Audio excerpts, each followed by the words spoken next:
Так, я запустил трансу. По идее, да, запустил.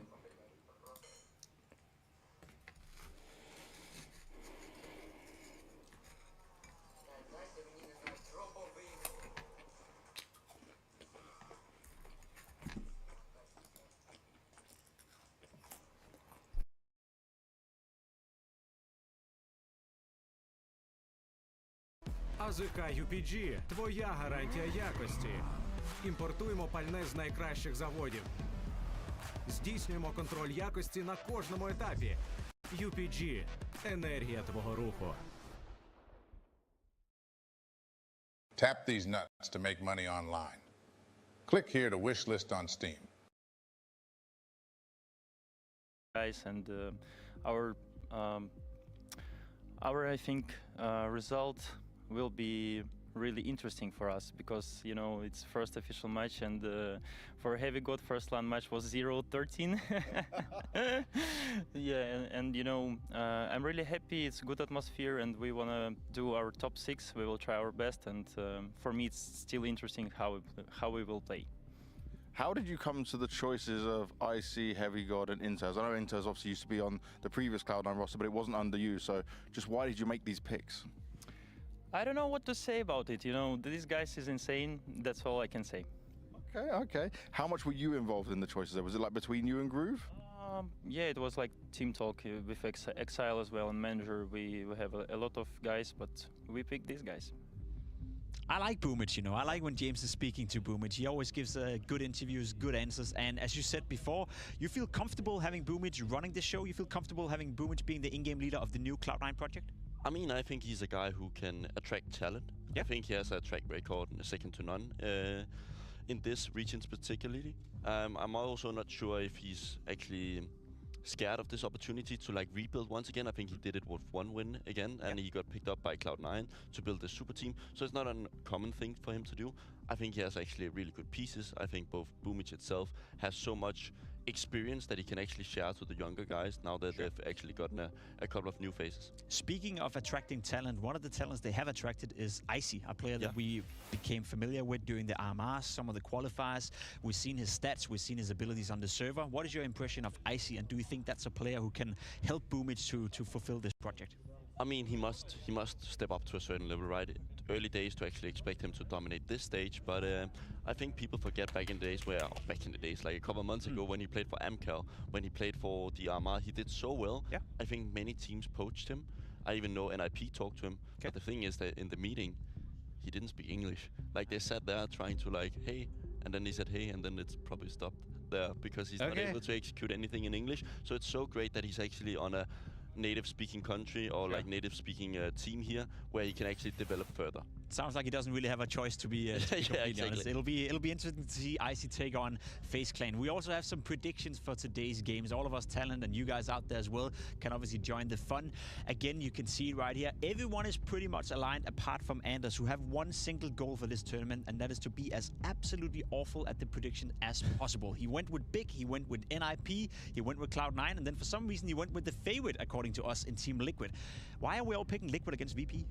I think Liquid has the potential to upset, and therefore you can steal alive. I think that's the point. Well, there's a lot to look forward for the rest of the day. We have quality Counter-Strike happening all over the place. Firstly, though, it is FaZe Clan taking on the brand new Cloud9 lineup. To bring you the action will be Anders and Henry after a short little break.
Looking at Cloud9 specifically, though, I know you won't know anything about what they're doing. You've just said it yourself. Do you look at this more on trying to remember a bit of how Boomich would play and like his style of calling? Is that how you go into it? I think a rebuild of 3 new players. Boomich play with an orb, Code with an orb as well. So I think relying on that is not possible. Haven't seen Exile play for months. How has he playstyle adapted? Maybe he playing some new roles. We have no idea, right? So what we just have to do is go in, analyze the first 3 rounds, how they're playing, what their game plan is. They have a lot of information on us. We don't have them. So it just comes down to us adapting on the fly. Like I said, I think it's a good way for us to kind of get back to the basics. I think that's where we are one of the best teams in the world, trying to find the solution on the fly. And that's a good game to do that, and we need to be sharp because I think they're coming with a lot of motivation, a lot of probation, and we just have to show we have better map pool, and that's basically it. Ladies and gentlemen, welcome to day 3 of Blast Premier 4 Groups 2024. We've got Group C coming your way, and we've got some world-class teams to deal with, Anders. We've got FaZe, we've got Cloud9, G2, NIP, a spicy game to kick things off with FaZe and Cloud9. The new look, the new roster coming through for Cloud9. What are your thoughts? I saw in the predictions you think they're going to win today. Yeah, of course they will. FaZe, you know, notoriously at the start of the tournaments, they're always a bit weird like that. That's your rationale. Okay, so you feel like there's a bit of a honeymoon period for Cloud9, and FaZe might be a little bit intimidated, a bit scared. Yeah. Also, I mean, it's the not odds, the worst take of all. They're obviously favoring FaZe, but it's not that bad. And like Kerrigan said, they don't have any information. They don't know anything about what this lineup is going to be like. I love the fact that Kerrigan mentioned Axile and his performance. Like, how is he going to adapt? Because I think at one point Axile was probably one of the best riflers in the world. And then obviously coming into CS2, at one kind point I would agree with you. Disappeared a bit, you know? Yeah. I wouldn't say that that's still true today, but yeah, definitely at one not. point, like 2020, 2021, yeah, sure. But this is going to be his comeback game, Henry. This game in particular? All right, I'm on board. Yeah, I'm not saying maybe it could be. You never know, ladies and gentlemen. This is the big one. No stand-ins today, I'm afraid. These are full rosters, Cloud9 and their debut. We've got new players, Heavy God coming in from OG, Icy from Amcal, of course, and then former Cloud9 player Inter is making a return to the jersey. So we'll see how Rolt wants to kick things off. We heard on the analyst desk he hasn't been playing to his usual level this season, and that continues in the pistol round at least. Heavy God absolutely obliterates him with a P250. Nice opening kill. Pushing with the dualies, so Andy, you don't see that too often. Like, push with the USP, you got a bit of range. I think it's a bit of a fake, right? Because there's still 3 people at the B bomb site. True, I get that's a nice point. He might have been hoping that they were going to just... You're normally like camping in the B, like you kind of get baited in yourself. You're not normally the one to force the issue, but that's... Let's see how this one develops. As you mentioned, there are 3 CTs, so it might be a bit of a ruse. Icy to lead the charge. The Orpa will try and crack things open with his Glock, but here's Brokey. He's actually managing to find a couple, make it 3 headshots, Anders, and they've actually pulled it right back, 3-1. Nobody even saw Brokey. He was just hanging out in the window. So 1 versus 3. Winnable for Inters. He's got time for it, but obviously the bomb no longer in his possession, so he can't really surprise them with where he's going to end up. They know he has to go and pick that up by the scaffolding up there. Down to 40 seconds, and it is a massive 3-way crossfire. He's playing it well enough. He knows that there's someone going to shoot him in the back, but instead it's Brokey finding his 4th kill in the round. All of them headshots. If it's going to be a Brokey game, that's bad news. That's a 5-on-4 advantage. I think you're dead on. Like, it was maybe luring them into a false sense of security. So that kill on B, let's go for a nice little mid to B split. Oh, wait, there's still 3 CTs in there. So, bit of an anti-strat. Like we said in the interviews, that they don't have any tape on Cloud9. This is literally their first game with this roster. So, the fact they've made that call, very impressive. It works out for them. No bomb planted. And you can see it's a full eco here. And a bit of aggression is what you'll love to see here on the CT side of Dust 2. I also noticed they had no defuse kit in that pistol round, which I think if you weren't going to stack B can be very risky. Right. Imagine having to retake the B bomb side of the pistol round with no kit. You have no time at all to do that in. This is looking like a much quicker round. Axile somehow finding a kill. I think that was over on long, and Heavy God will find one as well. What's happening here? It's fine. The HP's so low, they won't be converting these kills into a round. But still, we'll have some knock-on effects financially. As you can see, it's a pretty concise mop-up. Nothing to really write home about. A little bit concerning. They lost 2 players to the Glocks, but it does happen. Guns coming out in the 3rd. I don't think IC can justify the AWP as of yet. We'll see where we're going to go for a scout. I'd assume it'd be the AK-47. It's Dust 2. My fancy the scouts, but there it is. It's going to be the rifle. As we get ready for the first gun round, we've got the Brokey AWP. Like you said, he had a bit of a flying start in the pistol. Those sort of players, the flashier ones, they get a good start into the map. They're normally going to dominate and have the confidence to perform, especially on a map like Dust 2. We're going to take that long take, though, as they've got a decent spawn, taking a lot of damage en route. Inter's behind blue. Find some salvation there. Still got the new box to jump up towards short. We're going to see how that kind of changes play at a pro level. It's going to be Rain to find the first kill on Heavy God.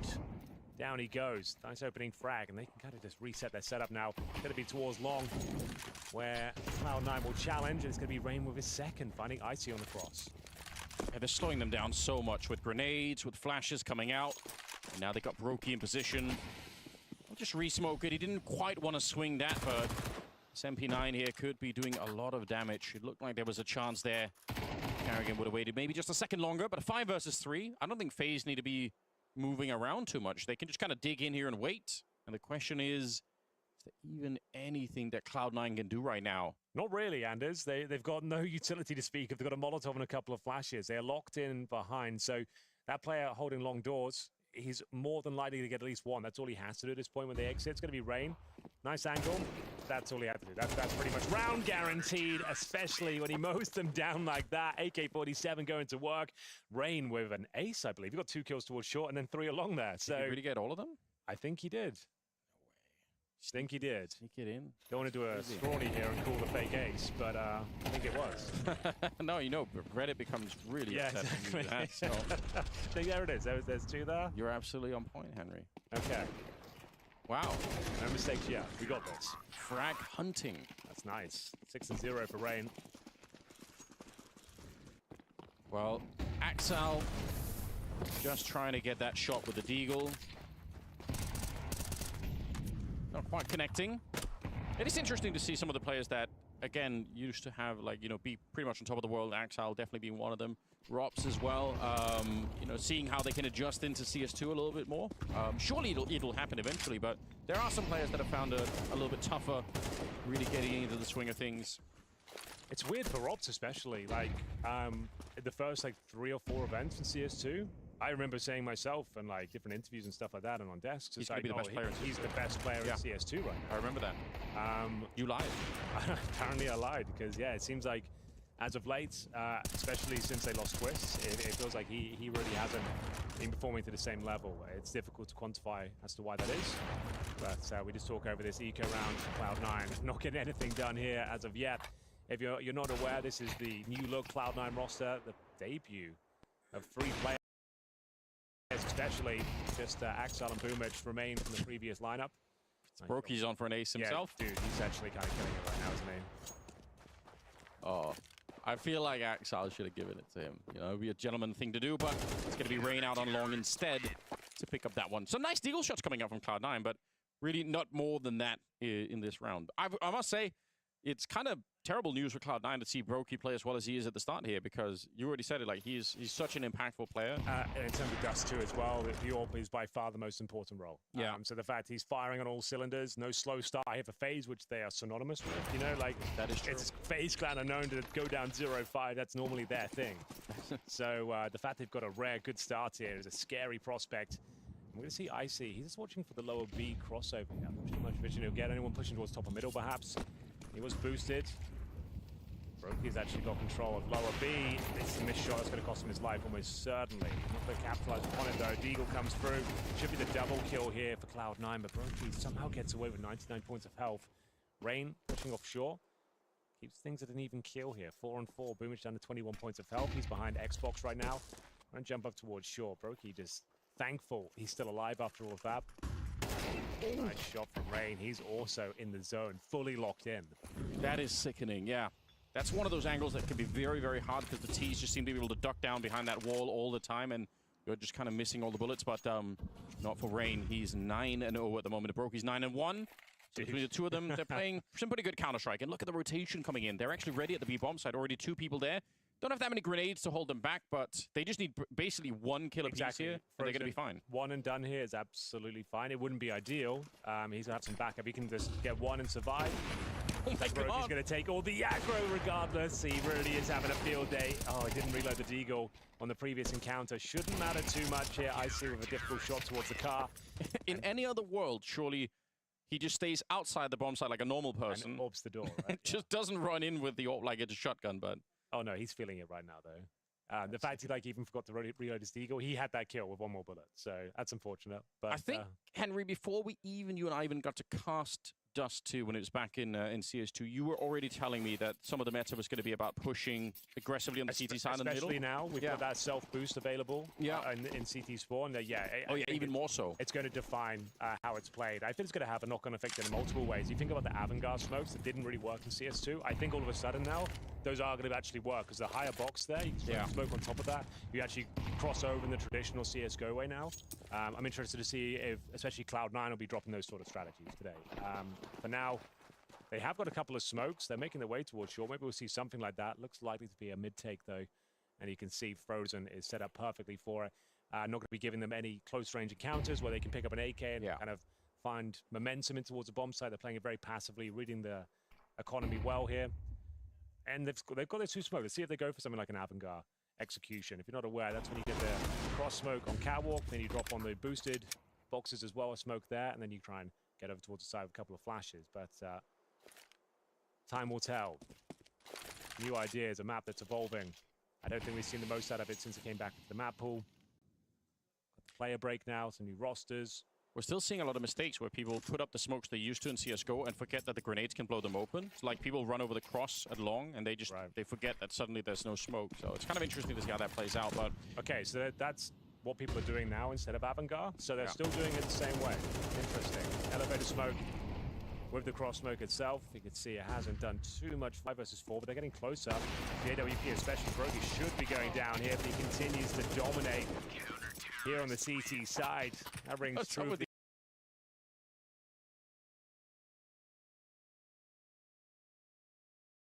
entirety of phase. They're just stacking all the kills. Like every round, it's just like nobody else is being allowed to eat anything on that phase team. Yeah, there's Broky just going to town.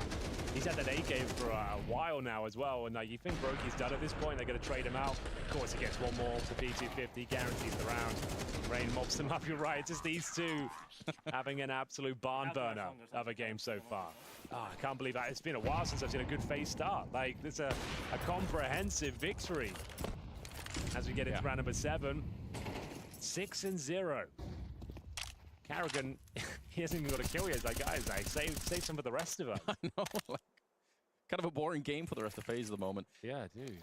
This is concerning, though, because Cloud9, obviously, they're on the T side. That's where you are allowed to dictate where the fights are, what the pace of the game is. Like, you've got much more control in a way than you do on the CT side, where you can kind of be left, trying to find information, figure out where's the push, can we rotate around? Like, it could be a little bit more of a passive experience sometimes, but you're not seeing Cloud9 with that kind of forceful, dictating the game at the moment. They're just kind of showing up and losing some of the fights, and then they have to try and scramble back in a 5 versus 3. It's a little bit of an issue. Алло, Also, прям чат the на money связи? has been a problem.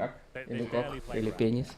Like it feels like they haven't had a chance to actually execute Я or отходил. approach a bomb site with 5 players. This is the first time we've actually got some decent control. They still have utility. They're going to go for what? Меня херовенько слышно, Based on the shot while Icy peaks. Так, сейчас надо поставить в микрофоне. Вот так вот в микрофоне. Да ей же, микрофоне, ей же. Вот так.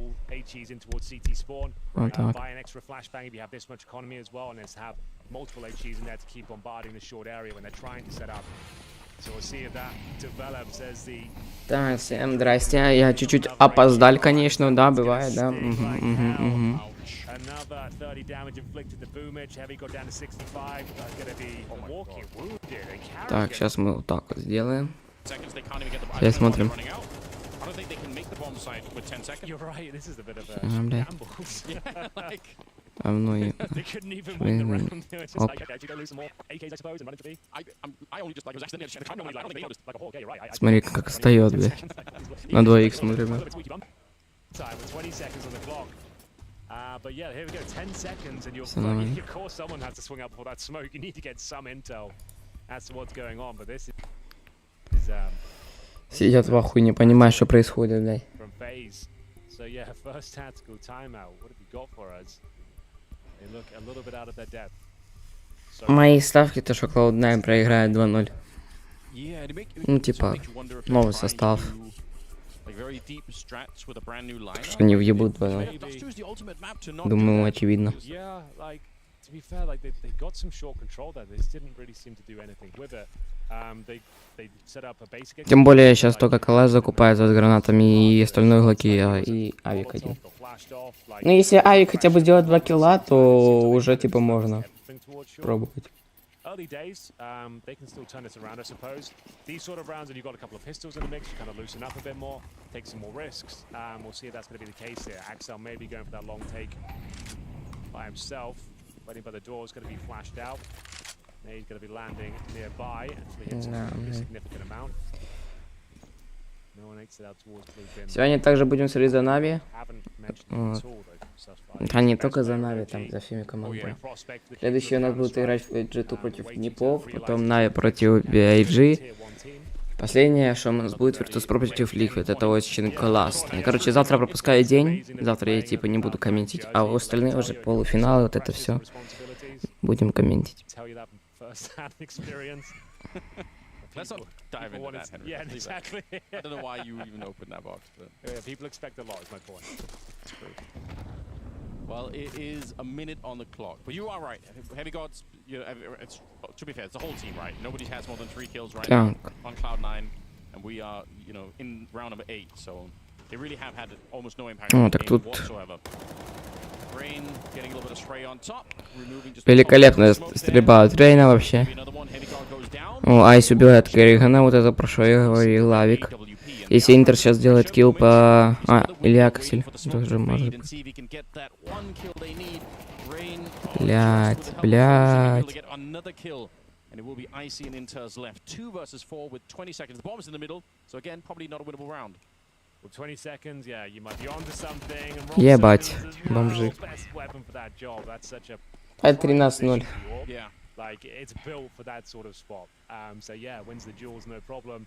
Бомжары. 9 left looking at 6s and 7s. I'm afraid that they have yet to enter the game, yet to even have a compelling round.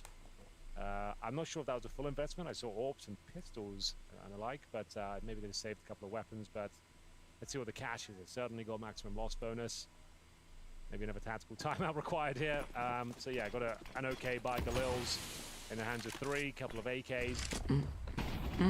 Got so much breathing room now on this base side. You can see Brookie taking a few more risks. Superpopulation. Is it Rob to the Блядь, second? сука. My bad. Ёба. Alright, Brokey's got the secondary AWP. Okay, like just to one of the most viable maps for a double AWP setup. Yeah, he's given the AWP to Carrigan, so they still have 3 scopes. He's just said, all right, we're having actually so much fun. Let me AWP. Setup. I like it. Так, оп. Carrigan known to like the AWP in the creed. Блять. It looks like they're just going to try and pop the B bomb site. I think that's, again, just don't Ебаться. make it complicated. Don't run out of time. All you really need is one good entry for this strat to work. Smoking the doors. Нах, этой хуйни. Not a lineup I'm familiar with, but you can assume that's where it's going. A lot of damage through Крокс хорошо принял. Бумыч идет. Again, that's all you needed, right? A flash. Get a little bit close to whatever rifle. Obviously a little bit easier if it's the AWP because it closes the distance a lot quicker, but 4 versus 4. The bomb planted. A real chance here. Вот и первый раунд. Да, первый раунд, скорее всего, для... Хотя у них денег дохуя, не пробуй, по-любому же будет, да. Yeah. Time ticking away. It's looking like the first Cloud9 round. Smoke towards tunnels, though, suggests they'll consider this one as we wait for potential. Они будут на вибивании сидеть. That is locking them in. That is making sure they take everyone down here. So even if they will win the round, they might lose everything going with it. We'll have a look. It's going to be the AWP making its way through. AWP goes down. They can't really grab it, can they?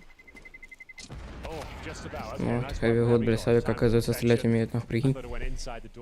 A little bit, but there it is, their first round. Nothing too flashy. Run the default up towards B tunnels. Сколько надо взять? Получается, 3 раунда подряд берут Cloud9, и все нормально, более-менее половина. Возьмут пистолетку, там, если фелизы захотят форситься, они захотят, поэтому это будет 8-7. Если возьмут байт, то уже 8-8, так что ну. But there's a good reason for it. It does work. They did survive with 2 players on the Cloud9 side, but still, it's their first round, and they obviously need to win the rest here on the first half. So they're going to get an 8-4 scoreline. Otherwise, they're going to be a lot of liquor. Anyway, Robs down Робс убивает бомбы. below will take down Boomich and escape, giggling through the smoke Смотрим. back on his side of the map. That's very well played. You can see all his protocols there. Heavy Pushing up hot. middle to check suicide, see if anyone's chilling there with the AWP. Confirm that no one's clearing middle. And Robs will find his second headshot towards Icy as well, the Orpa of Cloud9. Looking very good for a 9th round here in a financial reset. As we hint from Ебать, ну вообще без шансов ебут Cloud9, конечно. Вообще без шансов. Керриган еще Аксли находит, это все им пизда, блядь. То, что я так и думал. Ну, 2-0 на фейсле. Ну, потому что фейсклан они уже как сыграны, а Cloud9 только новый состав, поэтому, да.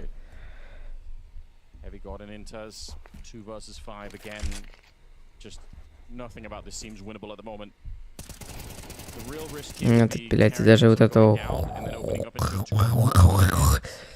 Можно перестрелять. Сейф.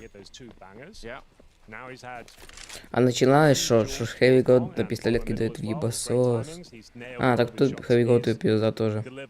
А он не пикнет. А, так он идет. А, нет. Да, идет. Ёбаный в рот.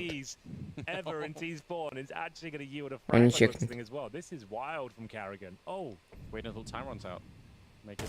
Oh, yeah, hate to see it. It was so well played, and maybe he'll convert it. He was just protecting the AWP. Oh, he just pulls the trigger at the wrong time, and they're going to take the AWP into the next round. He just drops his AWP as well. Ебать, Дроп чекнуть хотел, умер нахуй в итоге, блядь. But he did win the round. They did win it. So that was where Rob's found Icy for his second kill. This was sick from Carrigan. Yeah. Как он там, бля, попал в ебало его? Он вообще, бля, в небо стрелял, как он попал? Really nice, but it's a little unfortunate they gave the AWP up at the end because that means they now can buy around it. The maximum loss bonus, you can see they still get AKs for Lils. Tech 9 for Boomich, but yeah, with Heavy God on the AWP, surely give it to Icy. Like, oh, he must have the long spawn. They'll swap it back over, more than likely. How do you dig yourself? Like, obviously, every pro team in the world has had a game like this where just nothing is working. You're off to the worst start ever, but how do you resuscitate a game like this? You can't. This map is over. Вперед, Фазе клан. You know, like, you just gotta just move on. Like, it's a first game. Фазе! Бам, нахуй. Броки минус Бумыч. Robs, Rain, Brokey. Керриган убивает Акселя. И все. Блядь, тупо ебут. С другой стороны, мне уже комментировать не так долго будет, если они так 13-1 бьют. Это нормально будет.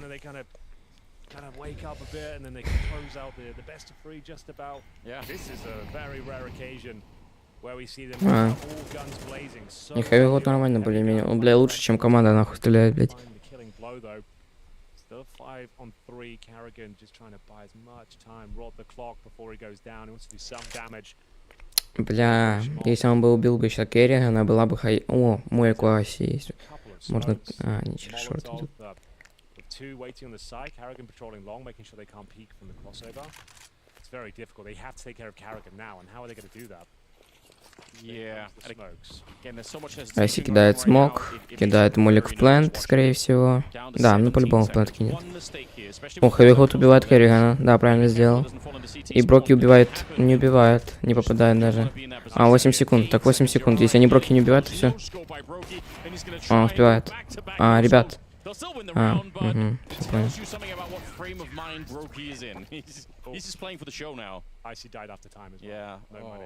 So he's got $200. He's like, please fist bump me, bro. I'm struggling and struggling, please. Это чей пик, интересно просто мне. Not the best debut. It's a bit rough out there. Happens when FaZe are playing like this. The creation, not just... А, это пик Клаудов. Ну, Inferno, кстати, для Cloud9. Как будто норм, не? Yeah, so this is the final round of the first half, ladies and gents. Do not adjust your sets. It is 10-1 in favor of FaZe on their opponent's pick of just 2. But Brokey and Rain still getting about half the kills that have actually happened. Like, they've got so many. Dude, they've been absolutely Rain has walloping 8. them. Yeah, Rain has 18, which is the same as Kerrigan, Frozen, and Robs combined.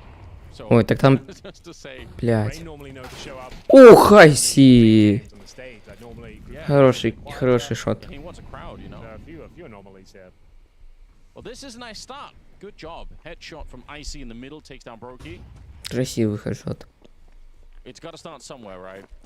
Ну вот, 10-2 первая половина, ребят. Possible to recover. Just try and get some of the individuals a little bit fired up, and don't let FaZe walk out of this map just laughing their way into the second on Inferno, which by the way is in FaZe's map pick as well. This is Cloud9. Hey, is it your creation? Good for 10-2. Not a done deal by any stretch, but let's see what they can do with it. Now, this is what you want. You want pressure. Бам, флешка пошла на лонг, я не буду пикать, да? Ну да. Еще одна флешка. Точно пикнуть теперь. Ух, ну там, о, все, это 10-2. To kick things off, they did get the all pick at the start. Certainly is beneficial to thinning out the defense. But it looks like at least we have a game on our hands. So 1 round, it's definitely GG. 10-2, however, win the pistol, find some momentum yourself. You probably won't be winning the game, but you can make it a lot more competitive. Yeah, I think a map like Duster it can invite the kind of crazy comebacks at times if you really lock it down, but obviously we need to see that before we can even really start entertaining that question here. Nice shot from Heavy God and Icy. Look at the last kill of the half. So brilliant start here for FaZe. They love a 10-2 in their favor.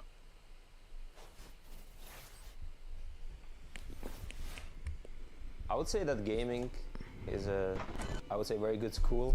It taught me a lot of things. Dedication, responsibilities. You could say something to wake up for every day.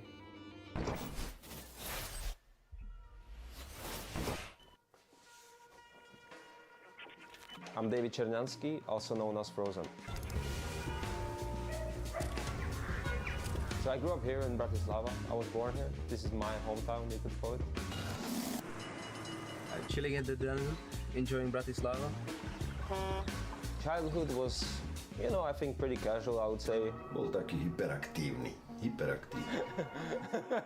When I was like 7, 8, I remember more being outside. I was doing hockey, I was playing football. We were competing in some small local kid tournaments, having the spirit for competitiveness. I was kind of always around the games, almost from the get-go, you could say. On hodiny strávil, keď brat hral a on pozeral. To dokázal tam hodiny sedieť a čakal, kedy ho pustí. Takže vždy bolo, že môj veľký brat sa mnou. Watching my brother play the video games and wanting to be like him in a way. Tak jeho sen bol, že počítač potrebuje. Čiže na Vianoce dostal počítač. A vtedy to začalo.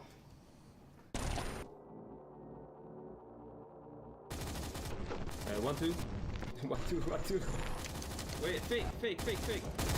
O tej hre vôbec nič, len proste dvere, tak na obrazovke krvavé steny, tak proste ako moc som nebol nadšený z toho. I remember watching some frag movie from 1.6 and I saw a Slovakian player there. I remember something clicked in my head and I was like, maybe I could one day be in a video like this as well, you know. It has been something that I was dreaming about before and, you know, suddenly it was a reality. I knew it's something that I cannot just, you know, waste.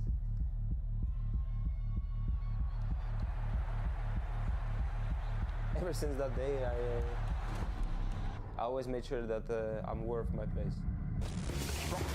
Explosions finish the job. AI says 70% swung to 40 because Frozen pieces together the clutch. Here the cross the barrels goes to the monster kid. And he gets all the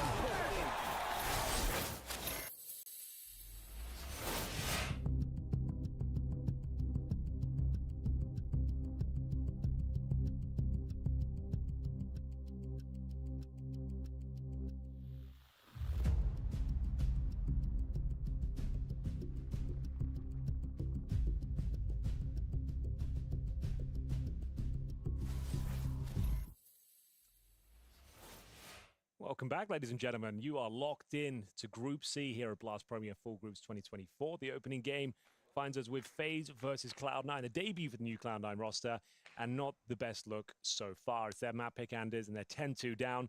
I don't think there was anything massively flawed in their game necessarily. This FaZe just look like they're on another level right now. Yeah, with Brokey and Rain kind of crushing all opposition in front of them for the first 10 rounds in a row. Like, what everyone's nailing their shots. Yeah. Like every duel we've seen, it seems to be going in one direction only. And we'll see if Cloud9 can pick up a much-needed pistol. It goes without saying, this has to be a win. We'll say it anyway. Yes, Axal will land the first shot here. I said Так, вот и Аксель убивает чела. Куриган, блядь. You know, it's a start. Отъебали Куригана. They decide they don't really want to go out long. And that's probably a good move for FaZe. If they had, there would have been 3 people waiting for them. And it's kind of hard. It's a huge choke point, obviously. And in a pistol round, you don't have all the grenades to get rid of that corner. So просто я пришла редко так же начала, потом Броки минус 4 дал, блядь. Айси убивает Робза. Аксель убивает Рейна. Бумыч, ну все это... Ну нахуй, Фрозен минус 1. Уже минус 2 их убил. But the bomb plant for FaZe is not half bad. I must say, that little interview that we got with Frozen just coming into it here was very cool. I enjoy that, like him seeing... Я не удивлюсь, если они форс сейчас выебут. Они же форсить по-любому будут. Пачка заплатчена будут форсить. There's one news article once, probably can't be found anymore in the internet, where somebody did like a match review of a game that I played in. And they were like, ooh, like Danish AWP player Illusion. Ну нахуй, когда мы не блякали. That lived in my mind for so long. Nice, блядь! Like 4 Kings. Yeah. Like that for me was the same sort of thing. I was like, I want to be that guy. I want to be the one everyone's talking about and supporting, like, obviously, unlike my country. You or Frozen, I didn't make it that far, but the story's a bit different, but you know, still. Well then, it is going to be the Force Spy, Curtis. Oh, or is it? No, actually, it's not. I actually tell a lie. It's a bit of a partial investment. So Brokey has been given a Galil. He's got Kevlar as well, and so they're going to try and get the bomb down again, ideally. Trying to get a few kills here. Like they don't need these rounds. So they've got such a huge buffer. Сейчас въебало получит, смотри. Room here, I guess this is not really required. So they'd rather like win this game. Ебать. Okay, it's getting a bit dicey. Okay, it's fine. I was gonna say if Boomich goes down there, that might be a chance to lose the round. But it was essentially an eco. They brought out a hero Galil, if you will, just to kind of thin the herd of Cloud9. They get 3 kills. So they did exactly what it's designed to do. And they'll have a nice loss bonus. 3 килла это...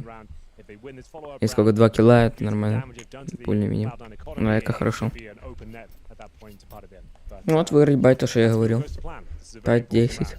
The money will be very tight, as you can see, with Cloud9. $50, $100, $450, $1,300. So, kind of another must-win sort of situation. You'll have $1,400 loss bonus if you give this one up. I think it's fun though to see FaZe be a little bit creative with the economy, because it's exactly that's how you play it by the book. Вот инфа пошла. Кидается молик. Побежали в молик. Найс.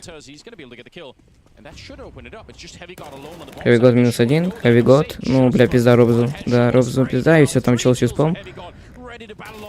Парни, бежать к нему. Ага.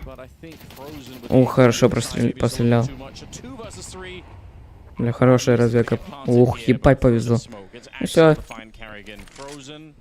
Забираем. Или с Эль пройдем, что делать? Been a while since we had one of those massive frozen clutches, but this one's setting itself up quite nicely. Again, if you can just bring it down to a 2v1, 1v1, just keep them real modest. Like, it's absolutely fine with the loss bonus accumulating, the bomb going down. That's fine. The fact he gets one and just keeps them on their toes here. Nice work from Cloud9. Disciplined retake there. And we said it was a must-win round, and they managed to convert it, no problem. A little bit tight in the defuse. They did have a kit there available, but it was absolutely fine either way. And here we go. This game is starting to get a little bit more interesting. But that was Heavy God doing all the... Ну вот, Хэвигот минус 1 делает, потом он зайдет сейчас сюда, оп, минус 2.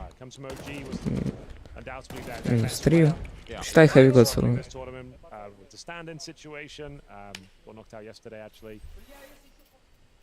Did a reasonably good showing, I suppose. They won a map against complexity, right? They did better than I was expecting. I'll say that much. А прикинь, камбэк, я в ахуе буду. Scout on Carrigan. Олег делал ставку на то, что Cloud9 одну карту хотя бы выиграет, но выиграет фейзы в итоге 2-1. Я 2-0 ставлю. Down to Так two что... on that last one, so if they can do some more in this one, I mean, they can keep them low all the time, but it makes the comeback so much harder for Cloud9. Speaking of comebacks, I mean, it is a 10-5 scoreline. It's still not a great position to be in, but it looks winnable, whereas at the end of the first half, it kind of looked like it was They never definitely going to could have happen. got a buy out of this one. They could have had a mixture of AKs and Galils, but they wouldn't have had the Brokey up. And I think Carrigan's mindset now is just like, let's just keep applying this pressure. Close it out. Close it out with our gun rounds, instead of trying to steal these rounds away and being a little bit compromised. So I think he's the ones to get the AWP online. Сейчас въебало получит. Still fine, still plenty of breathing room here, but Ну, а там на мид тут нас тоже заходят, блядь. gaining some purchase here on Dust 2 defense. Пизда, сейчас затыкают. Ни одного килла. Ой, блядь.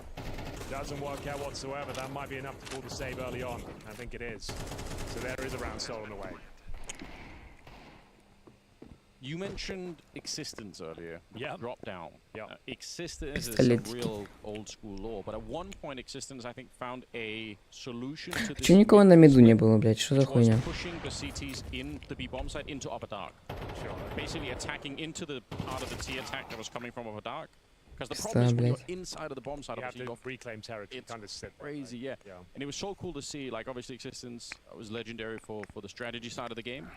But I remember seeing some of those games where I thought, like, wow, this is a really smart idea. Obviously, it's risky, but sometimes the Ts, if they're in upper dark, like, they're waiting for their mid push to come through, and they're not ready for somebody to be rushing them down. They're like, oh shit, like now we're you know.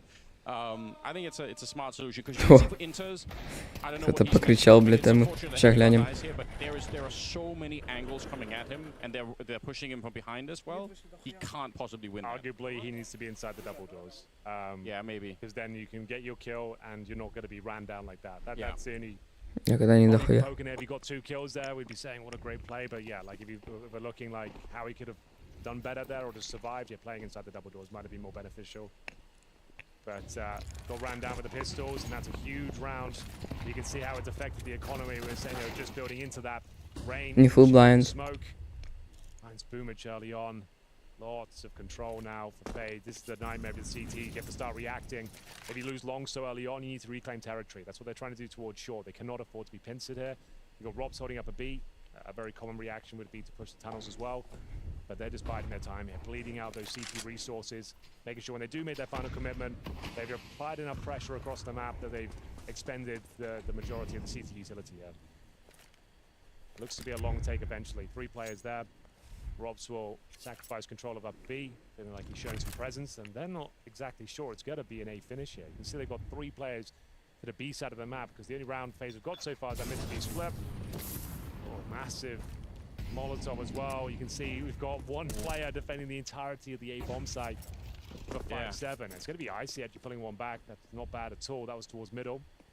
Yeah, but the problem is still this 157 here for Axile. It's going to be very hard to make this work. Carrigan ready for the turnaround here, but he will get shut down. Nice shot from Icy. That's not necessarily that easy to pull off. 2 versus 3. There is going to be a bomb plant, if nothing else here for FaZe. На самом деле это спокойно можно выиграть даже как будто. Хотя 2 лонг идут. Хотя, ну да. Броки если сейчас будет смотреть лонг, он не будет смотреть лонг. Он отвернулся от флешки. Ну, блядь.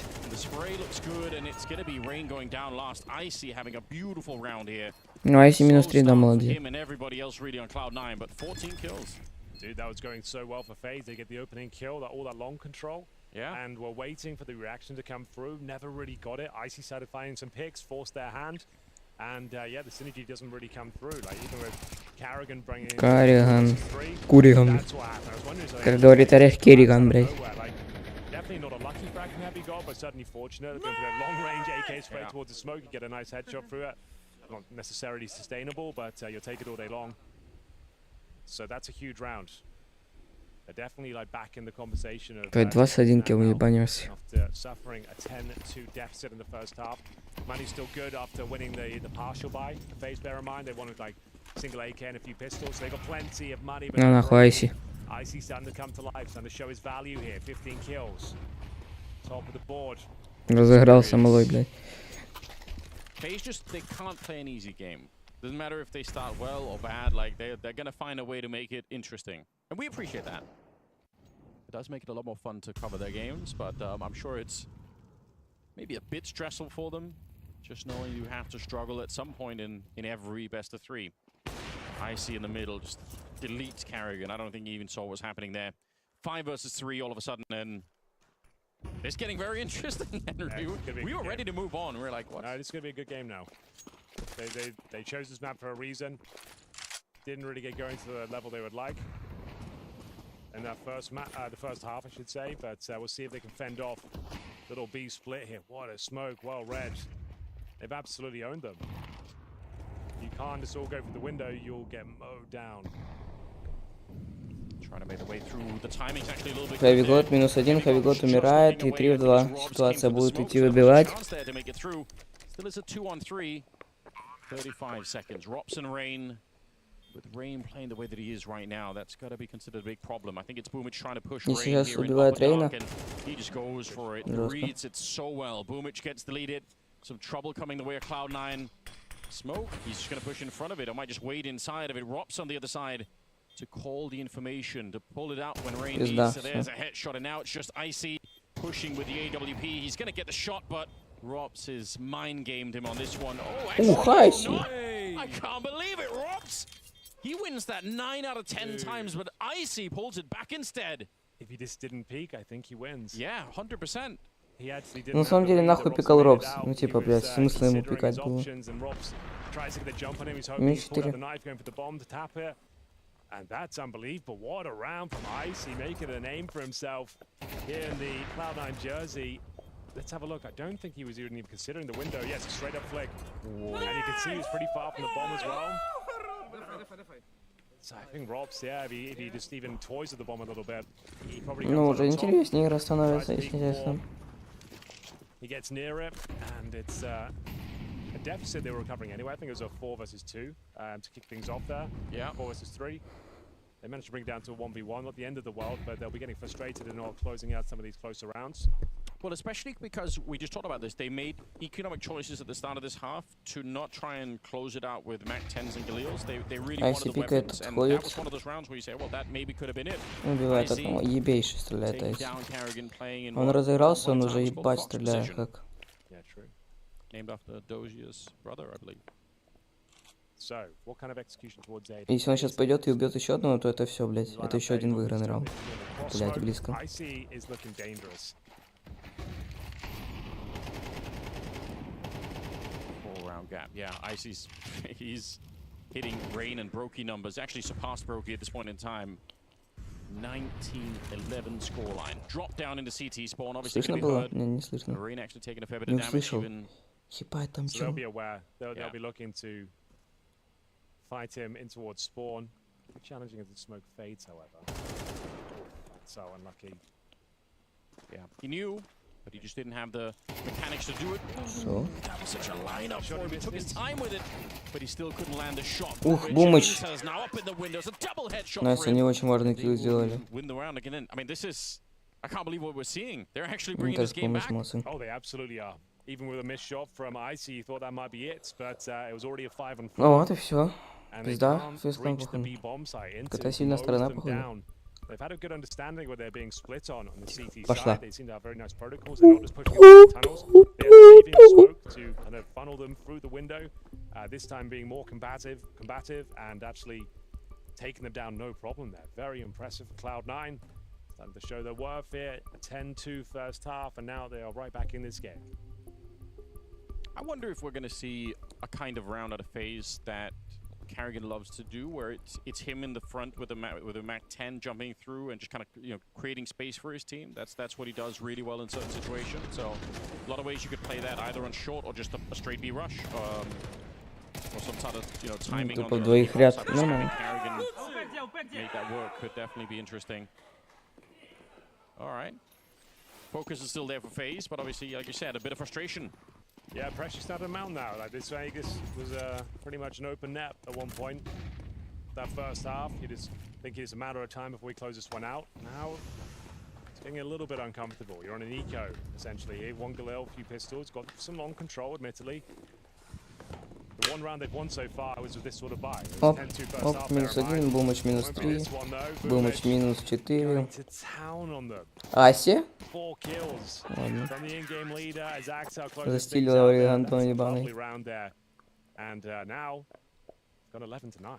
Money back in favor of FaZe. They'll have a decent buy overall, but this is a 2-round game all of a sudden.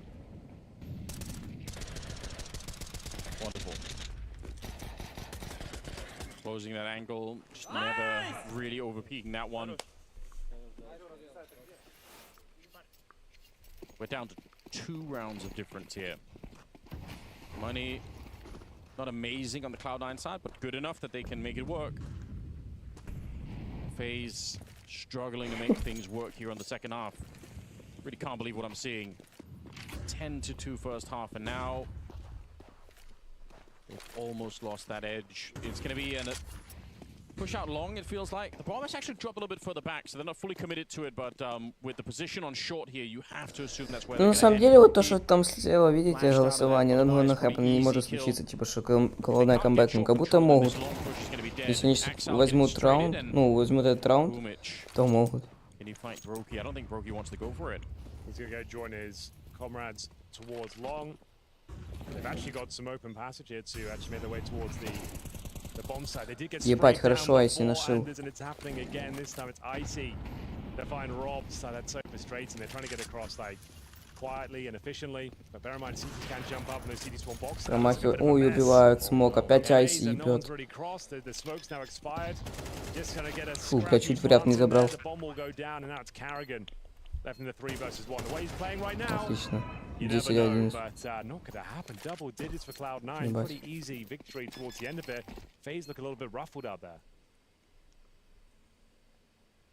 It's really hard to explain when you look at how the opening part of this game was. It was so one-sided. They just had absolutely no kills on the Cloud9 side for, I dare say, the first 8 or 9 rounds.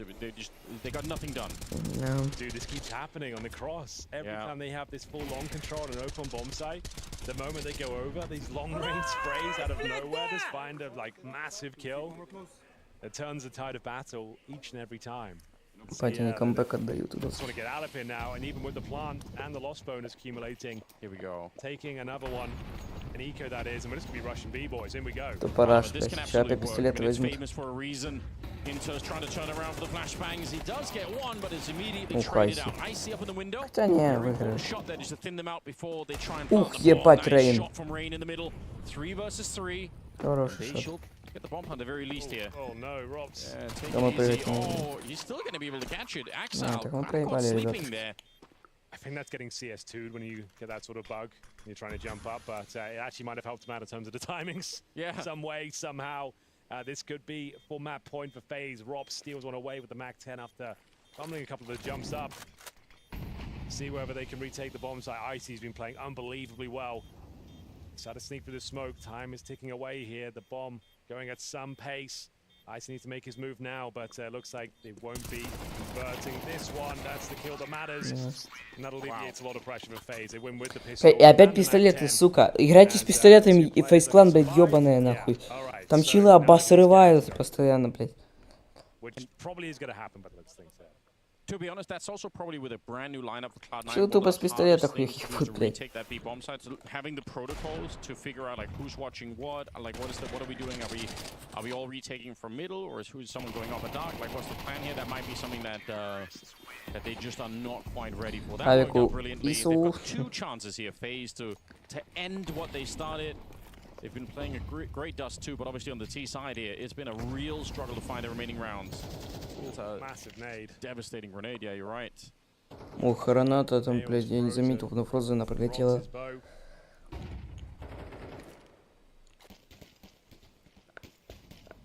I can see they've actually pretty desperate times at Cloud9. There's been so many close rounds that have been clutched out. They've got 3 MP9s at map points here. Like, if ever there was a chance to close out a game for FaZe, this would be it. Не пикать, опиздаем. Icy's got his AWP, enters.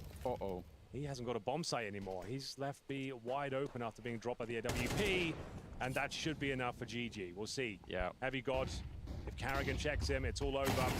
And he does. Well done to the in-game leader. It's going to be Carrigan pretty much confirming the victory here. They can have one player at least towards long. Frame going down doesn't matter too much. They're so far removed. It's map point. Icy towards shore. I can't even build you a concept of how they win this one, Anders. It's going to be just a formality at this point. Maybe padding some stats because unless FaZe throw it, which is getting there. Блядь, а чё это не первый аксель шел? Сейчас. Ну, жестко играет. Ладно, чат, я отхожу на перерывчик. But they certainly had FaZe sweating in the second. FaZe will win 13-10 on their opponent's pick.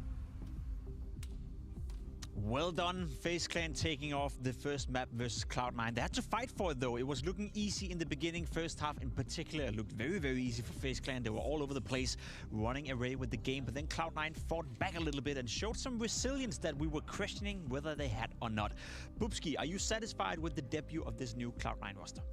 I mean, if you would have asked me 20 minutes ago, I would have said this is a disaster, right? Yeah. They were losing 11-10, or 11-2, sorry, at some point, and then all of a sudden they make this magical comeback at some point. You almost felt lights was out, and there was no chance for Boomich and the guys to actually bring a game into those two, which he's been actually really good on with Na'Vi back in the days as well. So it was a good showing, but of course FaZe showed too much. And I'll throw you a classic question right here. Was it FaZe slowing down, or was it Cloud9 playing well? I think we have a couple of segments here who's going to give you a little bit more clearance on what actually was the issue of why Cloud9 actually managed to get to 10 at some point. I think 13-10 shows a close game, but I do think in the end that FaZe was, I don't want to say by far the better team, but I think they made it hard for themselves at times. Well, let's dive into it. You said, you know, that you have some evidence to showcase me. Round 6 is a great example of FaZe having an easy time. Yeah, and I mean, this is just a standard short execute, right? And just look at Brokey's rotation, right? He goes instantly into the goose position, and people are like, why is he looking into the wall? He's dodging the flash, right? He sees it. He's so prepared for what's coming. Rain finds this gap in the smoke where he can find it. Now Brokey takes next contact, but look at Rain at the radar. He's moving into position to show off his contact, and then they just clear up. It's just way too easy. Like, there's no second flash. It's just a very puckish type of execute where you can like, okay, I can do the first, I can do the second. Sure. But what's the plan afterwards? Why is there no goose flash? Why is there nobody jumping down like for the deep CT smoke? Like, there's a lot of possibilities to build on from Cloud9 in this segment, but they don't do it. No, they don't do it, and I guess you're limited on money. You know, you're coming with deals, but you can't really walk over catwalk like that with no utility at all. We also got to give props to Rain. You said the FaZe Clan were looking great. You said they had an easy time. Great example right here for Rain as well, but individually speaking, he was all over the server, and he was being very aggressive, like we like to see Rain, you know, at his best. Yeah, I mean, I felt in the start he had a pretty good showing, right? And then all of a sudden when they get this amount of rounds where they get like 5-6 or 6-0, they start to disrespect him a little bit. I feel like they take a little bit too many unnecessary duels, but it works out because his form is so good. I think he's a very, very clever player. Very underestimated in the ways of thinking about the game. I think he's one of the smartest in the game when it comes to playing around smokes. I think we also see it classically happening on Nuke, where he's a really specialist. And it's like, for me, it's always with Rain. Either he's popping off completely, or he's just having a decent game. Like, he's never down on the scoreboard with a 2-13 score. He's never completely out of the game, but he's often, you know, when he's getting a good start, it's almost like a momentum player. Would you agree with that? Like, you know Dupree as an example back in his days, that if he's off to a good start, then it's tough to stop a guy like Rain. No, he just feels like a solid anchor within the team, both outside the server as like an adult. He feels like he's very mature in his ways of speaking, also handling himself both inside and outside. So I think he's like a very key success criteria of why FaZe should become a top team again, is that if he can raise his baseline level a little bit, FaZe always becomes better. That's interesting, right? And you're not wrong about that. It wasn't all, you know, happiness, though, for FaZe Clan. After a great start, the second half turned out to be a little bit sour for the FaZe boys, unfortunately. They were struggling massively to close out this game. As you see on the round history right here, it was a great streak of rounds coming in for Cloud9. And in particular, one round we got to dive into. That's an icy clutch where I feel Rups were, let's put it out bluntly, shitting the bed. Yeah, I mean, I think Icy did well in this situation, right? But we have a 2v2 situation, and they start off relatively well here with actually getting the entry kill. But then Rups afterwards, it's isolated. He gets the first one. Now the trade is happening. Now he makes a really smart play, jumps out the window to actually isolate him. He sees the shadow that he's walking in. There's so little time here. And I understand what Rups thinks. He's thinking like Icy, he hears the bomb ticking, and like maybe Icy would pull out his knife, like, where's the bomb, where's the bomb? And like, in this situation, he should just like take a breather. If I just count from 4 whenever he taps the bomb, because the bomb is literally planted right under me. Yeah. I mean, I understand what he's trying to do, but of course, just play it safe at this point. You can see the thought process coming out from Robs, but it's also one of those clutches where if he just sits like this and doesn't touch his mouse or keyboard, he'll probably win it anyway, right? So not the best showing right there for Robs. We got to give credit, though, to Icy. He pulled off a nice 1v2, and he was instrumental in making that comeback happen for Cloud9. Spoke about him coming into the game. We saw him at the RMR for Amkel. Impressed with first-hand impression of Icy in Cloud9? Yeah, I think we don't have many of these like dominating orbs left in the scene, right? Sure. I think he is one of the few who can actually potentially build into becoming a tier 1 AWPer. I think he has the skill set, and he's very, very passive at times, which he reminds me a little bit of a mini Shiro. I think maybe it's discrediting what he's done, Icy, but I think he's really, really good, especially when it comes to actually playing off the angles, take one, get away, reposition. And is that something we can expect for the future of this Cloud9 lineup? I'm thinking to myself, right, we have a guy like Exile on the team, and now we have Icy coming into it as well. We haven't mentioned Exile's name almost in the pre-show. We haven't mentioned his name right here. He didn't have a great game. Is Icy supposed to be the new star player of Cloud9? I mean, it should be Exile. I think with Heavy God coming into the team, there's going to be a little bit of switch around, because both of those guys were like dedicated anchor guys. And now I think Exile is going to be moving into a little bit more of a dynamic role. Mirage, I would hope to see him down in the connector area instead of his usual short and sort of these things. I'm just questioning, is Exile ready for the task, right? He's not had a great showing for... Yeah, let's be honest, like 2 or 3 years, because the bar he set was so high. Like, he was the best lurker in the world at some point. I think many people forget that he was actually one of the best players at some point, and now he's just mediocre, a little bit above average. So the expectations is just way more than what we've seen. And I guess we need an Exile at his absolute best if Cloud9 want to stand a chance of taking down FaZe. We're going to jump on a short little break, but after that, we're coming back with Inferno, which could be the last map of the series.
Inferno coming up between Cloud9 and FaZe Clan, and I don't think I'm beating around the bush saying that I'm having a hard time looking at this matchup, looking at the map, thinking Cloud9 is going to win this. So Boopski, why don't you start off by telling me what are some of the win conditions for Cloud9 to make this game competitive?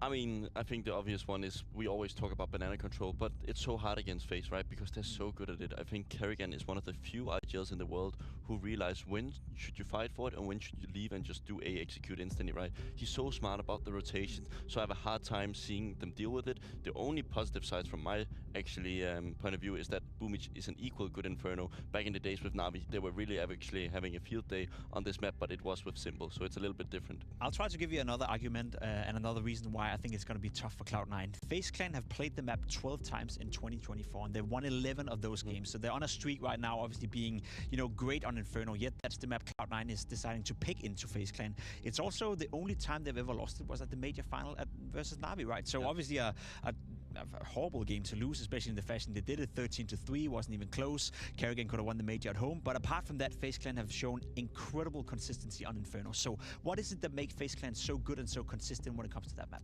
I mean, I think they have the best lurker in the world. I think the issue is that once you... Robs? Yeah, Robs. And Robs on the T side, he's so annoying in these apps. Like, I remember playing Pit back in the days as well. He would always just find a timing where he takes A side, he catches a rotation. Like, he never stands still. He constantly just sits and sidesteps angles, and it just forces you to never, be proactive on the CT side. Because remember, Heroic back in the day, they would love to do those 4 stacks and towards B. But if you have a player like Robs on the opposite side, constantly putting a little bit of pressure on your Pit guy, he's just going to take the side if you force him like that. So it's a little bit of an issue for the CT side that you're so limited in your rotations because Robs is always there to stop it. I'll take your Robs and I'll race you with Brokey. I think Brokey as an AWP player is incredible explosive when it comes to Inferno. He's not necessarily the guy always finding the openings, but when he's in a clutch, when he's stuck on the bomb side, when he's on the CT side, he has that ability to explode on the server. Do you think Icy can match that output from Brokey? I mean, I do think Inferno has actually a really good potential to be a nice AVP map, especially in the after plans, because there's so many positions where you can take one, go back, hide behind a pillar. We both see it on the B side and the A side. If you're asking me if Icy is going to be as dominant as Brokey in his first tier 1 game on a stage in Cloud9 jersey, I think it's going to be rough. But over a long time, I think it's a very nice signing. And I think they've also shown so far that Cloud9 is a team that they will be able to do some damage to the better ones. You did say before that Exile had a period where he was arguably one of the best riflers the game had to offer, and I definitely agree with that sentiment. So let's give him the courtesy of speaking a bit about Exile. When it comes to Inferno, what is it he needs to do in order to give Cloud9 a fighting chance here? I mean, I'll just give a little bit of a background story to Exile. So the way Exile came through the ranks is he played on the Academy roster with Shiro and all the other guys, Inters as well, Nafany. But this guy re-innovated the way you lurked. In online Counter-Strike, so the way you did defaults is there would be 3 guys going middle on Mirage, and then the A guys and the B guys would stay kind of calm and just get information, maybe try to go for a little peek. But this guy would constantly search on you. He would always force the duels on Vertigo B. I remember playing with Shus at some point. He just said, bro, this guy is just, he's just playing pucks. He's just too good because he would always just try to find me and find the kill. Because if you can kill that anchor position and you have util afterwards, you can kill him, go into the side, smoke them off, and lock the rotations and call it over. He didn't have the same success with the recent additions. I also think the meta evolved a little bit, but he was very, very defining in the way he innovated lurking. He was defining in the way he innovated lurking. We haven't seen the best of Exile, though, for quite some time, and I'm pretty sure and pretty comfortable saying that unless we see the best of Exile in this specific game on Inferno, I doubt Cloud9 right now has what it takes in order to take down FaZe Clan. However, one thing I'm not doubting at all is the ability of my colleagues, casters, Anders and Henry to drag us through the game. Oh, be careful there, Pimp.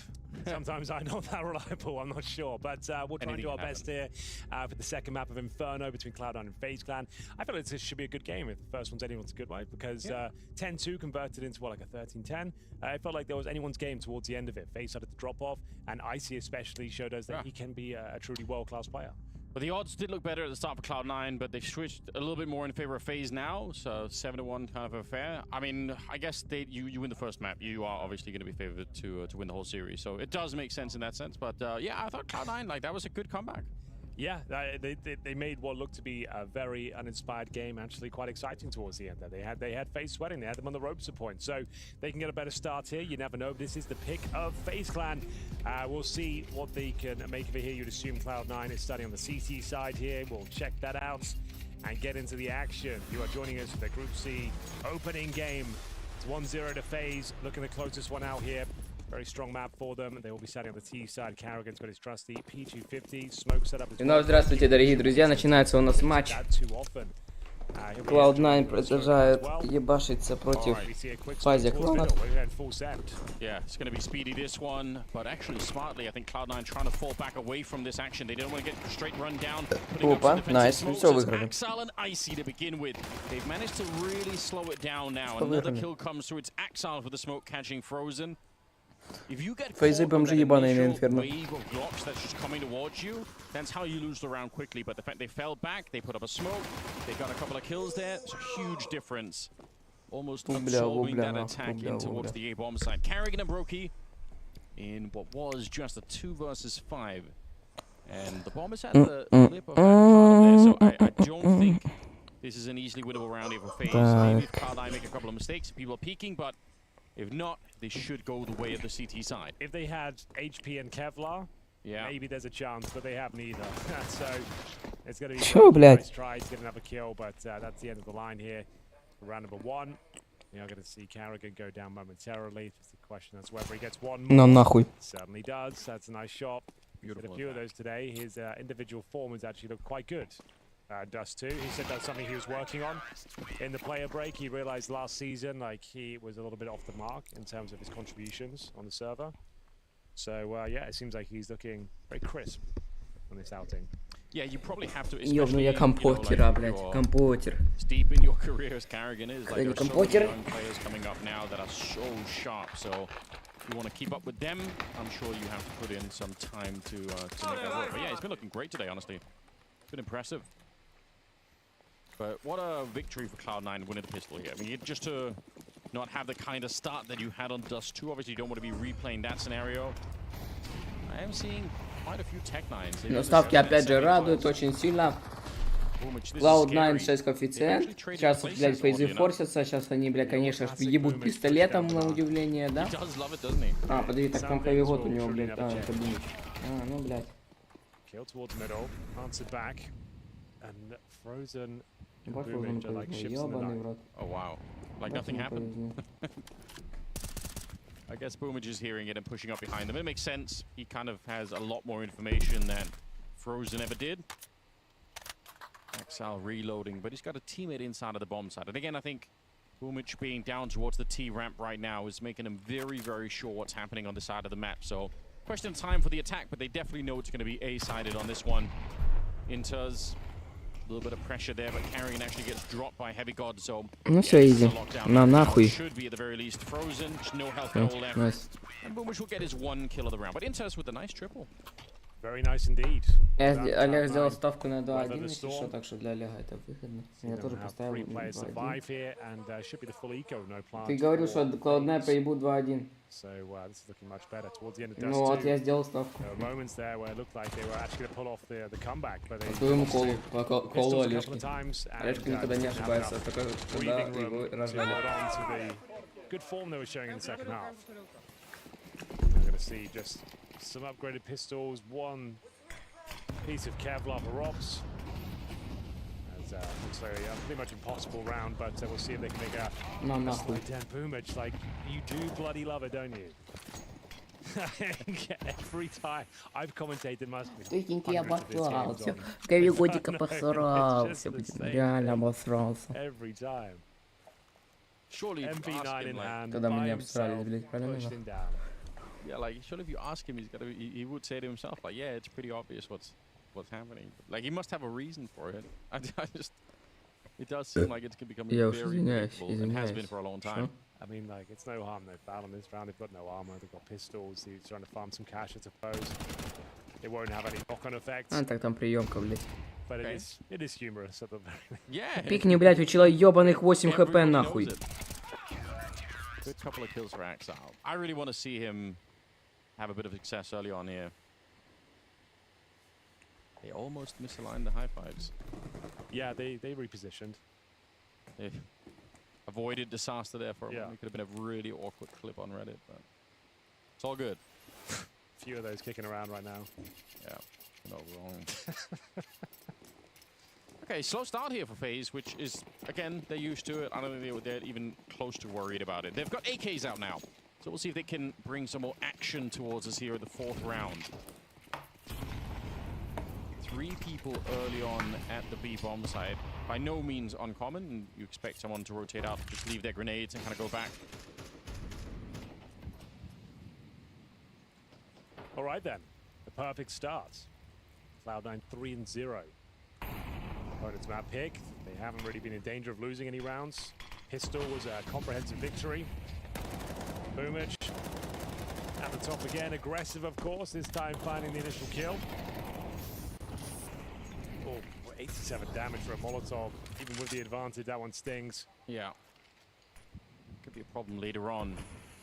Inter's just aggressively jiggling the corner, waiting for a flashbang from a teammate if anyone shows up. He does see it, waiting for it. Ooh, I think he got delayed on it, or maybe just didn't peek it at all, but there we go. There's the flash, but they're jarring the corner. I think there was a bit of a delay in the timing there, because he probably could have had the kill if the flash had come straight away. A trade-in, Icy for Rain, and it's still a 3 versus 4, but look at the health left on 2 of the players there for Cloud9. Inter's in the corner, hunt it now. They don't actually pull a check it. He might have been able to get that kill, but now he's surely going to get traded out. Axel very nearly catching Rops inside of the bomb side. I don't know how he lived through that one, but it's not going to be for long either. 25 seconds here, and it will Axel getting another couple of kills. He's up to 8-1. Wow, okay. It was looking good for FaZe there. Once they got those couple of trades towards Arch, yeah, they were in and out, shaking it all about. Couldn't decide which point of access they wanted to utilize. And yeah, nice work from Inters as well. Like, looked like he was done for at the back of the bomb site there, but held his nerve. It was Boomich to open things up, but it's opening frag, push him in towards the A site. Sort of an unfortunate for Frozen considering he was completely blind. Yeah, Inters getting that 1 kill on Carrigan. There was a ton of damage output. And yeah, they get nowhere near to a plant again. That's going to have to be a partial buy. They've got maximum loss bonus going for this round, but you need the plants to really get a buy around them. So this will be Tech9 armor again. They won a couple of these on the T side of Dust 2, so don't discount them just yet. They have got a smoke for spawn, but nothing else. So you'd assume there's going to be smoke in spawn. Trying to catch him on the reload. This would be a nice time to get in there, but the smoke's not down. So you want to try and bait out those shots again. And we'll see whether they can breach the bomb site. It's going to be incredibly difficult. Even better if they get bait out the Molotov, because that's great. Puts out the HE, but Frozen catches Heavy Con. You said it, Henry. Is just what they needed. You wouldn't even bother going for this unless Icy gets 1 for the smoke. Yeah, it's done. So yeah, the timing's working in their favor. Exactly what they wanted. And really это просто пиздец. Какие бомжи, бля, опять пистолетом, бля, причем опять ёбаным пистолетом. Сука, это должно было быть уже 5-0. Чили просто решили зарашить ёбаное бой, убили минус 20 Рейн. На нахуй, просто с первой пули в лицо. Slides into that kill. That's absolutely disgusting. Oh, that's really unlucky for Cloud9. They've been playing a really impressive game. But they've made the correct choice. Keep the money strong. They won't have any lost bonus, bear in mind. Yeah. So you might as well hold on to these 3 weapons, especially the AWP. 5 players survived, though. A second M4 should be available. Might have got blown away in the chaos. But yeah, nice injection of cash now for FaZe. They're going to have a lot of money for a couple of rounds here, with 5 players surviving on a partial buy and getting the bomb planted. Wow. Did they find the other M4? I don't think they did. So just the one. Yeah, presumably got blown into the CT spawn by a grenade that Heavy got through. Well, Icy's got the AWP now. He was playing fantastically well on Dust 2. It's a different Ну, кстати, да, Авик. А никто по бананам Players like Brokey can do disastrous things with the AWP. He's synonymous with this map Насчет and еще одного having big подсада. performances. Not so much like opening picks, but in terms of like this clutch scenarios. Oh yeah. He thrives in the chaos and kind of It's some of the most entertaining Counter-Strike to watch when he's up close to Хорошая the AWP. Yeah, and Inferno lends itself to that. So it's not necessarily И an Курил paradise, but Дебука, some AWPers do thrive on this map. Guess we'll find out if Icy is one of them. Great performance, like I said, on Dust 2, but a different affair for now. 4-1, and we are in round number 6. Bomb dropped outside of second mid position, so still everything is open, which is super common for Inferno. Obviously, you just want to clear out top mid, you want to clear out Inferno or the banana position. then you can decide where to go from there based on what kind of information you get. Yeah, bringing the bomb back. So it might be a B split to through CT spawn, which I think is one of the most fun tactics on this map. The banana split. Yeah, exactly. Extra creamy. Well, it just might be, because they're getting very close at the moment here. That B-bomb site is not that far away from falling here. Smoke doesn't help if they're coming through CT spawn, and it definitely doesn't help when you go down through the smoke. Boomich dies early. Heavy got alone on the bomb site. Moves off getting the first headshot, but he's going to get traded. Frozen. I don't think he didn't even see what he was shooting at there, but it works. But he somehow gets that kill. And I see looks like he's got a good understanding. He'll be getting this. Frozen. Oh, that's actually a massive frag. Okay, that changes the round drastically. Where did the bullet go? I actually don't know. That happened to him on Dust 2 as well in that CT spawn shot. Yeah. That's kind of devastating. Frozen was already low. Robs, though. Just a single kill on the map so far, but a very swift headshot to take down Inters. And low is already Axal here. He's going to try and go straight for the defuse, hoping that Robs doesn't check it. A second left on it. Блядь, долбоёб. He might have been able to hold it there, but now it's done. Now I don't think he can do it any longer. I think he might have had it. There was Ебать, долбоёбина ебаная, блядь. Я хуею, блядь. Просто сиди диффуз, братан, блядь. У тебя, ты сам видишь, сколько у тебя времени осталось, что ты, блядь, берешь, отпускаешь, нахуй. I think it was literally 2/3 of a second left when he did that. Yeah, I think you might be right. I was going to say the same thing. Like, he's got it. He's done it. But then he comes off with 0.5 seconds. Let's see. Yeah, 6-8. I think he would have been better off just holding it. I think you're right. But, yeah, like, so many moving parts, too. Playing a 1v1 against Robs. It is a lot easier backseat playing now. Yeah, like, not just... And this is not saying he did anything wrong there. Ну, 69. Бля, ну чё, просто, блядь, сука, обосрался, нахуй. Maybe he pulls it off. Like you don't realize how advantageous the angle you had was, perhaps. It's the added stress of being up against Robs in a situation like that. Oh yeah, of course. Like one of notoriously the best clutches like Counter-Strike's ever seen. Like you think he's timed it perfectly. Actually, maybe he was a little bit off the mark with the timing though. But that's a significant round. Couple of wild shots through the smoke from Frozen, like long-range sprays towards Emo. Yeah. But it has put them in quite a nice position now. The money is weak, but Icy, he is strong. He's got the AWP. This makes me worried when you see the orb like this playing so much alone. Like if it falls, they can't even really pick it up at this position over at the quad position towards pit. But he'll be moving around. He just wants to go for one kill. Yeah. And then he'll be completely repositioning, even back towards B or something. That's what Inferno CT Orping's all about. Yeah, get your frag, move off, change the other side of the map. New idea. So many around the corner though. Can he even escape at this stage? Oh, nice shot. Хороший шот. Не убежал, но хороший шот.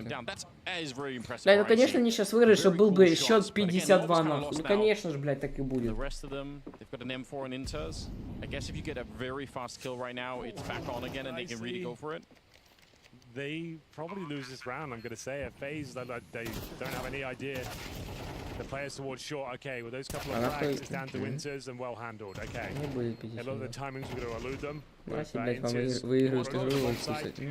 very clean and concise finish there. Brokey handles business. Steals the AWP. Yeah, okay, this game has turned on its head. It was looking so good. Then they lose to like the B rush for the pistols, and then all hell breaks loose. Can happen. That's what that CS2. Маму ебал я, твою ебал я. You're up 4-0. You lose one round. To a pistol rush or something like that, then it completely changes the landscape of the game. And FaZe are a team known to like love quick, fast calls and pistols. They work very well in chaotic situations when there's not much of a game plan. They operate well in their feet. They have communicated sort of rounds. And nice grenade, Boomich. Another one landing, but this one goes a little bit too deep. Frozen, first man in on Banana, so as just a common experience if you are that entry on Banana is you end up playing with half health from the start of the round, and you just have to deal with it. But really all you need is one entry at the top there and you've done your job. Whatever happens after that, it's up to the rest of the team. Rain making good headway towards top mid here, waiting for that smoke. They do have Molotovs to burn out that ninja corner where Inters is hanging around, so that could be a little bit of a problem for him. He doesn't have a smoke or anything to get rid of the Molotov if it does bounce around there. Boomich taking a little bit of damage. Let's see what they try to go for. Flash around the corner. So far, no Molotovs, but they are kind of eyeing it. They're kind of aware that someone could be their Rain. Uses the gunfire to distract him, baits him into it, and is ready to swing around. That's a nice kill onto Inters. And a 4 versus 3. And so much control, even more so now. Brokey reads it well. Boomich locked out of the bomb site, had to reclaim territory elsewhere. Look towards top and middle, but Yorksko eludes him. We've gone 4-4. Rain is such a cerebral player. You saw him on long a couple of times on Dust 2, where he would run away from long and bait out CT players that would come hunt him. And this time he does a similar thing, right? He shoots the AK towards the library and then spins around to kill Inters. Like, just using the audio like that to trick his opponents is fun to see. He's a veteran player, so. He is, I think that's fair to say. One of the few surviving members of the LGB, I know. Yeah, they were part of the first major, right? I think so, yeah. Like, that was their thing. Him and Olaf and Crims, a couple of other players lost to history.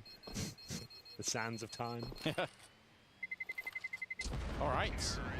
All right, indeed. This is looking like kind of a bit of a disaster at one point for FaZe, but it's been one-way traffic ever since they got on their feet. Lovely work here from Rain. He is looking pixel perfect with his aim today, especially. Put on a bit of a masterclass in Dust 2. Brokey, like we said, one of the best AWPers on Inferno, full stop. And now, a bit of a timeout. The artist joining us is the new look Cloud9 roster. 3 new players in the form of Heavy God, Inters, donning the jersey once again, and Icy, new AWPer from Amcal, who, as the analyst has put it, like, he's not as flashy as some of the other top AWPers, but he is very effective at hitting the shots that really count. He gets you your kill, repositions, and can clutch as well with those things as well. So I think he's a great pickup. He seems like he is going to be a great prospect. I think so. CS. I think for AWPing, consistency is such an important feature, right? Like, yeah, I would take it all day long. I'd rather my AWPer be hitting the shots that really matter and playing good Counter-Strike rather than going for the most insane opening kills. Maybe he gets a sick flick. That's also great. That's also great. But don't get me wrong. It's just like, if I had to choose between the two of them, I'm going for like the consistent guy. You know, guys just hitting the shots that you expect him to. Well, I expect FaZe to win this round. The money is absolutely bamboozled. Over on C9. Yeah. 4s, 3 pistols. Rounds are definitely possible. We saw FaZe win with just 5. У нас, получается, если убивают Фрозина, то мы можем, в принципе, сделать как бы это, как его... The rush to the B bomb site where the CSET 75 opened it up, and then it's just they just can't seem to find any solid ground here on the Cloud9 side any longer. They run out of money. They're losing round after round after that. FaZe have tied up the game and about to take the round lead if they can just get. Они как будто угадывают, да, 2 М-ки в пункте. Pretty much gonna have to be a solid lockdown between IC and Heavy God that are holding the A bomb site. It's unlikely, especially when you lose control of library, because then obviously they can sandwich you around that position. So yeah, flawless Counter-Strike, the only thing that will bring, I think, this A-bomb site through. I say that, actually, they are falling back. They had every position they needed, but it looks like they might want to go for a B-split again. Potentially. Oh, nice smoke, 30 seconds. FaZe might have overcooked this one. Carrigan's going to have to find some sort of big kill. He's not going to get. Ёбаный в рот, Айси, блядь. He's got that kill. You do not expect those sort of frags from Carrigan. But we've got no time here, boys. Running through that smoke. Yeah, just maybe over-egg the pudding a little bit. Didn't realize they were up against the pistols. Got all that mid control. Had everything looking good and went to what seemed to be a B split or just a fake in towards A while they went towards B, but that crucial smoke from Cloud9 that gets dropped over 30 seconds. You can get away with it and drop a smoke at that stage. It's so devastating. To run through it and with a 5-7, boost it up, prime position to find a couple of kills. So Cloud9 their entry back into the CT half, and they just found it. That's huge. I mean, obviously maybe not quite as clear on FaZe side, but from those of us with the minimap, we could definitely tell if they just kept on with that A push, that would have been, especially because of the ridiculous entry that they got at that point. It was Heavy God alone on the bomb site, but the rest of FaZe were already falling away and trying to attack the B bomb site with very little time left. Yeah, I think just the time alone is just trying to be too tricky with that. Yeah. Okay, well, that makes it a bit more interesting. Maybe it's worth pointing out, I don't want to call it a comeback or anything yet because it's such a high standard to live up to, but Axel is 12-3 right now. So that's good. Yeah, this looks solid. Okay, I see. Let's see what you're made of. Going for an aggressive pick, are we? Nice work from Axel. Rain didn't see it coming at all. Boomage, same story. They can just reset the round now and get to defensive positions, which they've done. Textbook Counter-Strike, guys. It should be round 1. Yeah, lock it down. Good to see Axel escaping that fight. He didn't want to stick around. Yeah, now they've reset. Crossfires.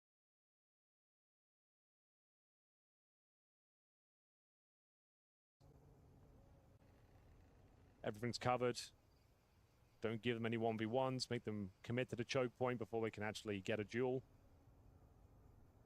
Yeah, that really is the key here.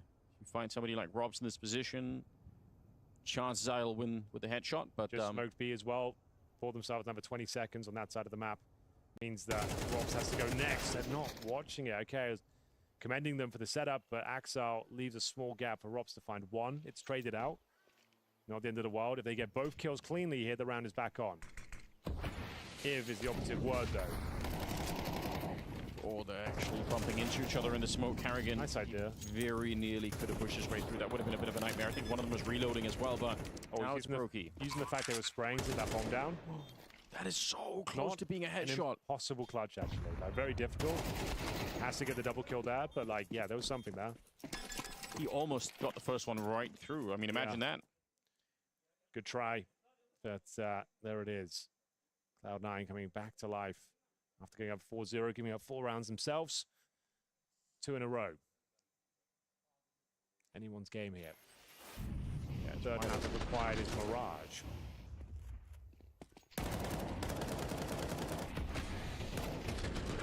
Oh, all right. He actually... Jump scare. Yeah. In all senses of the word. That's crazy. That could have been what lost you that fight. Imagine if you don't get that headshot and Carrigan just sprays them both down. It's on. Triple nading middle. They haven't deployed them just yet, so they're looking to airstrike a particular area of the map. Heavy God. He'll have full control of B. Boomage feeling like he's got it under lock and key. Oh, he actually just went to go pick up some utility in city spawn. Most of the time, you drop some smokes and flashes off. Little reservoir of utilities gone back to replenish. He's got another smoke. I'm just super curious about these grenades. What's going to happen? Here we go. Throwing them at top banana. Heavy God going to get 2 of them. A little bit of a lineup here for Boomage. I can't believe that's not more kills. I feel like they were all right there. But it might have been enough. So tempted to go for another swing there, but if he goes down, it actually gets a bit complicated. He's played it well, though. Yeah, don't hunt for the frags. You are up against the phase. I mean, they can definitely convert some of these rounds if they give them a chance, but yeah, good positioning all throughout there. And Cloud9 are really losing control of this half at one point after having a beautiful start, but it seems like they've got the grip again. This is the map pick of phase. If Cloud9 win it, it's going to be very interesting when they're playing Mirage. I'm kind of a little bit invested into this Cloud9 team now. It was just looking so dysfunctional, obviously, at the start of Dust 2, but the fact that they managed to turn it around, I think it's kind of cool. Let's see how far they can go. Double AKs on the CT side. Final round of this first half. See if FaZe can post one more. 8-4 doesn't feel great on your pick. It looks like an abs pop here, Anders. They're going to send 3 players towards the apartments. Smoke down Moto, Brokey to flash in. Spotted though, does make things a bit more complicated. They'll push him back. If they push when the AWP is rotating back like that, it's actually great timing. So we'll see if Icy is going to be quite ready for it. Down in the pit, but Axel in the strange corner, and Icy did have the all about. Axel. Идеальная приемка от Cloud9. Это 8-4. Перерывчик. And they're definitely primed to win this round. Frozen and Brokey, what looks like an impossible 2-on-5 here. The bomb is in the pit, so they have to push forward. The rotation coming from Cloud9. They get all 5 members here. No risk at it at all. Icy gets another one, and it's just Brokey left. And They can do whatever they want here. Great first half coming out of Cloud9 and 8-4. Excellent work, I have to say. A formidable CT defense from the new look C9.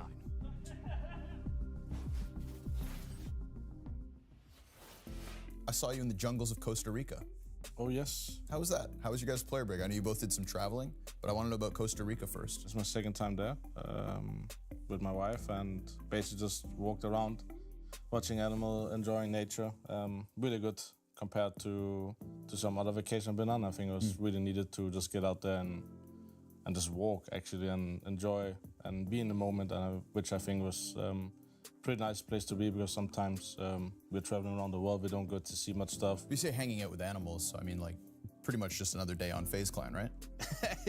Yeah, I mean, wildlife there, wildlife in FaZe Clan is pretty much the same. I see different stuff every day, but there was more natural habitat, and FaZe Clan is not really natural. Yeah, yeah. Glad you got a chance to slow down, but you went to Tokyo, Japan, right? Tokyo, Kyoto, and Osaka. That's a hustle. I didn't slow down. No, I also you're had large. a one-year-old with me as well. Yeah. It's great to actually spend some quality time with him and actually get to create some memories that's a little bit longer than the 4 days I'm home between tournaments. So it was definitely much needed, but at the same time, it's quite hectic. Okay, let's get into the nitty-gritty, guys. You touched victory again in Chengdu, right? Probably felt good, a few second places. What's the most difficult team talk you've had to have in 2024 so far, Finn? I think the team talk we had in Dallas, I think we haven't really had team talks. I think when you are that close to winning, there's small things you talk about, small adjustments, right? You don't want to stress out and lay out a whole map what we need to fix, because you are so close, right? And I think after Chengdu, there was maybe a moment where we took a little bit gas off the pedal. I think down the line we forgot the journey, we got frozen, and we had expectations to win every tournament. How do you approach the remainder of the year where it's not been one that you guys can really claim, right? I have to say competition is really high now. I think different teams are playing different kind of Counter-Strike. But I think most of all, what we can control is to make sure that enemies or teams are fearing us, and right now they don't. You have to earn that fear like we did in the beginning of CS2, and sometimes it's hard to find the recipe to that. Next year, 2025, feels like a new year of Counter-Strike in the way events are going to work and in the way partner teams have been changed up. What is a defining factor for you guys when it comes to picking and choosing the events that you may or may not participate in next year? Do you think you guys are going to be trying to grind it out as much as possible, go for the prestige? First of all, location, prestige, making sure you don't go from time zone to time zone during a season. That's the one that drains it the most, right? So you're supposed to go to Brazil and then go to China 1 week after. Those things are really hard to manage as a player. I think it's a very fine balance between figuring out how much you want to push the team and how much you're grinding just to get the legend stage at the major. Because mental health is way more important than being a higher seed at major than not.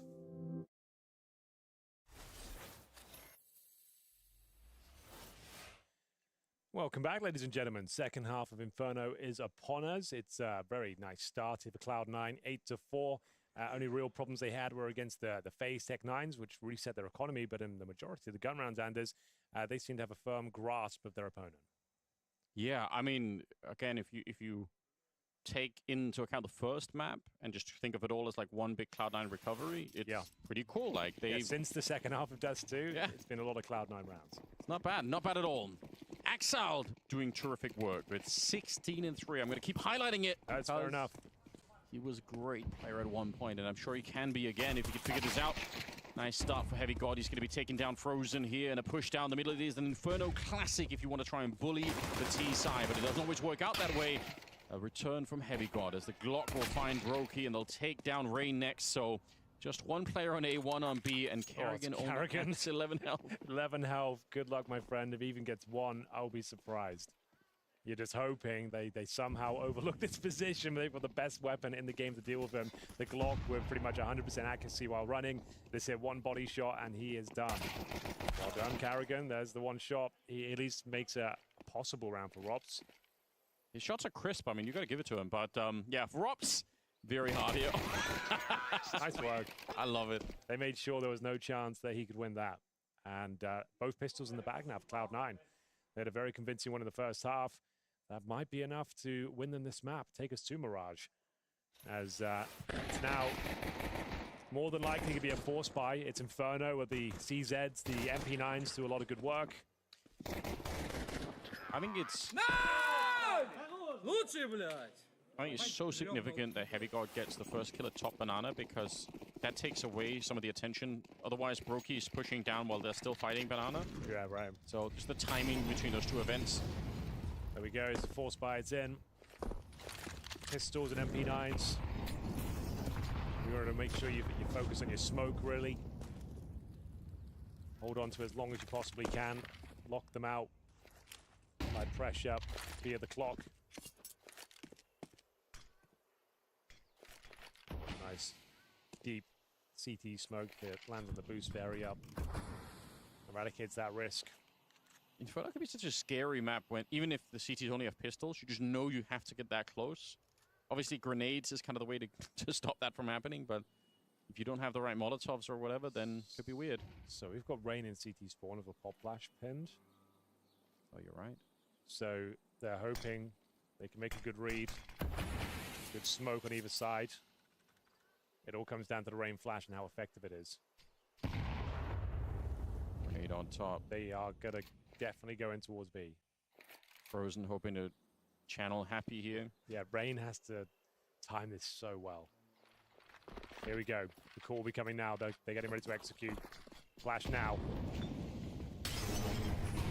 There we go. It's maybe a little bit early, but it does work beautifully. It didn't find any of them, but they turned from it. Yeah. Очередной въеб пистолетом, ребята, когда не въебывали нахуй. Очередной въебик, если что. Или нет, подожди. And a 2-on-3, and they don't have the security to plant the bomb. We're down to 10 seconds. It's not going to get any better from here on out. Icy. Блять, кое-как осидел, там 2 лоу хп. Бумычу пизда. And Frozen with a stunning headshot takes down Boomich. It's now all on Icy. He's going to find a quick one. Все, пиздец, опять пистолетом въебали. Нормально, хули не надо. Мини. Ага. Well played. Went about as good as it possibly could have done, right? Oh, yeah. The flashbang. I'm not sure how much it blinded them. Difficult to tell sometimes with the assists coming in. But the fact that they turned and they kind of got clustered up on the corner caused carnage, right? And now you can see everyone's trying to run away.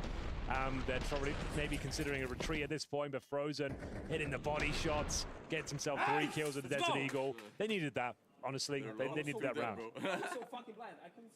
He was blind, yeah. I was going to say, like, if anything, it just said Frozen was blind. Yeah. They didn't get any flash assists. So he just flashed his teammate, essentially, but they did turn. So it still was effective. Don't get me wrong. Just a little bit funny, I suppose. And we've got a full eco. Even with the bomb down, they do not want to get involved in the war of attrition on this. They're going to be just accepting a full eco, which, as I mentioned on Dust 2, when you have a nice lead, this is how you play it by the book. Yeah, it makes sense. Rain and Carrigan both at 3 kills. It's definitely someone to maybe think about too. We mentioned Axal, but Icy on the other side has also been playing a very cool game. Not necessarily easy playing FaZe on LAN. Doesn't seem to be too bothered by it at the moment. And because they don't have anything, I mean, armor especially, the MP9s, 3 of them on the CT side should make very, very quick work of this round. If you get the bomb plant here, that would be kind of a miracle. They don't even have a flash or anything to get out of the apps, so just all the odds are stacked against them. Rops is here, ready to farm with the AK, Molotov, and he actually hears them burning, so if there's any doubt in his mind, he knows now they're definitely there. They will fall back. Roki running and shooting and strafing all over the place. Rops will get a couple of kills, make it another one at the end. Yeah, they lose 1 MP9. Not a big deal. Not a big deal against the full eco. See NIP getting ready to play G2 after this one. NIP actually have a pretty decent team now. With Wrinkle coming through. Stop teasing. No, when I commentated them in the final at Yala Compass, they looked fantastic, honestly. Made it part compared of my to, like, in context for an NIP team, it's the best looking NIP squad we've seen in about 3 years. Maybe they didn't want to be good until 25. That's what I heard. Yeah, they're ahead of schedule. Trust me, they're going to be dangerous today. They're going to give G2 a run for their money. I know that's a crazy thing to say, but they are going to. I can't have my heart broken anymore. Так, у нас тут ситуация, типа мне делали недавно этот так. I'm gonna be so mad if you're wrong. Хорошо, арена, ох, ебать. Как тут они живы нахуй на этом банане? А, то тут пизда Харюгану, блядь. Куда он побежал, блядь? Рейн может спокойно 2 делать. Да. Третьего. Нет, третьего уже нет. О, тут Робзик. Да-да-да. Тайминги могут быть. Да, могут так. Вон он.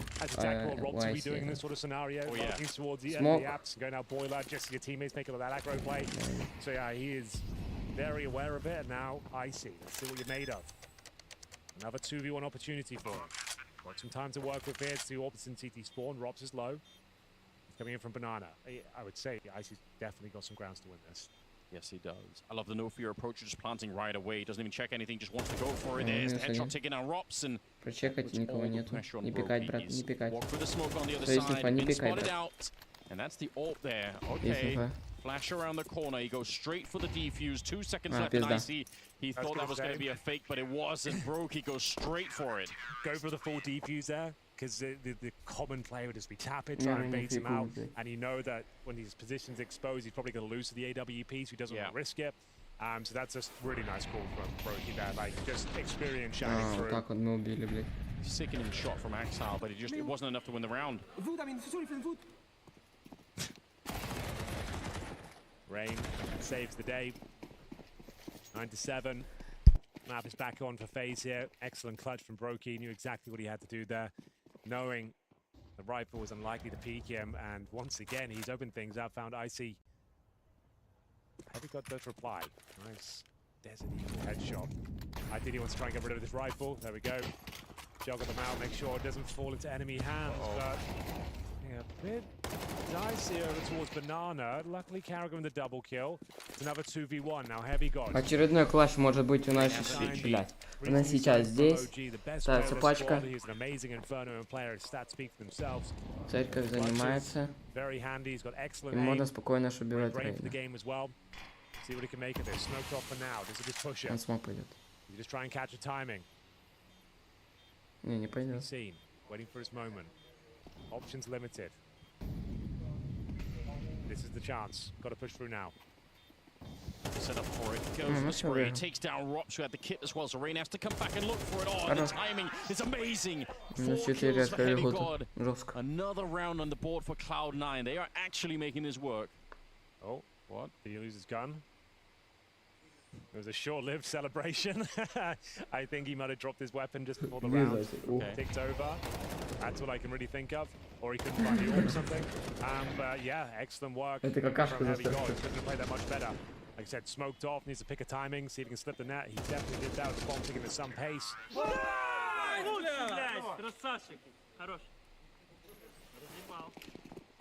And now the money.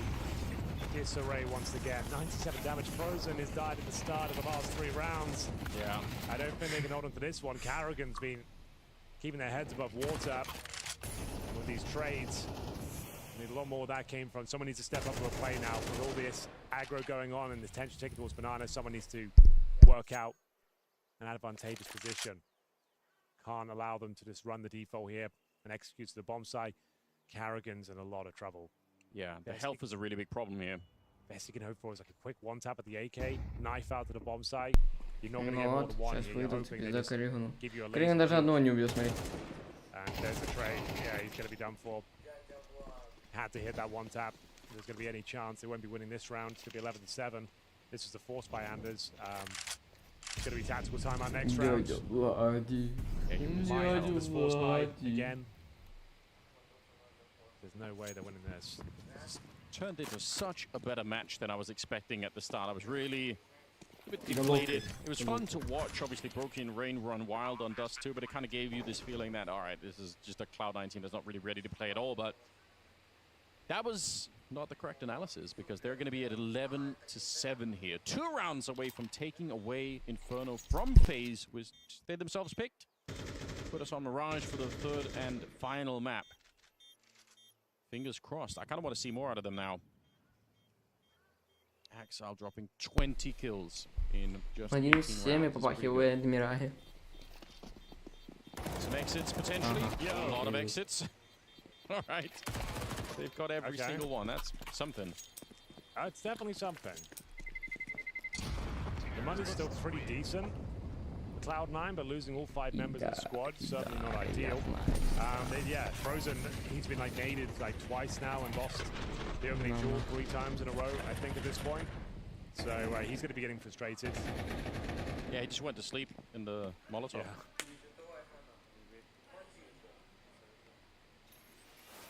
Мать ебал. Guess he got the information across. Just... Я маму ебал. Что поделать? Маму дохлую. All right. Well, so yeah, like I said, they had Извиняюсь, сейчас это не вам. Я MP9 elsewhere. Goes without saying they need to win this one. Broke is going to do the heavy lifting.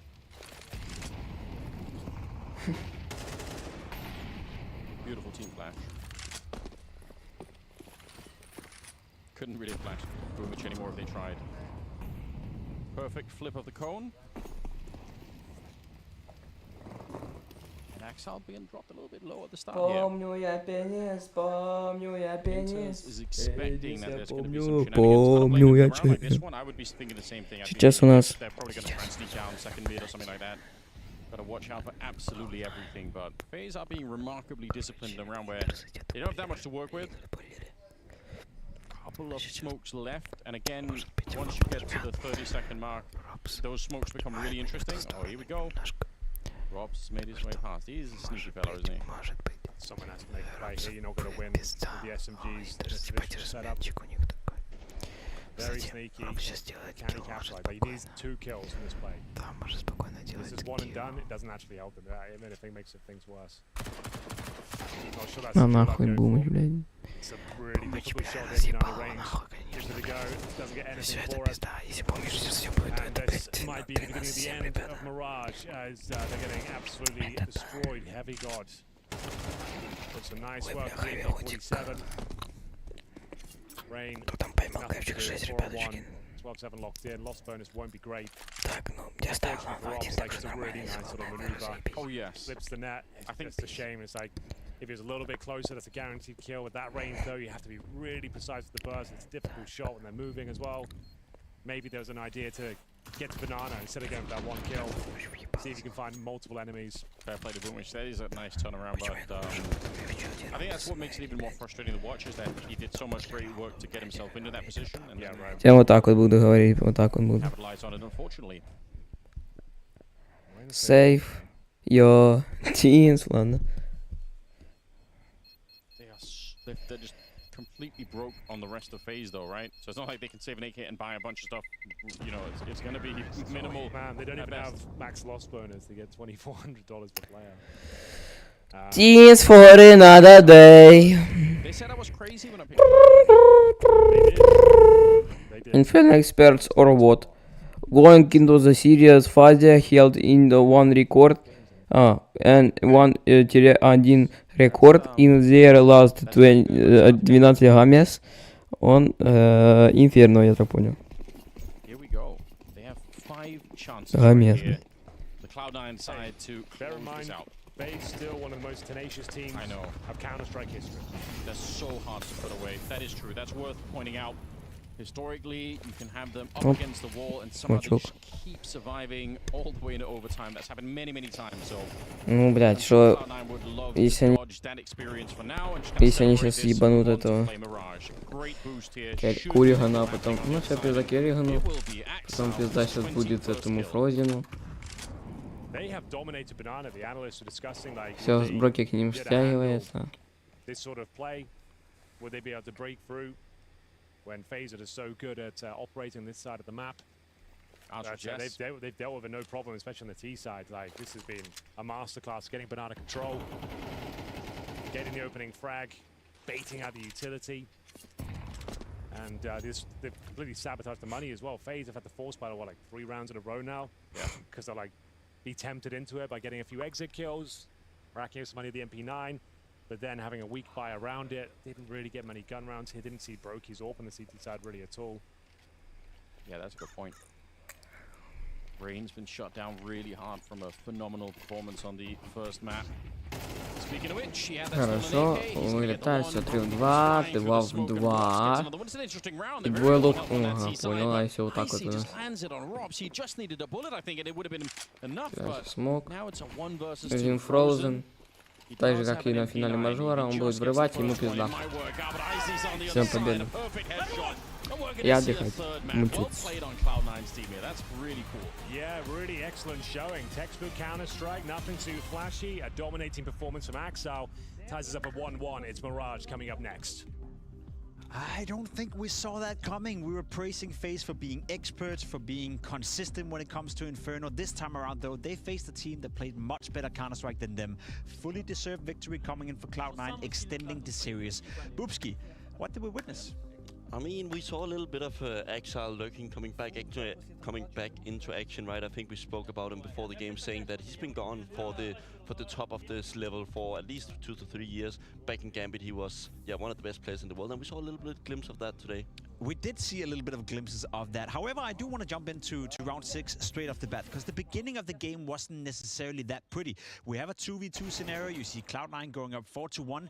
You have Rubs now left in a 1v2, playing it picture perfect. But from this point on onwards, Exile, with the limited time left of this round, all he can really do is stick to the bomb. And look at the timing. Look at the timing. Then for some reason, he lets go of the bomb with 0.69 seconds left of it, and he ends up losing the round. Rubs, for that matter as well, didn't necessarily play that round in perfection either. So my point here is that the beginning of the game, despite Cloud9 getting off to a good start, it was a little bit messy. It felt like both teams couldn't really find their footing. And then initially my thoughts are that if it's a messy game, then FaZe will prevail. FaZe will come out on top, but that wasn't the case. I mean, I think it's more impressive when you look at the fact that they still lose those type of rounds, but they still win the game in 13-7 action. This could have been really, really grim for FaZe. Easily a 13-4 game if Cloud9 played the percentages better, because they also have another round where they're even in a better situation, where they feel like they get off to a start where they can actually dominate their opponent. I think Icy was also a player we wanted to talk about a little bit. Yeah, let's jump into round 7 straight away. We do have a round that showcases once more that Cloud9 is getting off to a good start in the beginning of the round, but they can't really finalize it. Icy, you spoke about him, Bobski, getting a nice double entry, and yet FaZe still finds a way to win the round. Yeah, I mean, in this situation, when you really have the AWP taking the deep angle on short, right, you have a good start of the round, right? You get the 2 kills, and then he's almost about to get away, but he baited so much for his teammates, but they're not even able to get 1 kill from that situation. In this case, where you're forcing the opponent to go up through short, it should almost always be at least a good round for Cloud9. And my point is that when you're FaZe Clan and you're winning those rounds, and if you're Cloud9 and you're not capitalizing on those opportunities, you're bound to lose. At some point, FaZe will come back into it. You see it on the round history here as well. FaZe is winning 4 rounds in a row. The score is 4-4. To my understanding of Counter-Strike, it had FaZe written all over it. But then Cloud9 came back. They won 4 rounds in a row in the second part of the first half, and then in the second half, it did feel like FaZe never really came alive. Is it fair to say that Cloud9 were by far the better team in this game?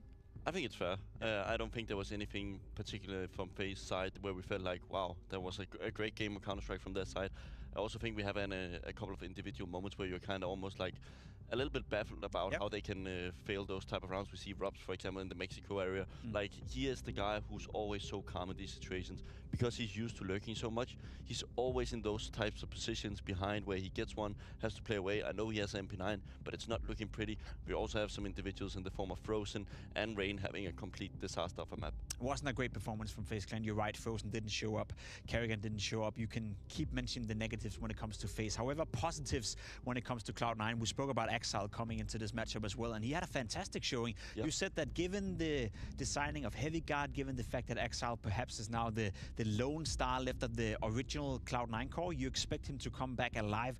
Was this way better than you could have expected already? I mean, we've seen him have those type of maps, right? Also with the old roster, but it's just so inconsistent. If he can build upon what we've already seen from this relatively new lineup, it's looking good, man. Like, he was a very, very strong aimer in his prime. I don't think he's forgotten that, but now he has to take into a step where he's going to be a little bit more direct, take a little bit more responsibility. He's a relatively experienced player at this point, but it did look into him and Heavy God, like one of those guys were, anchors, but he's staying with his roles, and Heavy God is actually the one integrating new playstyles into his way. And do you think that's the right way of going about it for Exile to continue in the role he had before? I mean, I would have loved to see him switch it up a little bit, but of course it's only inside the team they actually internally know what he likes to do, right? I can sit here and say, wow, his aim is really meant to be something else, and he can play in more active roles and dominate games, but if he's not comfortable being in Connect on Mirage where all the nades and everything is flying, then I think it's better that a guy like Heavy God, which Boomich already mentioned is like his second voice within the team. It's only fair that we bring up Icy once more. I think he played a phenomenal game on Inferno once more. We saw him on map number 1 doing well. He was playing in Amcal. He was doing well doing the RMR. A huge prospect, you know, and now he finds himself a good contract within Cloud9. 2 maps in a row versus FaZe Clan, where he's the one making the difference this time around together with Exile. This is about the best possible debut you could have asked for him. Yeah, I mean, he's not uncommon within the space, right? He's been there. Yeah, of course, he's played like opponents like this, but of course, when you step inside a team with the likes of Cloud9, you have almost, I would say, legends within his region. Yeah. Right beside him, there's a lot of pressure from the get-go, right? But he's been able to handle it relatively well. I think if this is what we're just going to be seeing as a baseline from him, the future looks really bright for Cloud9. And that's something I want to pick your brain on, because you've been in that position yourself. When you were joining Astralis, you were obviously joining a team that had won a lot of stuff, you know, and you came in as a player that's been around, obviously, in Madlands. You've seen your fair share of moments, and you've been at the big stages. But do you feel, you know, frightened by the fact that you're joining a big organization? Do you feel frightened by the fact that you're now sitting next to Device and some of these big players? I mean, depends on the criteria that you're joining, right? I think that the circumstances are very different for Icy. Sure. I think they trust him very much to be actually that player who can Scarlett make a trust difference. you, I mean, I think Kasper Witt trusted me, but I don't think the rest of the team did. I mean, but yeah, I think Icy has a unique situation, right? They've already spent their money on him. They feel like he's an integrated part of the roster. He's already shown that he can be a dominant force within the tier 1 Counter-Strike. Is relatively small sample size with Amcal, but still, like, right now you're in a position where you're not a superstar team. You would just have to build from the bottom. You would have to build from the bottom, and you're right saying that when you spend a lot of money on a player like Icy, obviously comes with a certain amount of responsibility as well. Do you think, I asked you before as well, but now you've seen him play on 2 maps, you've seen him play for Amcal as well. Do you think we have a hidden gem right here? Do you think the potential of Icy is up there to become not necessarily the best player in the world, but up there in the conversation? I mean, this region just keeps producing these types of offers, right?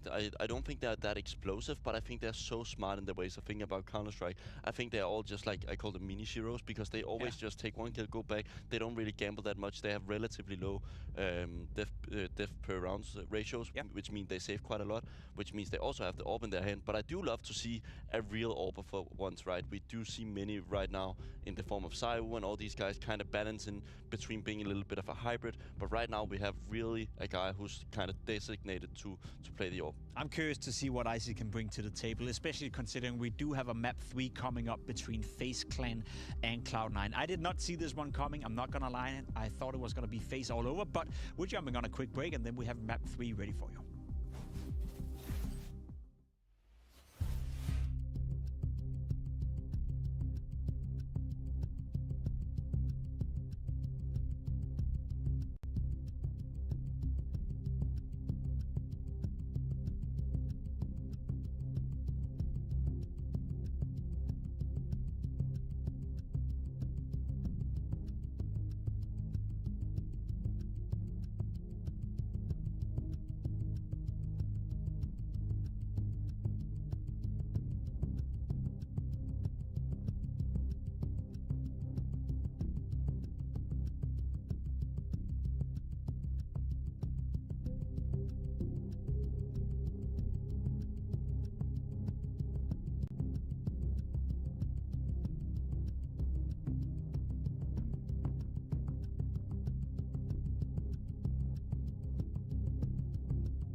Players are arriving at the studio later today. Following after the Cloud9 FaZe match, we have NIP taking on G2. And as you can see on your screens right now, both of those two teams have arrived inside the studio.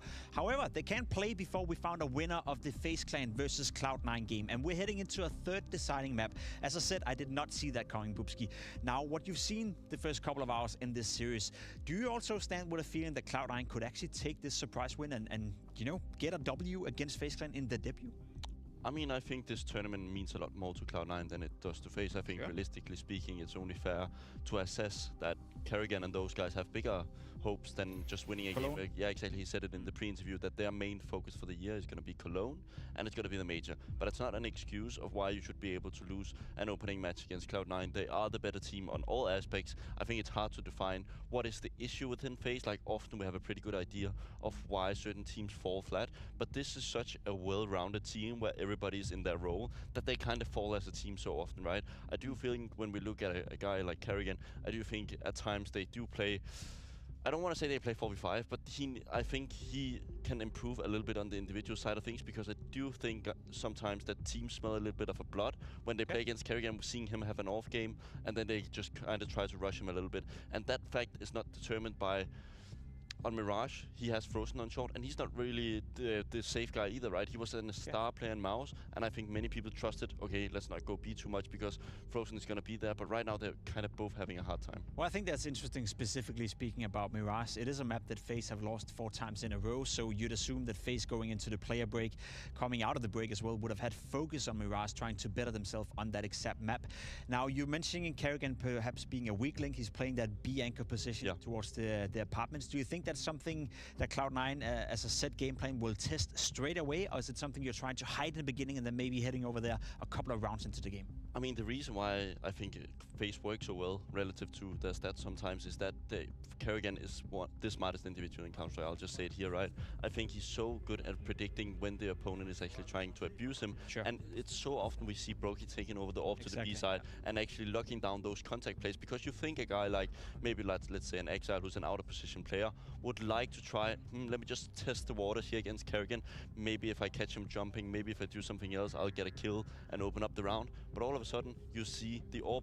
But here, the important part is that on the B, it's all about using the same patterns. So Exile doesn't get the feeling that it's an AWP or it's an M4 standing there. Because sometimes we see like a B player would go like Molotov, smoke the molly, and then you kind of know, okay, there's probably not an AWP here in the start, right? But if there's no nades being thrown, like no mollo, no smoke, you kind of think to yourself when you're the B player, maybe Brokey is standing on the opposite side of the wall, right? So it's very crucial for Kerrigan to actually use his bait correctly, and this is also like what teams look into on anti-strat, is that pattern recognition, like when does what player do what and what can we read from it.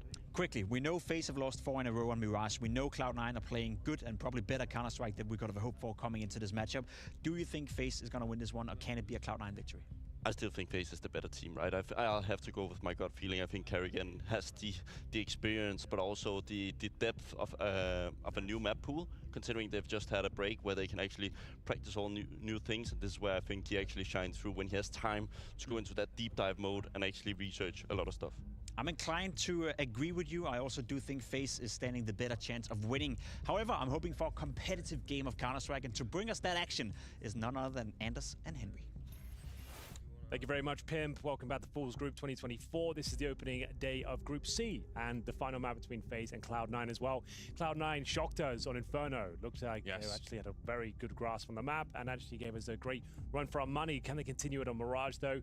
FaZe haven't had the best results in this map, losing the last 4 outings. I think it's up in the air. I think towards the end of Dust 2 and throughout Inferno, Cloud9 have played better CS as a whole. Look at the odds. They've evened up quite a bit. It was much worse earlier, but people are giving Cloud9 a chance here.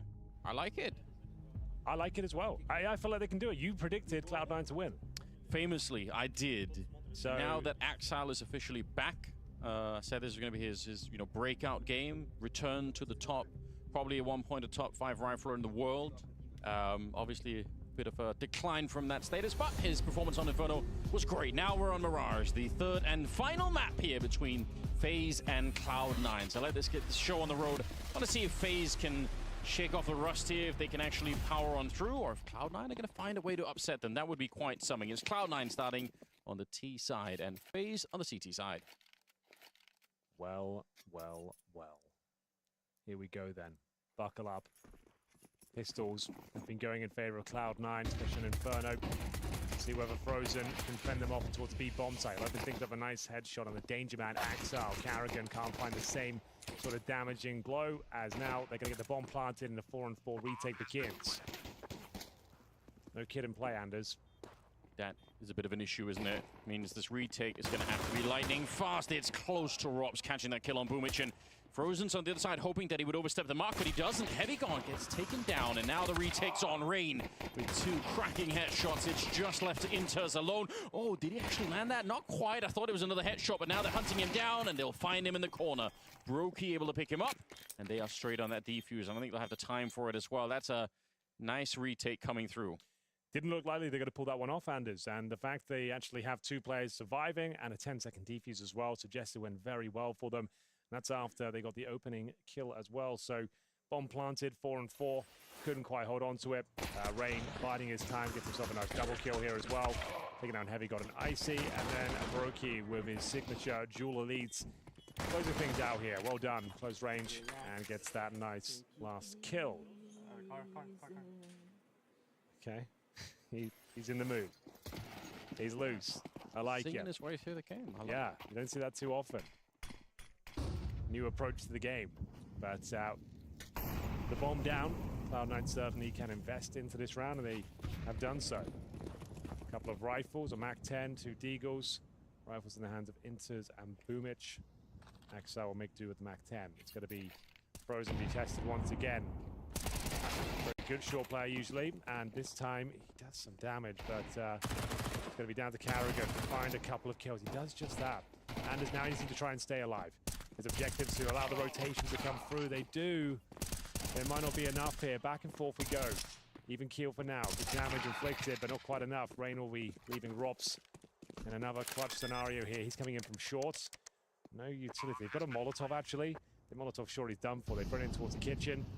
Rops will have a smoke and a flash himself, hoping that someone walks into his crosshair, but they are staying put. And a kit as well, so there is a bit of time here, but you're right. He was really praying that there was going to be, you know, a quick 1 versus 1 here. A simple mistake from Icy could have done it. I think now he's wasted quite a bit of time, and he still has no idea where anybody is. They're staying put here on the Cloud9 side. They're not going to give him any information for free, and I think he's already made the choice to say, all right, if you don't want to play, then we'll try again next round. Well done on Cloud9 here. I think you are right about Carrigan wanting to stay alive, but it kind of, at the end of it, felt like all the FaZe members were just fighting alone. Carrigan alone, Rain coming in from the market alone, and there was no real setup there, and that's unfortunate, because that requires, you know, each individual member of FaZe to get a couple of multi-kills, and it just wasn't the case, so well done. Second round forced by victory. Will FaZe respond in kind and force by themselves? The answer seems to be yes. Rops will save a Galil, and scout purchased by Carrigan. He likes to scout. When they get going, he likes to bring out a double orb setup sometimes toward that B-bomb site.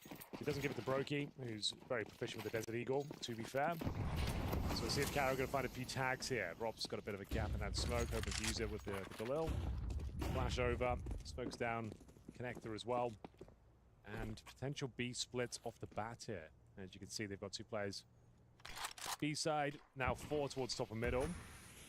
Heavy God at the front of the pack. Spots one towards short. Waiting for any sort of reaction from the CTs here. There is a gap in that smoke that he's aware of. Robs has jumped up in towards the ladder room. Needs to find his first pick. And he does so in a fantastic manner. Finds Heavy God. Didn't take any damage, got the advantage.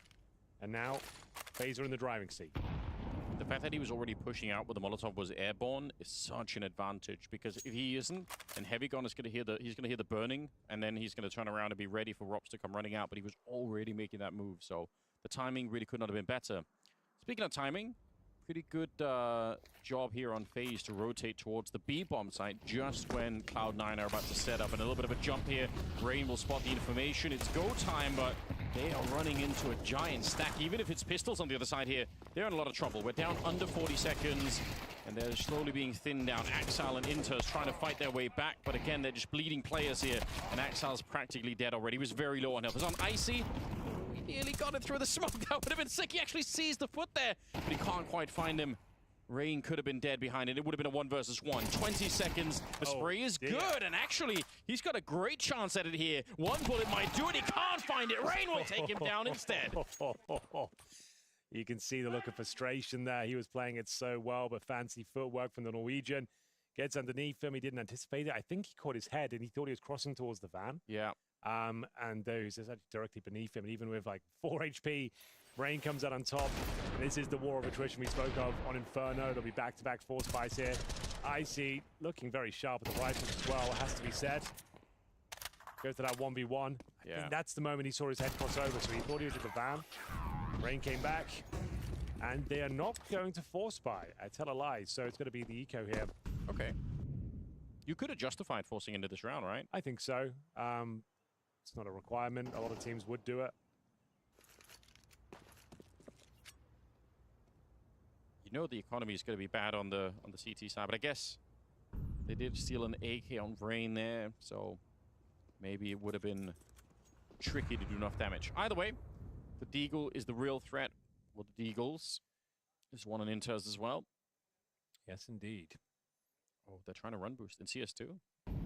Bold move. I mean, your Glocks anyway. Might as well give it a go.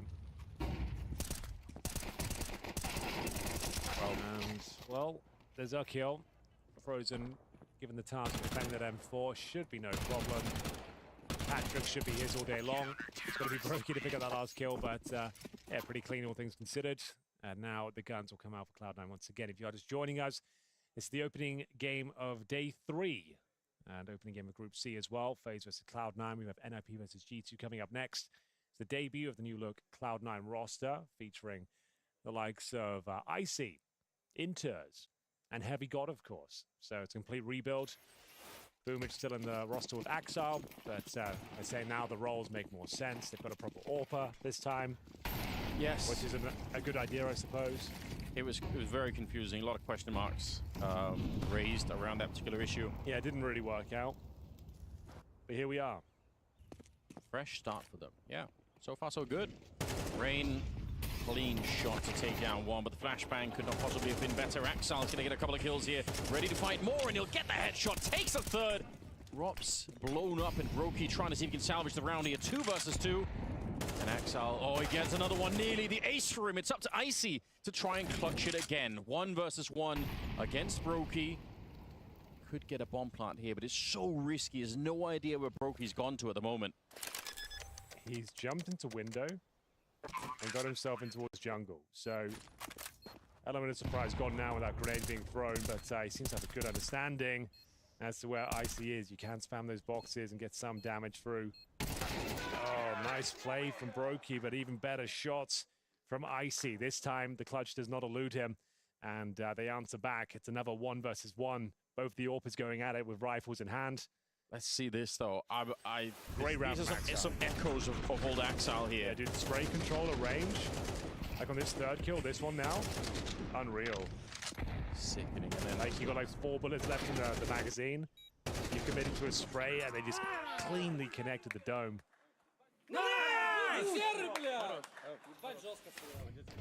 Been a minute since we've seen that kind of play from him, but it's a welcome return. Rob's surely going to be dead on this one. Yeah, unfortunate. Just trying not to breathe too heavily inside of the smoke. Just please don't. Well, if they win this round, the money is definitively going to be gone for FaZe, and Cloud9 could even take a bit of a round lead here. Flash into the corner, but Frozen stands his ground. Smoke on top, and Icy. Yeah, he had to either push that, or they would have to give up that entire attack and relocate somewhere else on the map. So, very important kill. Leaves just 1 player, but there is a rotation. Rain already running there, so they're kind of going mid and B and leaving A pretty much undefended. It looks like Boomich is going to take advantage of that. Could be a huge play for Boomich if he can make his way out onto the A side.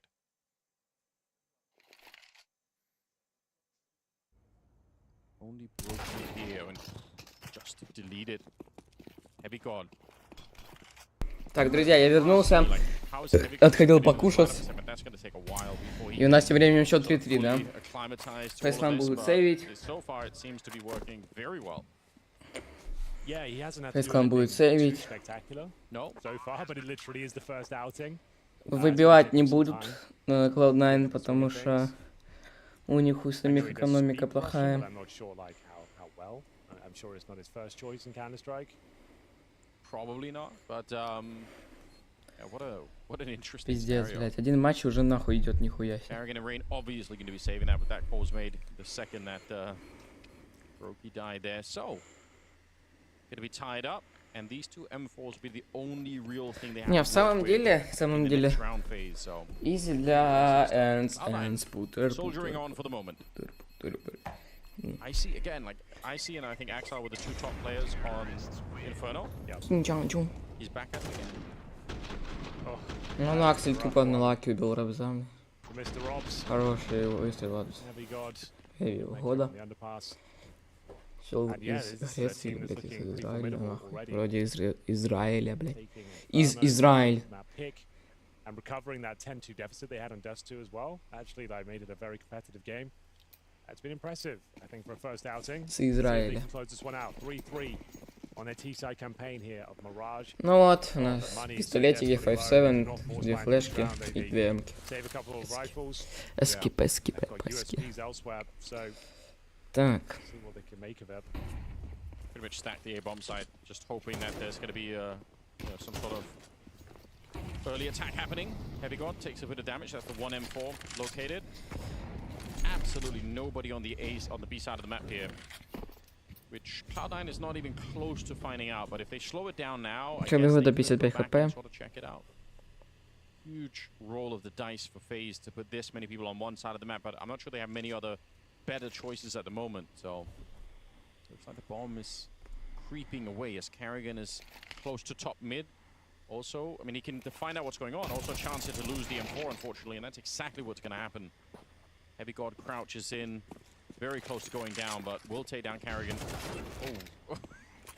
На нахуй. Думаешь, только да пошел в пизду, тиммейт ебаный, блядь. Can they run away that AK and the M4? I feel like leaving them at top mid could be a little bit dangerous. They're running back into the stack, Henry, with a team kill. Сука.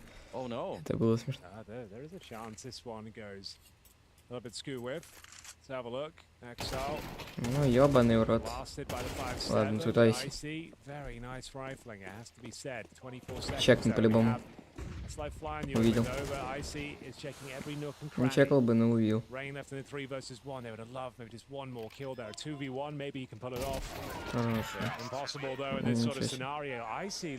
Походу проебали. Ну я чуть-чуть поставил, там, блядь, успел сколько, сотку. Я выиграл за несколько дней, я себя выиграл дни, у меня там 5000 сейчас, я соточку поставил. Ну так, с разминочного.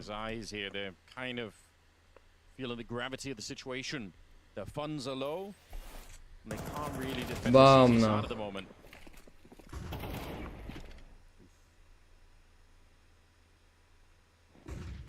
It happens, even to the best of them. Well, here we go, another gun round at least for FaZe. That was the eco, technically, with a saved couple of rifles. They now got pretty much full buy. Блокет кисает. 32 хп остается. Ну, нихуя, ух, ебать. Разъебали Аксель с этим, с Авиготом. Вот. С Новым годом. Новым годом, блядь, с Новым годом, с новым счастьем, блядь. Хэви годик. Хочется сразу сказать Новый годик. Cloud9, and if you can do that on the CT side, if you can stop the T's from having the mid control, obviously strategically that puts you in a really powerful position, but сложно будет двоих убить. Ну как, легко по идее, ну кажется легко, да, они типа по одной стороне, кажется, что легко. На самом деле, блядь, нихуя. Роб сейчас пойдет, он не пойдет дальше. А там Майси идет.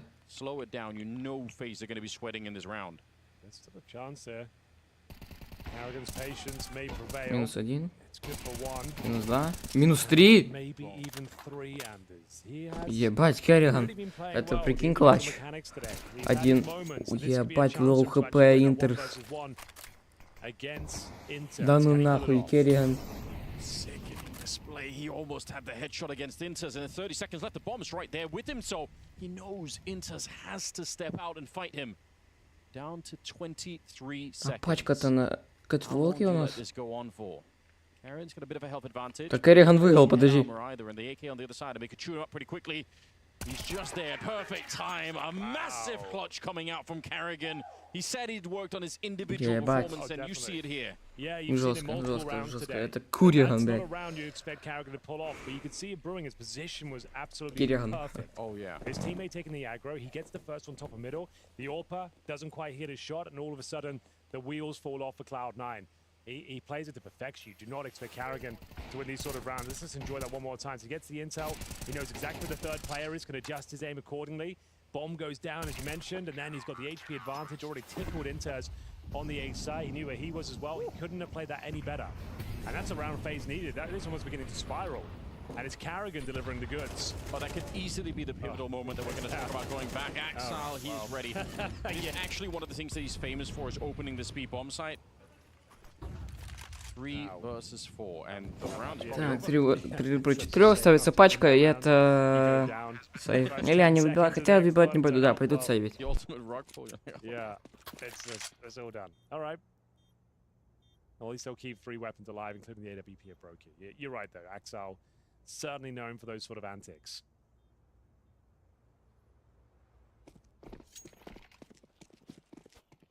He's done so much between him and Icy. They're just like everyone else is at 3 kills, and between the two of them, they've got 22. So kind of crazy at the moment. Wow. Yeah, for FaZe, they can't build on that success. I mean, that is a massive deal, right? That could have been the spark to turn everything around and get right back into the half here, but it isn't what we're seeing. Yeah, that kind of round will take the wind out of your sails. Well, just to echo something that you said earlier, Henry, though, they're such a hard team to put away FaZe that Cloud9 have to kind of remind themselves that even if they have a bit of a lead, even if they go into the second half like at 8-4, they still have to have that focus all the way through. Like if you slip up even once, FaZe famously are able to make almost any comeback. So it's a good start for Cloud9, but by no means is the job done. Oh, certainly not. Brokey doesn't seem to think so. This time we'll find the opening kill against Boomich. He's struggling with these opening frags the last few rounds, but to be Cloud are not wasting any time. You know, Rain is segregated to the corner. Oh my god. Nice shot from Brokey once 2 в 3 Броки делает минус килл. И у нас... Можно, кстати, это выиграть. Можно. Разрешаю, блядь. Ну а если пойдет пикать, то как будто... А, они кидают смог. Охуеть. A little bit too far out. Icy, once again, alone, attempting to clutch it. He's been close a couple of times. He's even had one. Hunting down Frozen. It's going to be a free kill, and he has the bomb. This is interesting. If he clutches this one, Henry, young player up against one of the strongest teams in the world, making a bit of a name for himself, potentially. He faked the death cam to suggest he was jumping in window. Yeah. And actually made his way into B. He's timed it perfectly. Brokey had to respect that he could come from murder hole.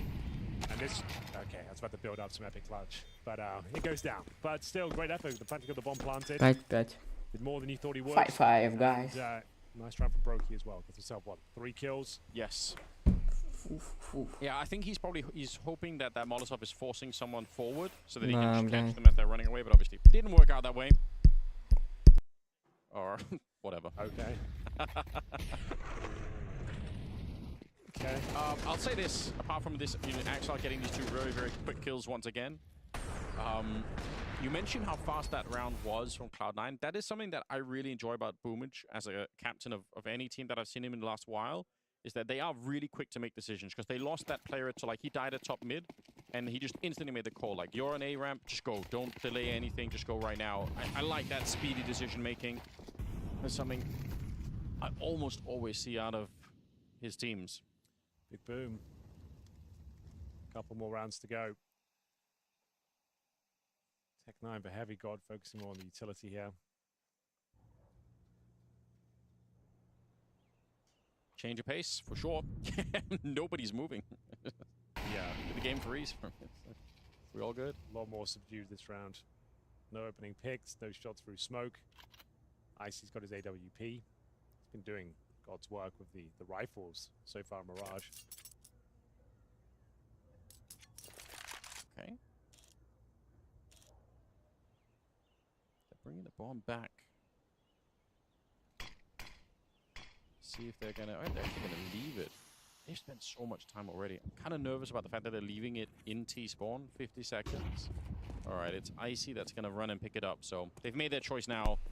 Try and see if they can squeeze that in. Так, ну, в принципе, более-менее Heavy... Ага, ну все, проебали, получается. Акселю надо... Ну, он право... А, нет, тут уже жестко сейчас Frozen будет. Frozen как будто убьет его.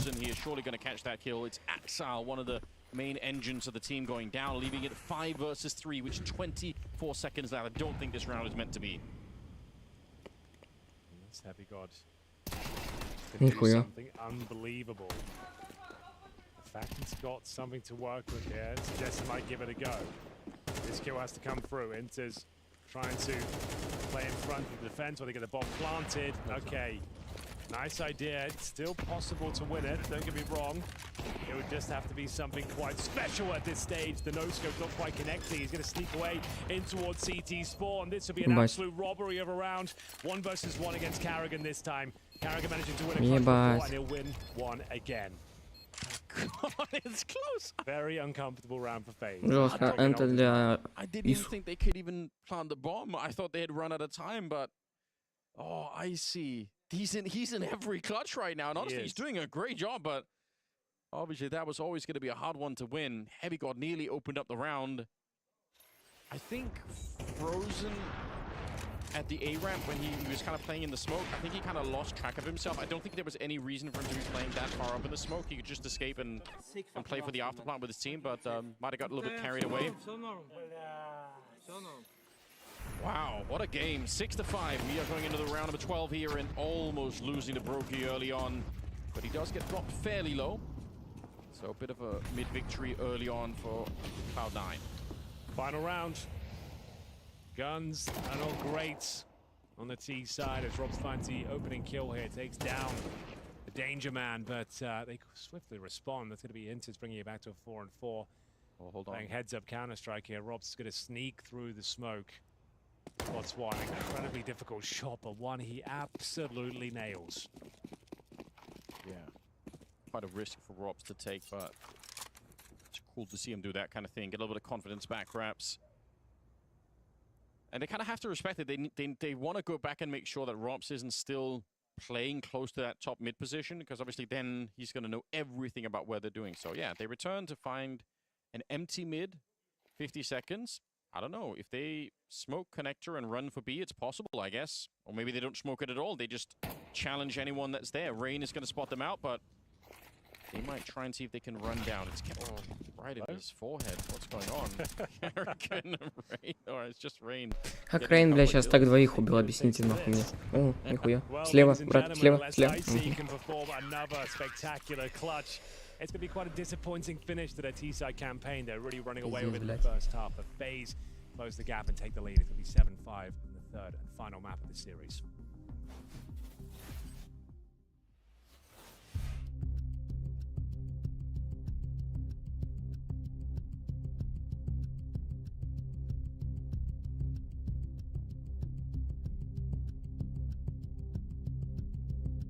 Чат, я, может, пистолетку пропущу, так что да.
Nice. Fucking insane, bro. That's what fucking need. Let's go. Sick round, Finn. Thank you. Let's fucking go now. It's like refrag.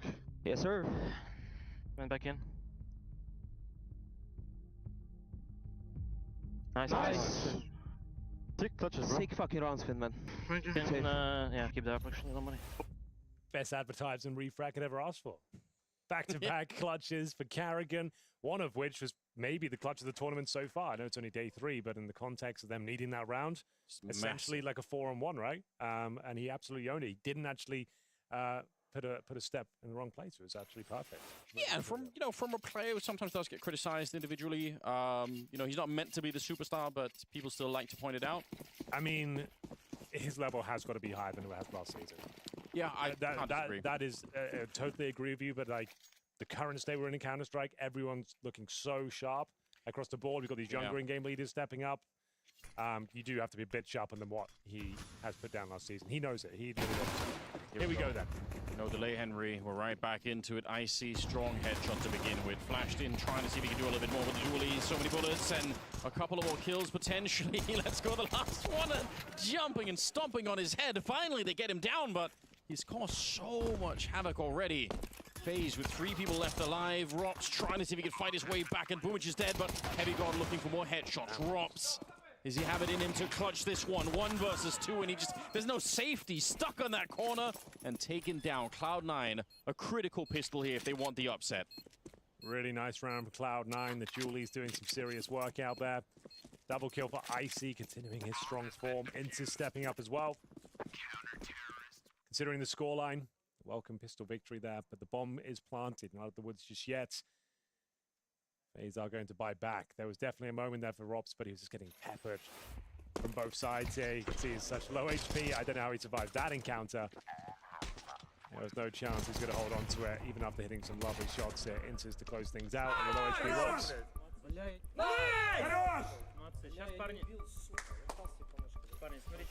Leave him hanging, Boomich. The pressure is on once again for FaZe.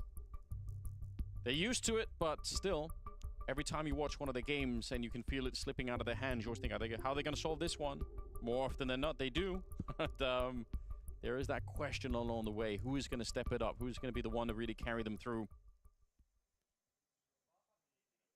Brokey and Rain have already had their time in the sunshine on Dust 2. Rob's just playing very well in that first half. So a lot of cool stuff, and obviously Carrigan with some of the clutches there, but... All right, here we go. 2 AKs. And it's on Rain and Brokey.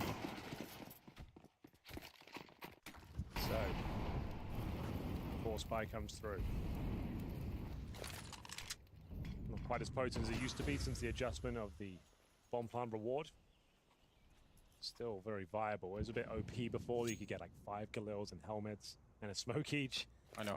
It was a bit much. Like almost a better buy, basically. Yeah. Now it feels like it's actually in a pretty good spot. You get rewarded for the plants, but it's not like you have the advantage going into the next round. Like you still have less firepower, but you have something to work with. You see Carrigan's even sacrificed his Kevlar to make sure Rain gets the AK. So those are decisions she's made. Thinking about the team as a whole. No surprise there.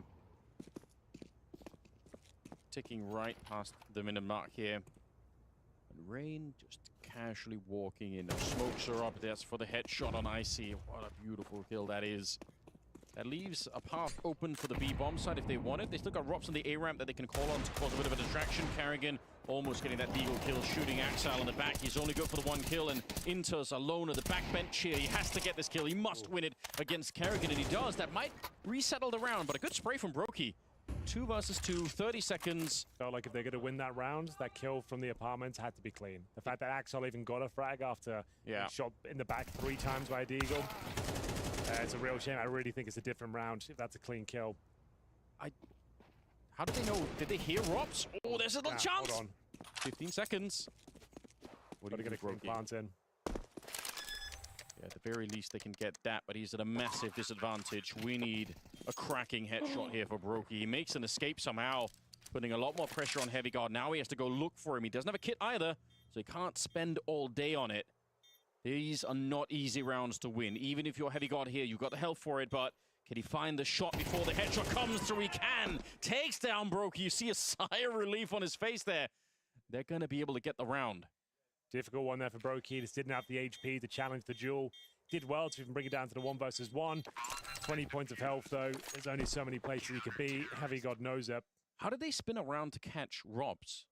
He was on the A ramp walking into the A bomb site, about to shoot them in the back on the catwalk. Like, either they heard him or Robs missed a shot. I don't know, but they just, I think they even wallbanged him at the end.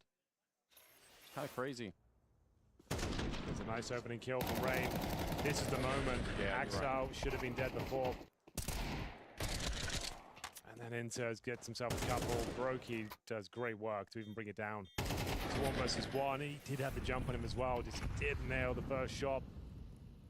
But they are going to buy. Bomb being planted is going down to the 1 versus 1. They're still going to invest into this. The loss bonus accumulating. 7-7 though. Cloud9 have closed the gap, looking for a debut victory here of full groups. Boomich opening frag. Rob's trying to sneak out of the Palace position. Doesn't work for him at all. As a calculated risk, obviously, you're hoping that the CTs are assuming that that smoke is an impenetrable wall and that no one's coming through, but man, what a risk it is. Carrigan again sacrificing for his team, doesn't have any Kevlar whatsoever, so it's just going to be the hand cannon Deagle walking around the map, looking to find something. 4 versus 5. Game is all tied up. If Carrigan get even 1 kill, it's on. They're going to rush it down, but he can't. Axel will get him this time. A lot safe position for him, so he's going to be the back of the site here. I say that, but Frozen actually will catch him. The boost up here is very, very hard to spot if you're Phase. You've got so much else on your mind when you're coming into this. You might just not check it, and indeed, nobody will. That should be the round. Inter's doing great work. Frozen still needs 2 more kills for the ace clutch. I mean, he's a character that could do it, but they're right in front of him here. Strong headshot. Heavy God is there, and he's not ready for it. This is so close for Frozen. But again, it's Heavy God in the 1 versus 1 to come up with a win. Heavy God, another 1v1. Another round 1. As we do see him pick up yet another round. And bomb not planted this time, Anders. So even the loss bonus, it might be down to the partial buy. You're right. This boost from the bomb site, it's old school. You don't see it too often these days, but if it is overlooked, perfect position for that MP9. Heavy God, all calm and composed. Again, it's so close, though. Like, they lose so many rifles. Phase, they buy a little bit in this one. The thing is that without the plant, they can't really justify a full investment. So yeah, you're right. But this is the round where they can stabilize. If they keep this one clean, which they are favored to do so, should be fine. For 9-7 here for Cloud9.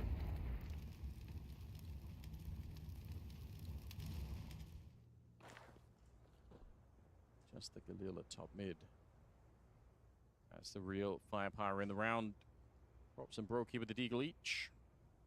We've definitely seen Brokey hit some truly crazy Deagle shots in the past, so wouldn't put it past him. A miracle like that could revitalize Phase once again. Icy ready for them as they come through, even with the M4A1. Pretty good job. And Robs is going to go down. It's a flawless round at the end. There's your money. It's back on track now. 5 players surviving, MP9 kills. Yeah, I think they should be fine. Pressure on, though, for Phase. Opening game here. If they lose, they'll go on to play the loser of G2 and NIP. Let me tell you, Anders, there's a chance for an upset down there as well. I know that seems a crazy thing to say. NIP might be G2, but G2's sort of fledgling roster as well. They've recently added 2 new members. NIP have actually been a squad for some time now with Wrinkle, and honestly, I think they could cause some damage there. I swore I wouldn't get back on that NIP pain train. Promised myself, Henry. Just one last ride. Just one more ride. Come on. Well, let's see. I'll leave it. But my point is, imagine that it's Phase and G2. That would be devastating. Delicious. In every way. And delicious, yeah, you're right. A little bit of a mix of both, really. We've got to get there first. So Phase have not, by any means, lost this game yet. No. Just letting you know the context as Boomich will open things up. Spray for the smoke. They are absolutely owning it on the CT side. They're not going to check for this. As long as he gets 1 kill. And Inters. He could have made the mistake of shooting Frozen first, but he didn't. He just held his cool. That's very nice. Ooh, okay, Brokey fancies this one. Oh, it'd be fun. Oh my god, Boomich just fired up. Let's go. there. I would love to see Inter's the replay for him, because he could have shot Frozen as he was just escaping through the ledge there. And if he had, he would have been traded instantly, and it would have been a different round, but he just let him past. Oh, I love that from Boomich. He is fired up. The analyst said it. This game and this tournament means a lot more to Cloud9 than it does for FaZe. Like FaZe, if anything, Cologne round the corner. You just need to qualify for this event. There's no trophy on the line per se, right?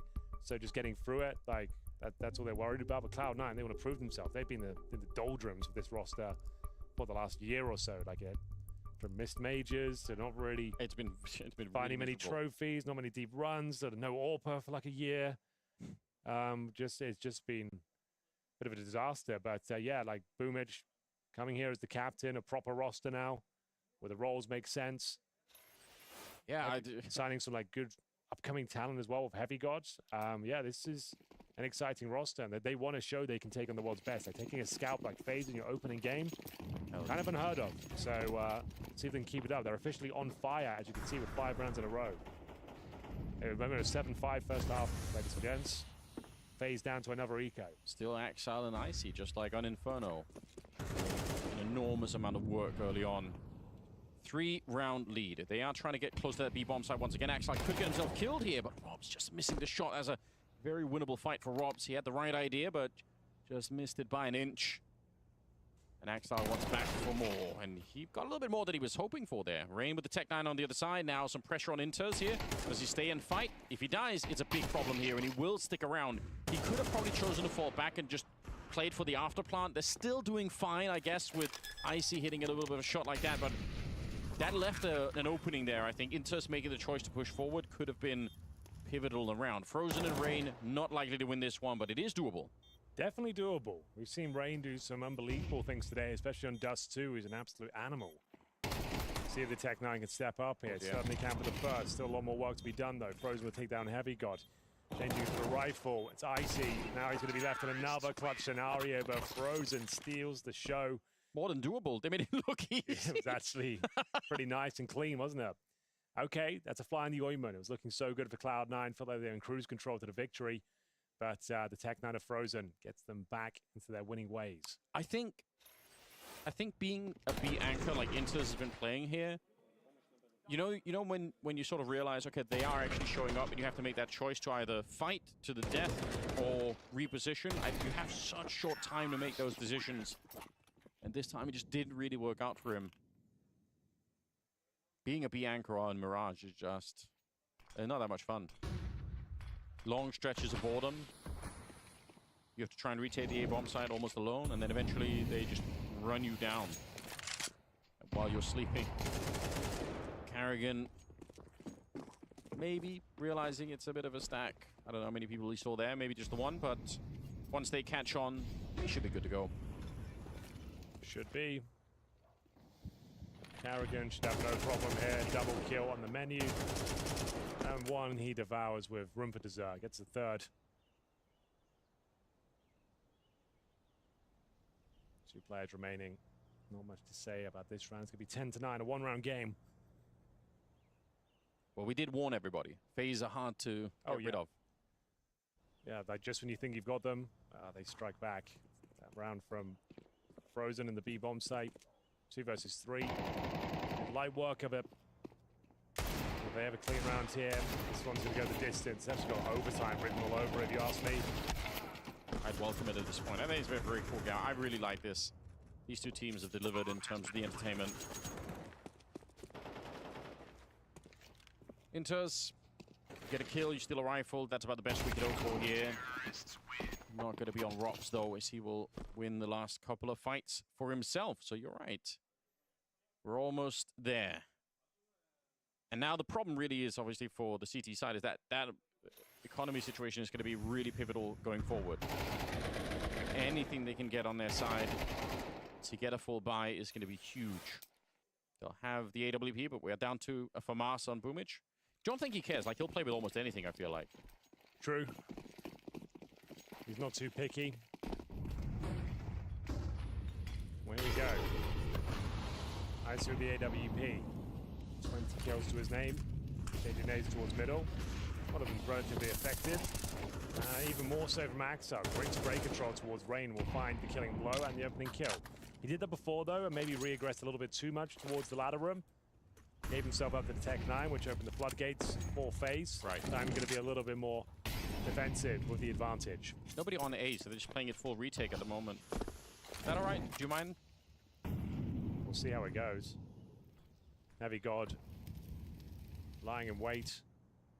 Backup of Icy as well. Look at Boomich. He's pushed out into the B hallway right now, so Carrigan might get shot at the back here, and the rest of his team are having a very hard time actually getting onto the bomb site, even though they're right there. All right, Carrigan does catch Boomich, so that's interesting. There still is I say a 3 versus 4, but Carrigan is bleeding out there at the top mid position. Yeah, he's going to have to come for a connector. They've got plenty of time. Broki's hoping for the CT to overstep the mark and give him a kill. He's going towards Sandwich with the AWP and the bomb as well. It's not an ideal spot, but Carrigan, he's got a 6 time. Well done. He's had some fantastic moments today. Can't quite find Icy, but he has given them a little bit of room to work with.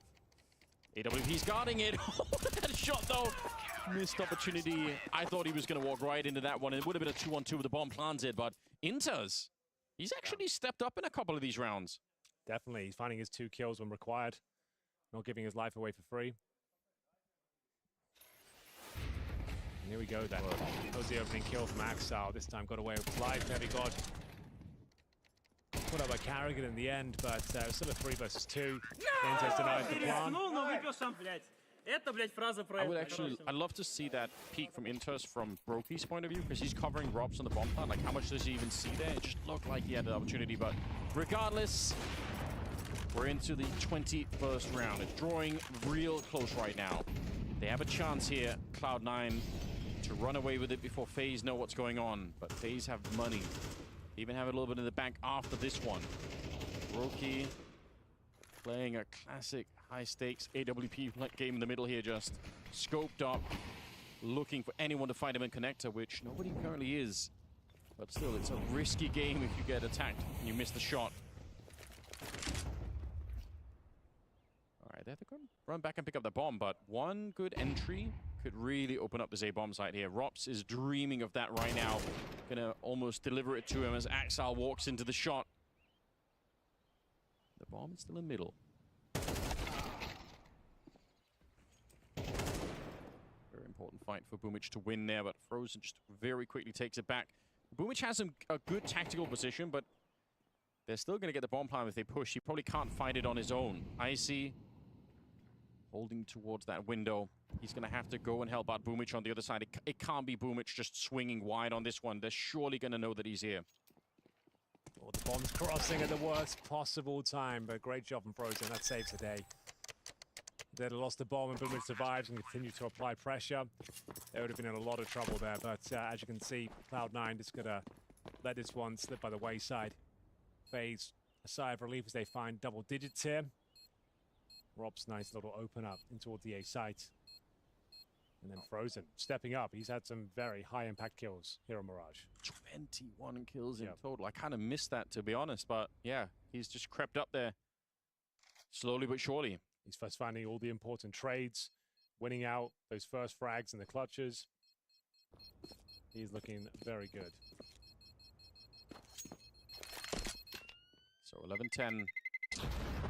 Keep it going. Marching towards overtime. I would really enjoy that right now. This Cloud9 team's delivered the action. We knew FaZe were going to be interesting, but no real data on Cloud9 in that sense. Hard to know what we're going to get.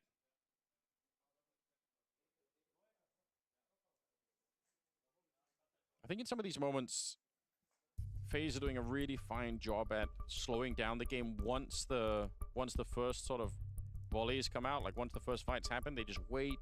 They really want Cloud9 to make a mistake, and can be really excruciating to play up against. But on the other side of things, Cloud9 are fairly disciplined in those scenarios. They're not just rushing forward to take more fights. So a very even match at the moment. Second timeout called for Cloud9. Anyone's game. I don't think. Have they maybe once pushed up mid Cloud9? They haven't been very aggressive at all in that respect. They've been pushing a lot of towards short with Axel. Right. So they're taking duels, but not necessarily pushing. That could be fun. Like right at the end of the game, You have a little bit of a gimmick like that, some good flashes. One's wide open. Let's have a look. FaZe pulled the previous round back. Limited the finances of Cloud9 somewhat. A couple of MP9s here. Here we go, a bit of aggression, Anders. The AWP in towards underpass. I like it.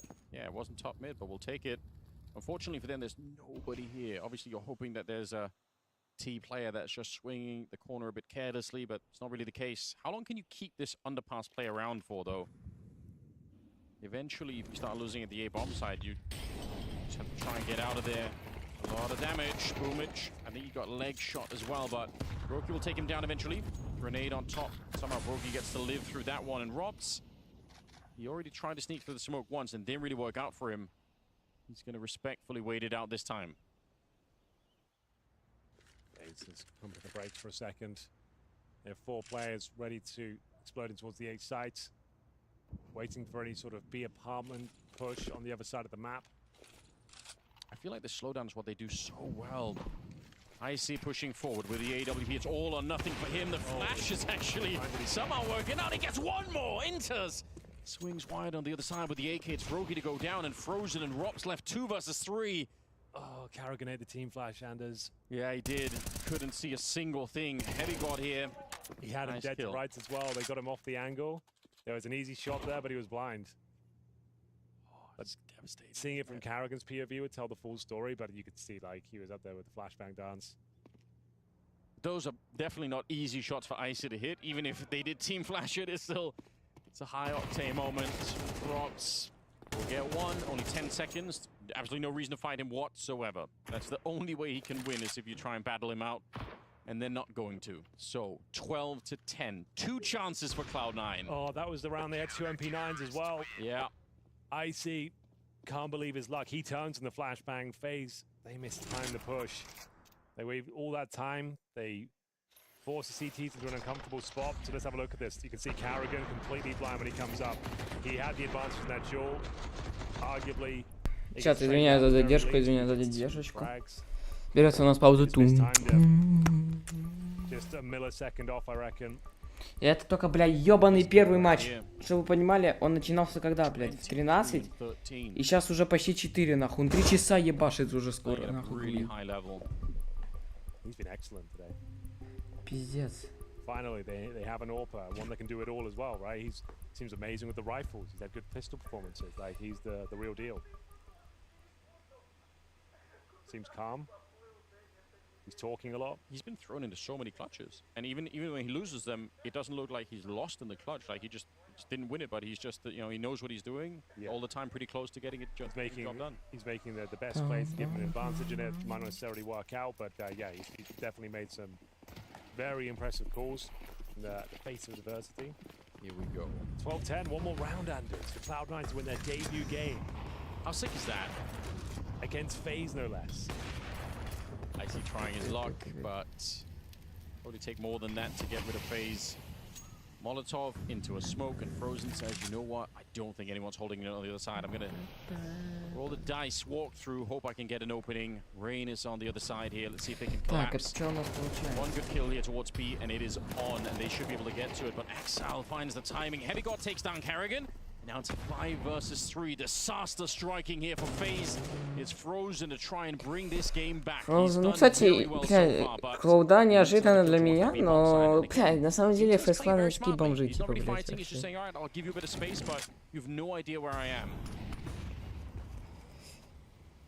Кажется, это прикольно, то, что Cloud9 пройдут это.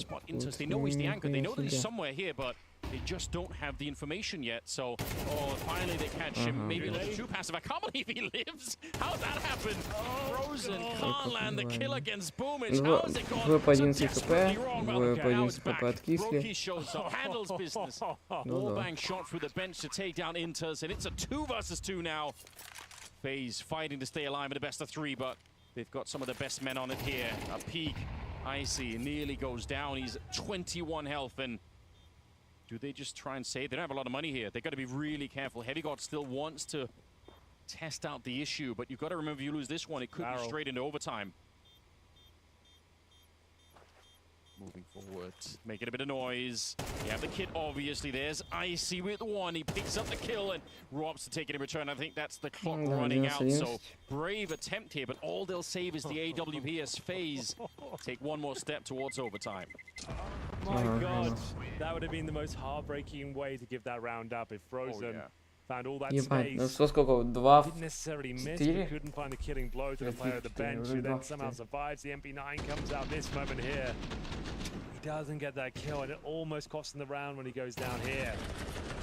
Well caught from the replay team, loving that. And then Brokey, the fact he has to come in, he gets the information, he's low behind bench, you gotta have to get pre-fire. It's the only way they get that kill. It's heartbreaking for both sides, I would say. And now look at the cash handers on map points. Final round, they've got to make do with 3 pistols of FAMAS and the IC Orb, which is safe in the previous round here. Overtime looking very likely here. A bit late on the boost because it failed the first time, so you got to be aware that someone could have made his way up, but it's going to be the pistol leading the charge, so now they definitely know. Робс убивает Индерза. Suspicious of that. Сейчас если push, пикнет, doesn't wanna walk into the ёбаный в рот, AWP. это допы. Icy Меня very Кайс low, but he'll убивает. still take down Robs. How is he alive behind that? 4 health left. Ну, кстати, блядь. А, кстати, если помощь может одного забрать. Pretty interesting position of the CZ as well. Да. That's a lot of damage. А ему пизда, что он не ходит. Okay, we're going overtime. It certainly feels like it. I mean, Icy, how much more could he really do with no health left? What's coming in from T-Sport? Пизда ему. Have got a kit. It would have to be another unbelievable clutch here. Looks like FaZe have done more than enough. Sound key would have been heard. -1. God, he almost actually got that second kill as well, but he's on low HP. Flashbang. Needs to sway him. Bear in mind, he doesn't have the kit. Even if he gets both kills at this point, it'll be questionable whether he can get the defuse. Great effort. Couldn't ask for much more than that. If he had it on the first spray, then maybe it's on, but well done. Допы. We warned you, we said it Допы, many times. допы. Getting rid of FaZe is just not easy. Doesn't matter who or which team you are, it's always going to be a struggle. So here we go. Overtime on the third map. We're blessed early on, Henry. I think this game has been magnificent. I'm really enjoying this. This has been game of the tournament. I know it's only day 3. We only had, what, 8 games? But this has been proper entertainment. We haven't got any stand-in. There's no caveats. It's just a new look Cloud9 looking to establish themselves in Tier 1 Counter-Strike. And regardless of the end of losing this overtime, I think they've done a bit of a statement performance.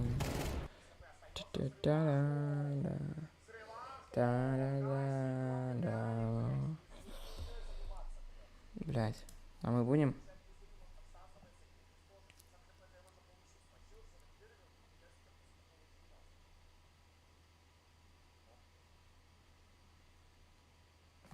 Блять.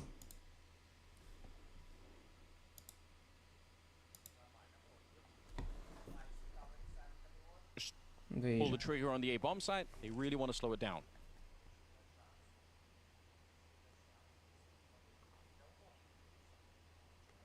Looks like they're going to be smoking the window again from T-spawn potentially.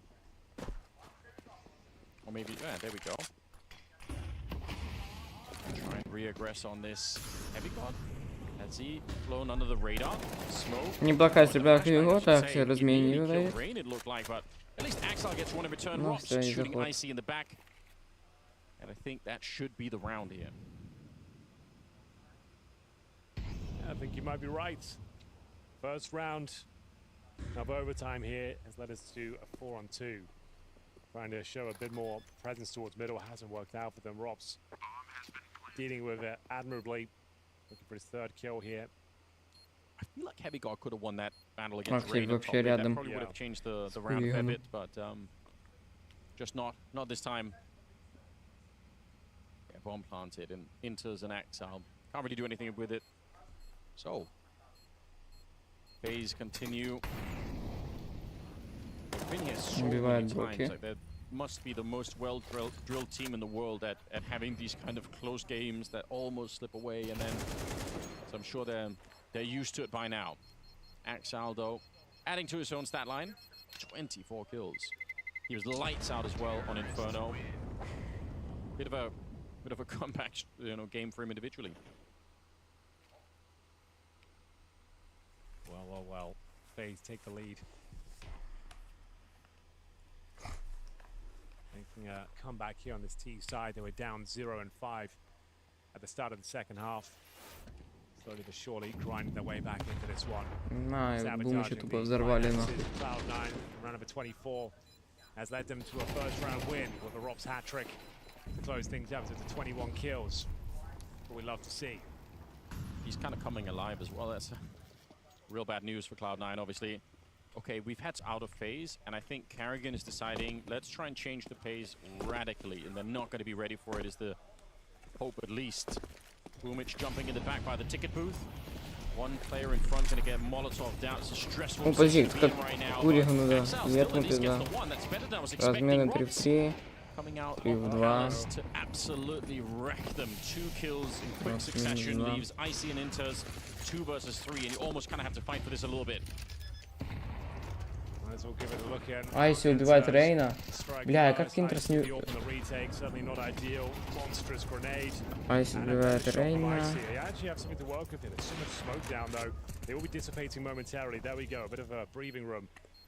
Айси, ну как будто, блядь, бьет без шансов, нет?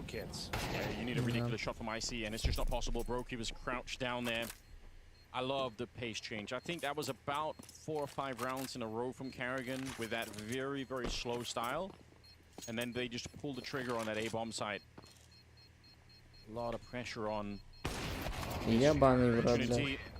Wow, they are going to lose quite a bit, but I guess there's only 11,000 on Exile, so he's got some bank. There will be concessions, though. He can drop the orb. They might want to use their timeout here just to distribute the wealth out. But yeah, that's 2-0. Robs, he gets a hat trick in both those rounds. Exile and Heavy got both with a kill apiece, but it wasn't nearly enough. Double arrow. Robs with a double outside the apartment. Brokey finding Icy, and that was all she wrote. Yeah, Robs is up the leash now. So the buy's not too bad. I guess they have to sacrifice a couple of grenades. That's about it.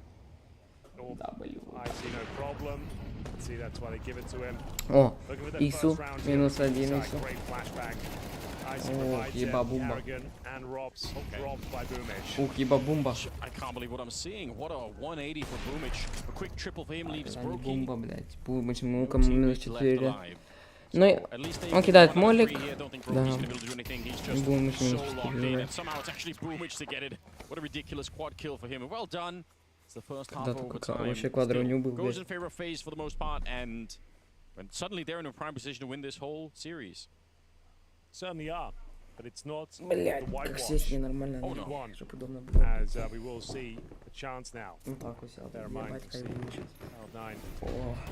Show it to that T side. Так вот микрофончик. Икс. Готов. Когда не... Ну а когда не лучше, Кирюш. Smiles around. Whatever happens Когда this series, Кирюша не лучше, ребята, когда Кирюша не лучше играет. this roster first time on land. Feel like they're gonna get robbed a little bit if they don't win. О, Броки кидает Ису. The don't flashbang. Good entry, but Broky's on the other side, ready to put him on ice. Ахилле. Ахилле убивает Рибза. 3 в 4. Ну, один лоль хэппи. Лоль. РР, блядь. Ебать, 14-14. Замороженный, нахуй. None of that matters. You have to get the ball rolling into this bomb site if you want to try and clutch this one. Not really much Frozen can do, I'm afraid. Got a smoke and a kid. There's one. That was the high health player. 3 left. There's another one. Подожди, лоу хп остался. You're kind of low on health, but still, the smoke and the kid, I say, give us the entertainment. Oh, he's Лоу хп almost остался. got that line up. He knows that someone was there. He tries to sap it. There's still time. They're gonna there's one. Повезло. Inters will catch him through the smoke. That's nearly a 1 versus 4 for Frozen. You could have seen Ну, the way блядь. that could have worked. Yeah, he said not much he could do, but he certainly found a lot out of a little. 3 kills, and I dare say if he went for that full defuse, like there's a world where he pulls it off, but thankfully for Cloud9, he is shut down before he touches the bomb for a second time here. Great play from Frozen. Sigh of relief from Inters. He gets the kill through the smoke. Very nice. 14-14. Next team that strikes will find map point and indeed series points. Who will it be? Опа, Рейн поджал. Размен. Сразу Рейн тоже разменивается. Рус убивает Бумыча, Хавигот разменивает. И Рейн убивает кого там? Акселя. И Интерс разменивает. И, кстати, подпушивает тоже Фрозен. И сейчас соберет инфу, скажет, что это точно не Б. Вот. И у нас получается что? Все, двое сразу тут будет ждать. Он идет дальше пушить. А, не идет дальше пушить.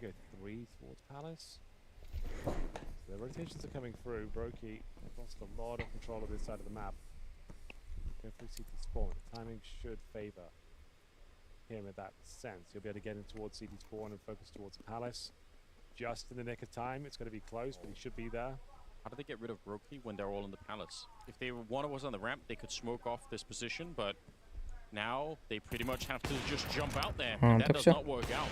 Powerful headshot from Carrigan as well, just drops Heavy God mid-air. They had grenades. I know Frozen doesn't get any kills towards that one, but the fact he gets all that information allows him to drop back and get towards CT spawn, that's what it's all about right there.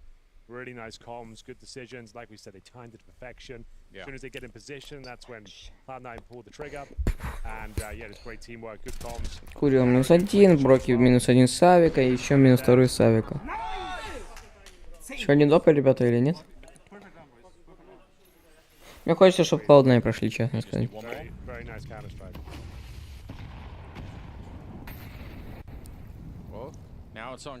Для доставки мне надо, чтобы выиграли фейс-клан. Доставочки. Доставки надо, чтобы выиграли фейс-клан. Heavy God in the middle. He has Rops on the others. He's tried this maneuver a couple of times. He checks this, then he goes to check top mid. Oh, make an escape. Didn't take any damage though. So Rops will live to fight another day.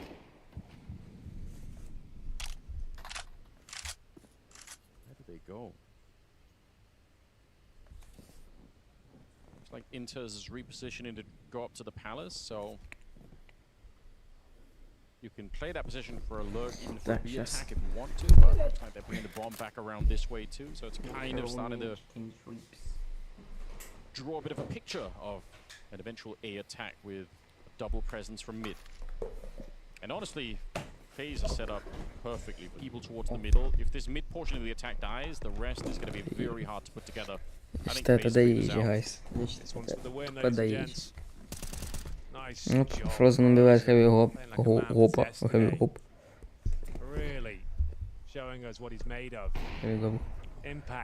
Ну все, это 16-14. Поздравляем Фази. Фазиков поздравляем.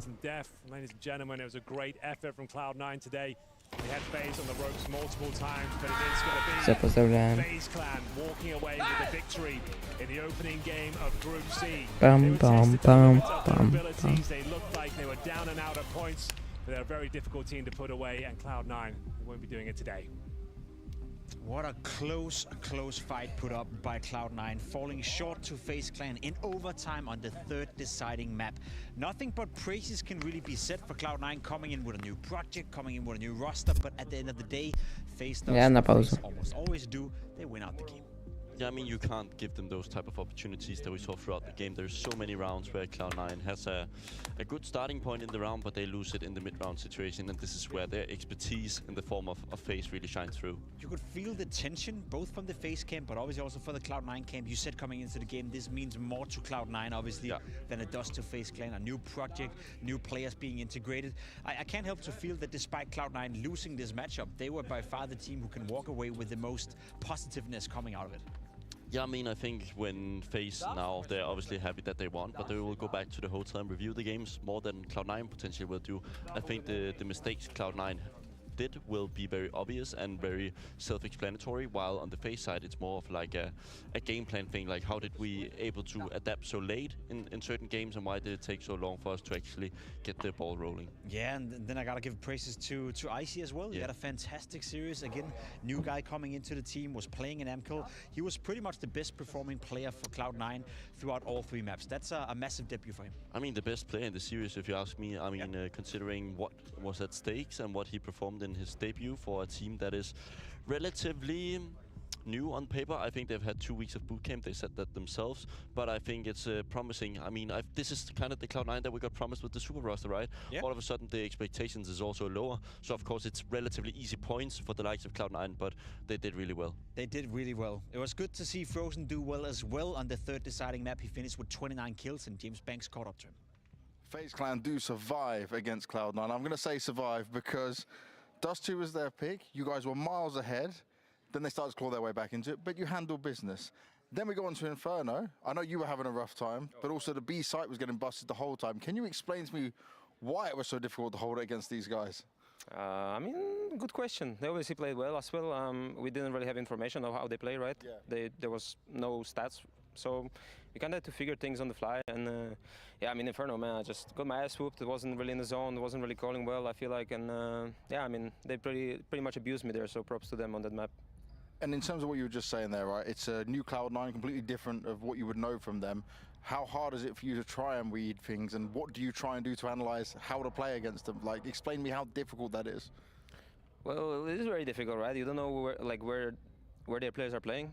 You don't really know what's their tendencies. You don't really know. You cannot go back and check what starts they did, you know, back in the day. So, well, you just have to adapt on the fly, you know. And I mean, most importantly, we have to be able to play our game, but being able to adapt as well on the fly, right, to what they're doing in the moment. So, well, it is tough, but yeah, we managed to do it.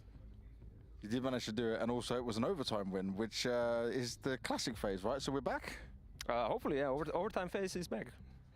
We hope so. Let's see if it happens that way. No, going forward. Thank you very much. Overtime phase perhaps will be back. Good to see Frozen happy. Good to see him playing well on the 3rd deciding map as well. Cloud9 had options. You said it yourself. You cannot allow yourself to miss out on those opportunities. You have a round you want to showcase to the viewers out there where perhaps it all went wrong. Yeah, I mean, I think this actually was, the Mirage especially was their win. I mean, Cloud9 sat with their trophy or their advancement in this tournament in their hands when they have this round 23, where they actually have the possibility to end it. They've gotten 2 entry kills before this situation. FaZe is not stupid. They know Intes is playing B. For the love of God, buddy, you have an AK. Just peek. You've already been baited for twice in this round. In this moment itself, Intes is playing not to lose. You know those guys on FaZe who's not really willing to take space? That is Intes in this situation. If he just strafes on the timing, because before this situation, we actually see Axel dying on short. Sure. If he just trades him, because Frozen jumps out of B-apps, Intes know where he is, but the other way around, right? Yeah, it's a classic scenario of Intes doesn't want to be the guy who potentially could lose the round for the team, and he ends up actually being the guy who ends up losing the round for the team, right? You're playing not to lose instead of playing to win. Yeah, you keep going back, and then all of a sudden the wall is no further. And then one other thing is that his placement on the bench itself was horrendous. Like, he showed half his body to the right side of Snappy. Yeah, just a big mistake in a very crucial moment. Yeah, a mistake for Cloud9, unfortunately. However, I think they can be proud pushing FaZe all the way through. However, doesn't change the fact that they're now heading down to the lower bracket. FaZe Clan will move on into the upper bracket. We do have another game coming up. As a matter of fact, we have 3 more games on the cards today. Next up will be G2 taking on NIP, and that's a matchup that I'm very excited to see play out. NIP on your screen right here. G2 with Monacy, G2 with Malps, G2 with Snacks. It's going to be a bang of a game, so don't go anywhere. We'll be straight back.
G2 taking on NIP, a G2 roster that a lot of us have been very excited to see. We saw them play at the Esports World Cup where they did way, way better than any of us would have thought. Obviously a star-studded roster with Monesi, with Nico, Malps coming in as well, being this new exciting kid of the block. Snacks as an in-game leader, always fun for a good interview and always fun for a good showing on this server.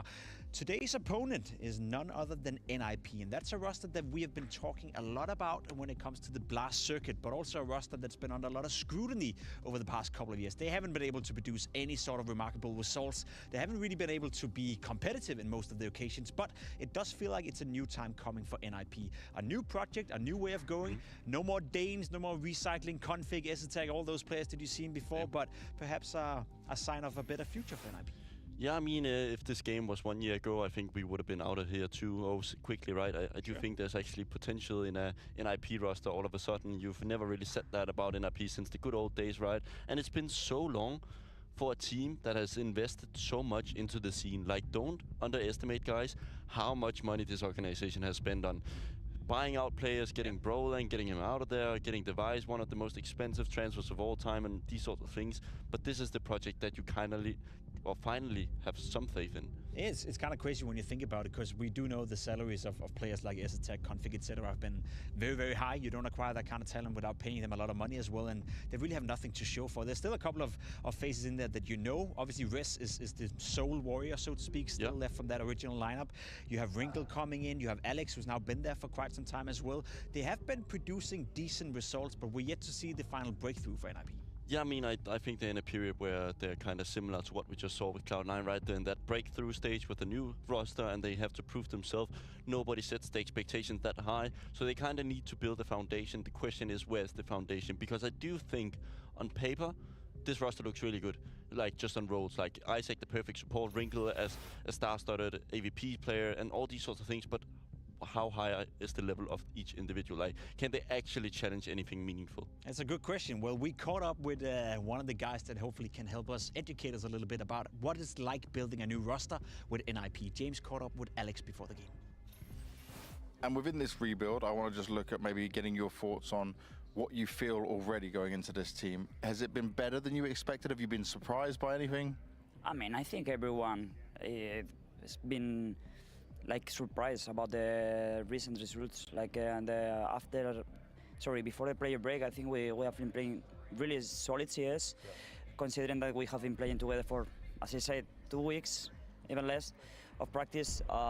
So yeah, for sure. Like, I'm so happy with this lineup. I'm so happy with the boys. I think we have really good chemistry and very good energy. So.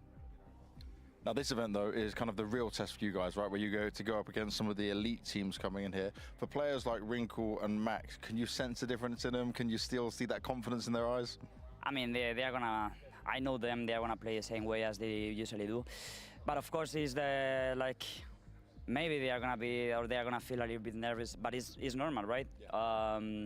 It's the first event of the season, first LAN. So I mean, no pressure at all. For Alex, it's a massive challenge to rebuild this NIP lineup. As you said, it's no longer a star-studded roster. It's no longer household names that's within it. Do you think Alex has what it takes in order to build an international roster that can compete against the best? I mean, realistically, what can NIP attract? I think this is the sort of caliber they can expect, and I think Alex had shown promise with his old roster in the likes of Movistar Riders, but now it's a new challenge. The money is bigger, the budgets are stronger, the organization is also expecting more, so I think he has a bit of experience to actually succeed in this project, but it's now or never, right? Because he did fail with the old roster, but I think the pieces were so messed up that he didn't really have a fair chance. Now it's now. It's a tall challenge, especially when you're going up against a team like G2. We did see them play a little bit at the Esports World Cup, where it was all positives coming out of them. Yeah. One player I do want to put the spotlight on would be Nico. Obviously a player we've been talking a lot about for a long, long time, but he's starting to regain form. And my question to you, Bobski, is how important is it for this new iteration of G2 that Nico is finally coming back to form to help out Monesi? I mean, I didn't hear half what you said because the team talk there, but I think I got what you meant, right? I think Nico can now lean back a little bit and be himself again. I know it sounds so cliche to be like the guy who says when Nico is just Nico, he becomes an amazing player, but he is that sort of caliber. He's the GOAT rifler of all time, right? I do think he has these periods where he falls kind of out of the game, but it often feels like it's due to some like a meta change or like it's due to some update in the game that makes him feel a little bit uncomfortable. But on the day, Nico is one of the best. I also think it's a luxury of him now having more players around him who can take over a game, because I think in the early days of G2, it was all dependent on Nico having a great game. And to those of you, the lovely viewers out there who are maybe not familiar with the new G2 roster, who didn't watch the Esports World Cup, you have Mobs being part of the lineup, you have Snacks being part of the lineup. Your initial reactions to them joining the lineup?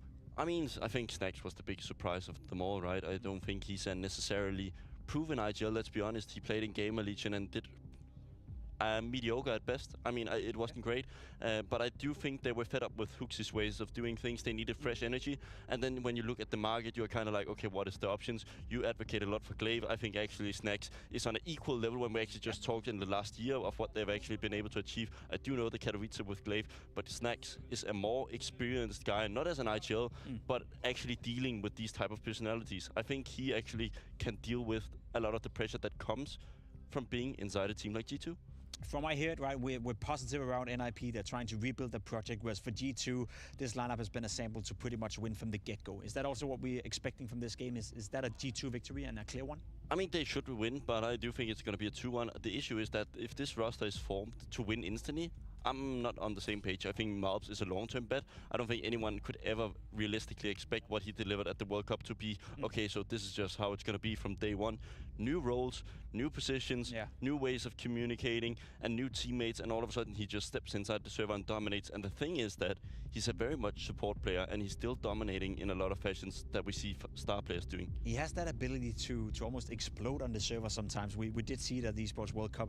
I remember a triple entry on Ancient in a very decided round where he's just exploding all over the server, basically. They are going up against NIP, and I do think that given that we have a little more time before the game is ready, that with NIP you have a trio of players that you want to focus on, right? You have a trio of players that you feel can perhaps be, again, and this is what I'm trying to feel for you. What is the limitations? What are the expectations? Are we talking about a team that could be top 10? Are we talking about top 5? Where can realistically NIP get to with the current material they have to work with? I mean, the first goal should definitely just be going to the major, right? But aiming for a couple of playoffs within this year should be a reasonable take. I think many teams are preparing for next year when there's not going to be that many invites, considering just the brand's name. So they're going to be having to get their performance-related context on the server to work a lot better than they've done. But I do think you're right. The trio of these guys is actually somebody I have faith in. Maxter, for those who don't know, came up through the ranks, played in the Academy graduate team. Him and Nilo was the best players there. Nilo, still going to school, was transferred over to Metasport. They upgraded Maxter. Then they acquired Wrinkle. Wrinkle was a guy that many teams just looked at. He was also mentioned multiple times within the top 20 where the player has to like give a shout for a player they think is going to work. And then you have Res. I think Res received a lot of criticism in the old NIP roster, which I don't really think was fair. I think he was actually one of the few players who was actually lifting his level. He even went to anchor roles to make space for Config, and Config didn't deliver to the level. So I do think he's a very versatile player, and never forget the 2017 IM Oakland. IM Oakland. We have to get straight into the game. Anders and Henry is ready to take you through this one. Never forget Oakland 2017. Never forget. It's one of my favorite memories of Counter-Strike, the MVP of Res. Yeah. You enjoyed that? I'm not even sure I remember it, Henry. But oh, you didn't even understand the joke that he made and I made? You just looking at me blankly. Awesome. All right. I let you down. Group C, we're going to continue the carnage here with G2 versus NIP. Yes. Rez, who got the MVP at IEM Oakland 2017. It's like a meme. He hasn't done anything since. It's the joke. All right. Thanks. Surprised you don't know it, but... the more you explain, the more you make me believe stupid, Henry. Right? The odds are going to be favoring G2. I think there's no surprise. Right. You're trying to get me back on board the NIP train. I am, because I called these guys. I commentated the Yala Campus event, and they got to the grand finals against the Mongols. They didn't win it, but it was a great showing. The tournament level wasn't necessarily the highest in terms of the teams there, but They got to the grand final, and no one expected them to. Wrinkle was the star of the show. He was absolutely fantastic. This team has actually got a bit of a Swedish core now. They've got Exist behind them as the coach, and they are rebuilding for 2025. But I think this team, honestly, I think they've got a shout of winning today. I know that sounds crazy, but they are going to be so hungry to prove themselves, and this roster can cause some damage. We're getting to Anubis, a very strong map for G2 historically. Так, начинается у нас игра NAP против G2. Я поставил ставочку 500 гривен на G2 2.0. Да, знаю, чуть много, да. Чуть-чуть много.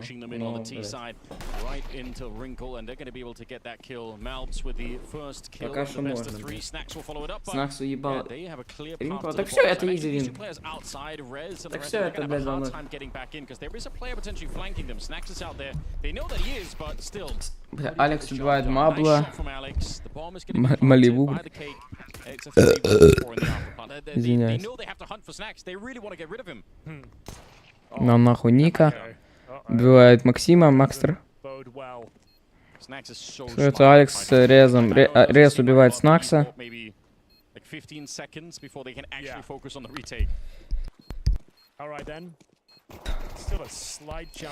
О, подожди, Алекс, подожди, так это выиграть еще можно. 7 секунд. Все, они выиграли это. Ебать, что нахуй? Ебать. Oh yes, that's a massive throw from G2. I don't know how you lose that round. Everything was all tied up. It was done, and all of a sudden, the floodgates open. You were commending Snacks. If he doesn't go down, though, if he just survived a bit longer, it would have been enough here. So this is a 4-on-2 at this stage. The round is bomb won, but planted. The Snacks went down. They both come through main entrance. And all hell breaks loose. I mean, credit to Rez and his absolute laser aim. Yeah. Told you, man. Rez is on a comeback. Так. Опа, Ника уже убивает Реза с мухи прострелом в голову. Ебать. Так, Ника смотрит Макстера. Макстер еще пикнет. Может быть, ебанется. Ну, просто нахуй в рот получит. Кстати, G2 они форсит. Это, кстати, форс может залететь. Давайте, ребята. Давайте, это надо нам. Ой, хорошо, Снак.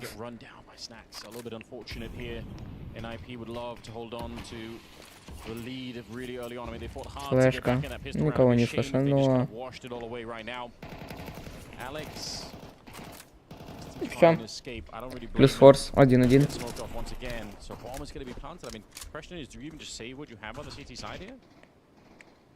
I think so. There's almost no chance you retake this now. Kind of thought that in the pistol, though, to be fair.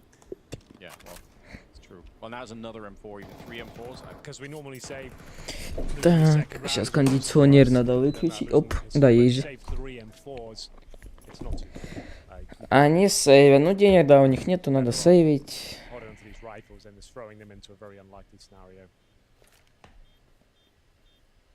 Okay, well, I mean, it's from G2's point of view, that's gonna make up for unfortunate throwing of the pistol round at least a little bit. They will still have to fight the 3 M4s, and honestly, if you're an IP and you're saving these 3 M4s, I think you're gonna be okay. You can fight your way into the next one anyway.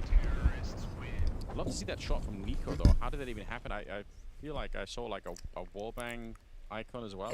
How did they even do that? Okay. А, блядь, а тут Рез хуя понюхал просто. Just Nico things. Okay, the highs and lows. What a difference a round makes. Тупо пенис понюхал. Fun to see exists back there. You pointed it out earlier, but back in the jersey after all these years. Oh yeah, for sure. Like, they've got a Swedish core now, 3 Swedish players. It's Isaac, Rez, and Maxter. Then you've got Exist.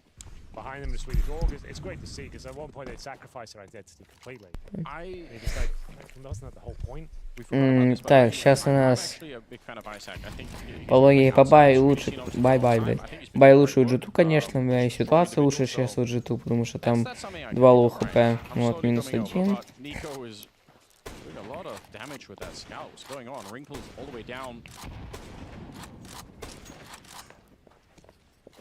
Tough start now. G2 Not doing anything behind it.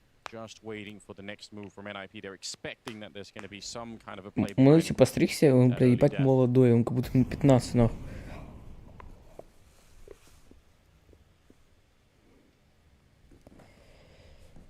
Both of them jiggling wildly. Кидается смог. And looks like it's going to be a split to the A bomb side. It's only one player defending. Урес убивает Снакса. Если он сейчас убивает еще одного, то это можно и как бы попробовать. Maybe baby. Ну ладно, уже все. На самом деле нет, не можно попробовать. Там уже зашли на план, там все full хп, плюс броня есть. Арморчик. Ухалишка голенький. Hunter controlling the extremities, making sure that no one's retreating or looking for a weapon.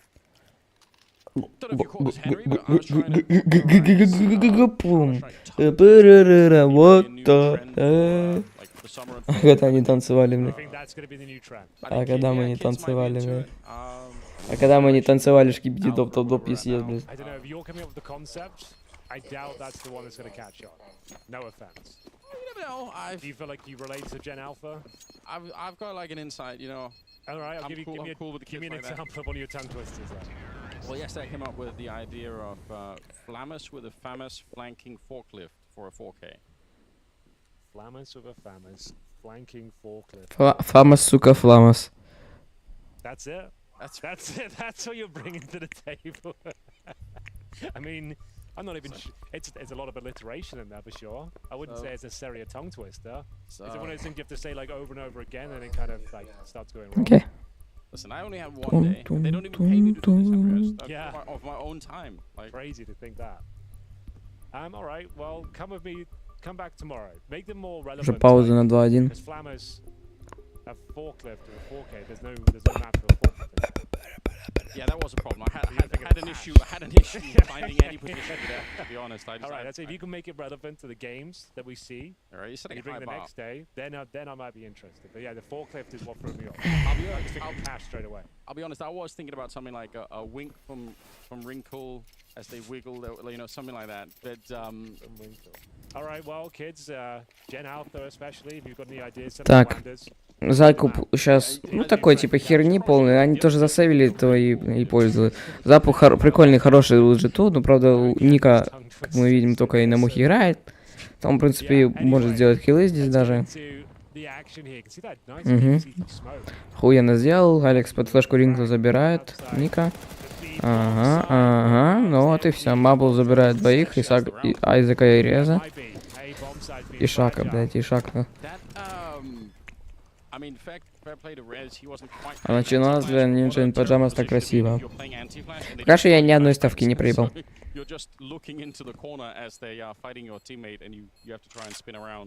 Obviously, if they throw a flashbang first, then Rez will know and he can turn around to catch Malbs, but in this case, doesn't really work out that way. Wow, NIP have had to make these choices a lot early on. Don't even really blame them. I don't know if they can do anything different right now. But it's a bit suffocating. And that's after winning the pistol in the most unlikely fashion. And they're not... This time, I mean, last time they were saving 3 M4s. This time it's a Scout, an MP9, and 1 M4. Опять еще один сейв. Это что, Virtus Pro number 2? Или что, блядь? Чат, еще будет и МК Логни. Да, на $1 миллион, и там уже, там уже будет заруба хорошая такая. Никак здесь, это группы. Мы сейчас смотрим, кто квальница, да. Кто будет там на шоудауне. Осуждаю, да, не поддерживаешь, я матюкнулся сейчас так.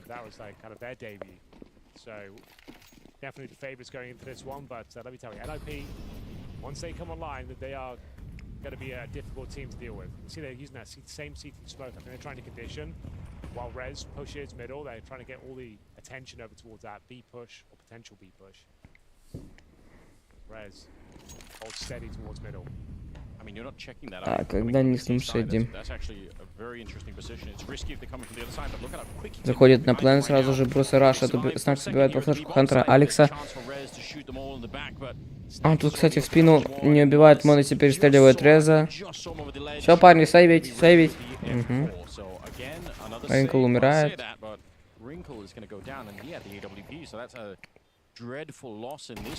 Ебать, 5 в 0. Ну, последнего не пойдут, да. Не пойдут его ловить. Они его выйдут. Plenty more CS to be played in though. Bear in mind, you need 4 rounds on the CT side of Anubis. Yes. Alarm bell's not going off just yet.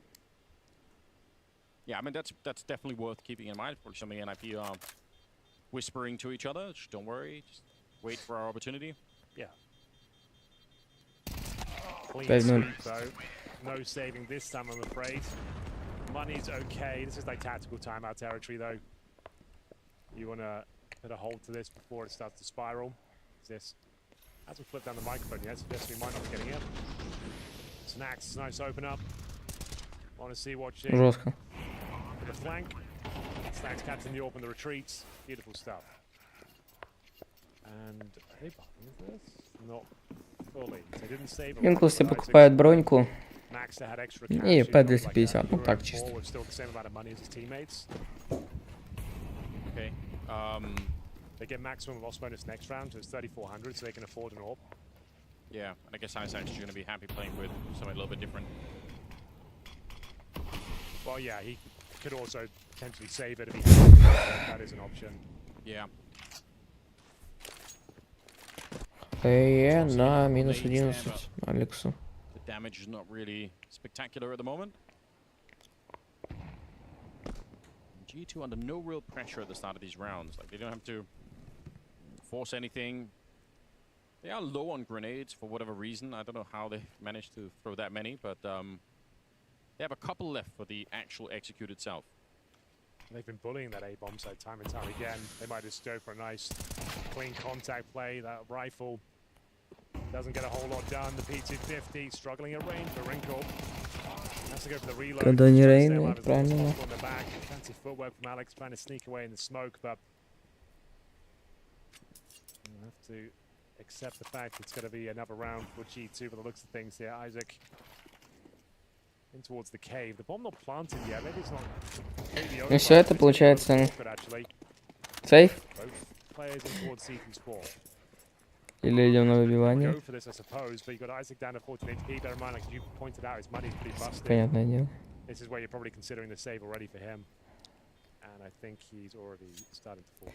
Another one save, another one save, another one. Stuff, yeah. So much money though on the Another one Safia. other side of when you're Up. saving that Up. much on an IP, right? Up. Then Up. suddenly the T side just builds up so much Ну cash. нах. Maybe a little bit greedy Чтоб to не stick around пикала and take дура. that fight. Whatever. Not for Rez, but for the others, they can just leave him alone with the Deagle. But here we go. 5 in a row for G2. 5 in a row. Giving away a pistol round that they also should have won. In a row. True. Yeah, it did feel like a bit of a throw there. In a row. Well, here we go. The money's going to be back on track. They saved that M4. Джиту, давайте просто 12-1, переходите, пистолетку берете 12-1, и все, и, бля, я отдыхаю, нахуй, кайфую.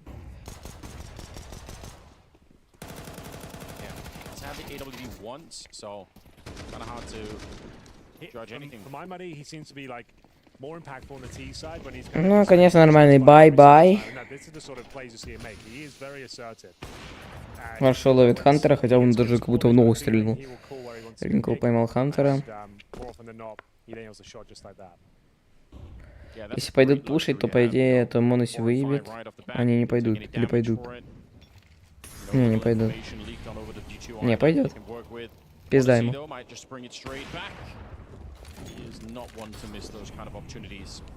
Max to go down, and we're back into a 4 versus 4. Bomb is back in T spawn. You can see Snacks is making a long trek around, so looks like they just want to end up back here at the B bomb site.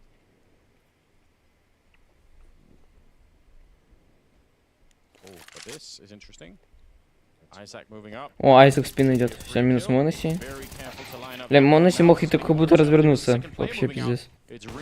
А, там еще и Ринкл, там вообще не читается.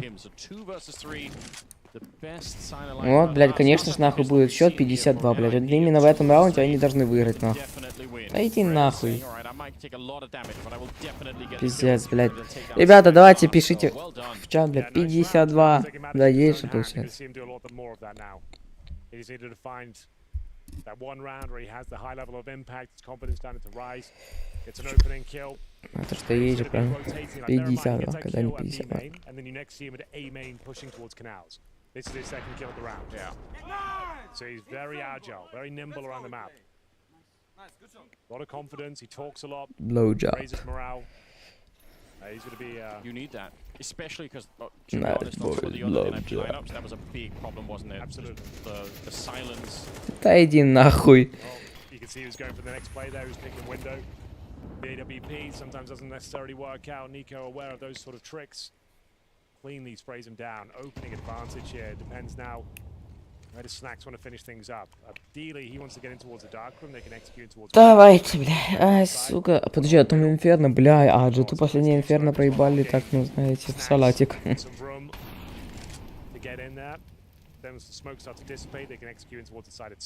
Не прям салат, там 13-6, но... Не знаю, 13-6 это, наверное, не так салат, да? Салат это, наверное, когда 13-1, 13-0. Ну так, пососали, можно так сказать. Монос 1-2, он, конечно, такой берет. Монос 1-2, он такой проебывает обычно. Ну, как и видите, да, проебало.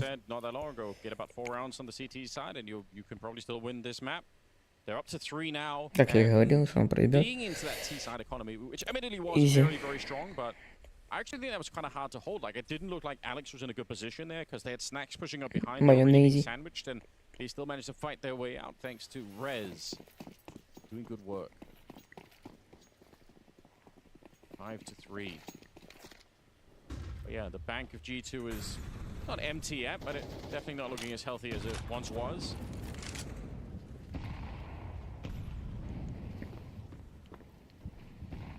Snacks moving forward. I still can't really believe that Snacks has recovered his career and is playing at this level. I think it's wild that that is happening. Considering he was just a mercenary for like 3 or 4 years, played in some low-level tier 3 teams. Looked like nothing like himself. It was really disappointing. Snacks. Like, didn't do anything necessarily spectacular with game. Человеку, если что, 31 год, нормально, да? Нико не мешает. Ну-ка, блядь, Линкор проснулся, нахуй. Okay, Wrinkle, you got one. You need this next one towards the cam position, or this round might just be over. Мы стрелять умели. Когда мы стрелять умели, блядь, Линку? Hunter didn't even know that he was there. Huge double. And Maxter is on his own. Рано мы, блядь, в спину попадали, нахуй. If you see that from Wrinkle's point of view, that's going to be such a disappointing situation. I swear, Hunter strays out of certain death, but not because he knows that he's getting hunted, just because he's fighting that player in middle. All right. It's a 6-3 scoreline now. And unfortunately, I think for NIP this happens a little bit too early on in the comeback. They just don't have the cash to really make this. Так, один раунд СМР будет у нас сейчас. Yeah, a strong return. Взорвется бомба, закончится. Стрей сразу будет, и я начну СМРить. Да, реально. СМРчик у нас такой. Max, what are you saying? You're gonna get hunted down. Looks like he's safe, but the game starting to look comfortable again for G2. Oh yeah, 6-3. Так, ну что ж, ребята. Видим, как Ринкл умеет стрелять, блядь, в спину. Очень хорошо с авика. Очень хорошо стреляет. Where's that shot come from? Просто пиздец, нахуй. Просыпался, говорит тренер, то, что ты ебаный уебище, ему ты будешь стрелять, либо мы тебя нахуй кикнем со ставу, будешь нахуй поражишь, блядь. Писюн. Писюн маленький, ты, блядь. Yeah, like even at EWC, the grand final wasn't his best showing. The semis won great Eva. He has these up and down games. Like towards the end of CS:GO, he was an absolute beast as well. Yeah, we know we can do it, but maybe just takes a little while longer than we would all like. Because obviously, if he gets back on that level with the rest of the team right now, you've got to think, my God, that could be terrifying. The consistency that is. 6-3. Блядь, Непов нахуй Ринкл, поскольку сказали, что ты уебище, ты будешь играть только с ебаной ППшкой, нахуй, понимаешь, типа вот так вот. Да. А дальше резик. Остальные типа мажоры поняли, типа, блядь, ничем ебаным нахуй решили поиздеваться, блядь. Но тем не менее, он, блядь, по третьему месте по фрагам, нахуй, типа, это. Такая пойдет, там, блядь, учил в пату. One sour note in this one is just the fact that they did win that and they could have gone on a bit of a streak themselves, but... Не, по сути, если бы тогда Хантер, блядь, Иван Рингл убил бы Хантер, блядь, спину, нахуй, Савика, блядь. Тогда... Я пошел нахуй. It's a very dynamic position in the middle, so he can fall back to the A-bomb site. He's playing well, then, you know, it's a good position to have one of your best players in. The bomb this time leading towards A, it seems.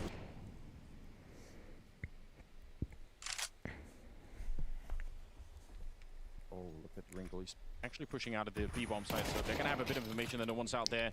Nice fight from Rez. I think NIP can put all the information together right now. G2, they're pushing into a bomb site that's so well defended. They should never lose this one. The flashes are pretty good. Hunter's going to get one. Alex ready to spray them down. 30 seconds left. And Modesty and Snacks finding their way back. 2 versus 2. Max, just need 1 kill, that's all. And you can fall back to safety. Modesty is... Or anything, pull it away from death. And being flanked again from Ringle, who set this whole rotation off. Ringle's the reason why they knew to get there. Наебал, он нормально играет, все, СМР закончился. NIP needed that. There's the magic, round number 4 on the board. Excellent spray down, good awareness there. Once they found Nico, waiting for the next reaction to come through, they had solid numbers in towards the A side. Good flash to enable the swing, and Alex mowing them down. Алекс минус 2 дал, Хантер убивает Айзек, Алекс минус 2, блядь. The kills he needed, but slowed them down. And they were able to close it out. The damage had been done. They were very weak when they made their way in towards the bomb site itself. A couple more rounds to go. Ладно, я думал, они вообще в ноль будут играть, а они, блядь, нихуя себе.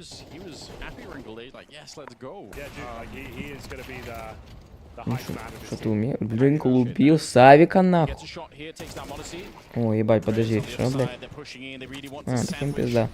Ну ладно, убили самых аимеров, таких хороших, сильных. Ну вот.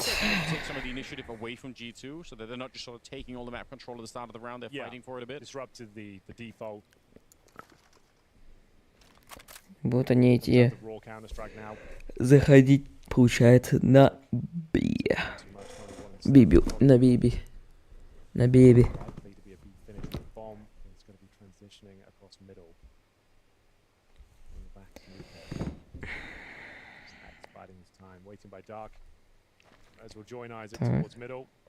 Ника с Савиком, блять, на нахуй минус рез.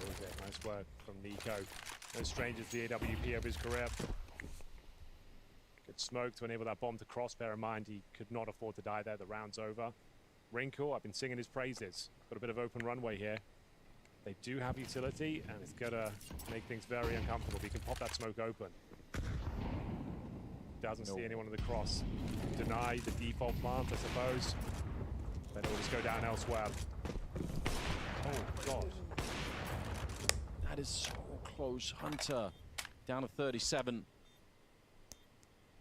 They've been saving so many rounds in IP, and I guess they have the 4 rounds they need. They can still fight on in the next one, but do we want to go for this? It doesn't really feel like it. Почему они вдвоем остались. 2 versus 3. What have you really got? A smoke and a kit on Isaac. Safe. I think if you get that kill on Hunter and after the plant, you probably go for the 2-on-2, but it looks like it's another save call. We go back for bound, fuck the we go FON. Double R and pay to check. Yeah, good. I mean, they're putting on a great first half G2 so far. Yeah, very clean after losing the pistol as well. We go back for back, fuck where we go FON. Double R in my trash. Я помню пенис большой, я знаю пенис большой, я помню пенис большой, я помню. I'll say this, now that I've been throwing some shade at NIP subtly, but I do love the fact that they try to push, like see Alex with the MP9 and the push out of the A-bomb side. Like those are the kind of things I didn't really see out of the old NIP team. So that just makes the game. Последний раунд и половина заканчивается. Бай. Блять, у NIP все раунды бай такой, знаешь, типа не пушки. Я про пушки имею в виду. У них там фамасики, ППшки. Все. И там у кого-то авик одного. Ну вот минус чел с авиком. Опять... Это просто пиздец, капец. Ринкл ебашит с авика жестко, я хуй. А нахуй, ну все, это 8-4. 5 on 3 Anders, very difficult round to recover with 2 for masses. Yeah, you probably have to roll the dice and just stack up. That does make so much sense. Why would you stretch yourself out and try to fight either a 1 versus 5 or a 2 versus 5? It just doesn't make a lot of sense. So pushing through the middle, hoping to maybe link up with Alex over at the B-bomb side. But again, the utilities here, they're going through all the basic steps, G2, even in this kind of a round. And I think that's important. Just leave nothing to chance. You might as well take this last one. You're already looking pretty good. The mask doesn't connect, and Snacks will take the kill onto Rez. It's Alex left alone. The captain of the team trying to fight his way back. He's run out of bullets, back down to the pistol. I don't know. I mean, Как он минус 2 that's сделано? probably what does it for G2. Bomb planted, and Alex, he's low on health. Well, let's see what he can make of it. I would just say this padding stat to this point, it would have to be an ace clutch with 35 HP. He's already found 2 kills, but needs to find 3 more and a bomb defuse. I don't think it's going to happen. Ladies and gentlemen, that is a fantastic half from G2, but bear in mind, NIP, we said they needed 4, and they delivered that. They move on to the T side after this break. Перерыв.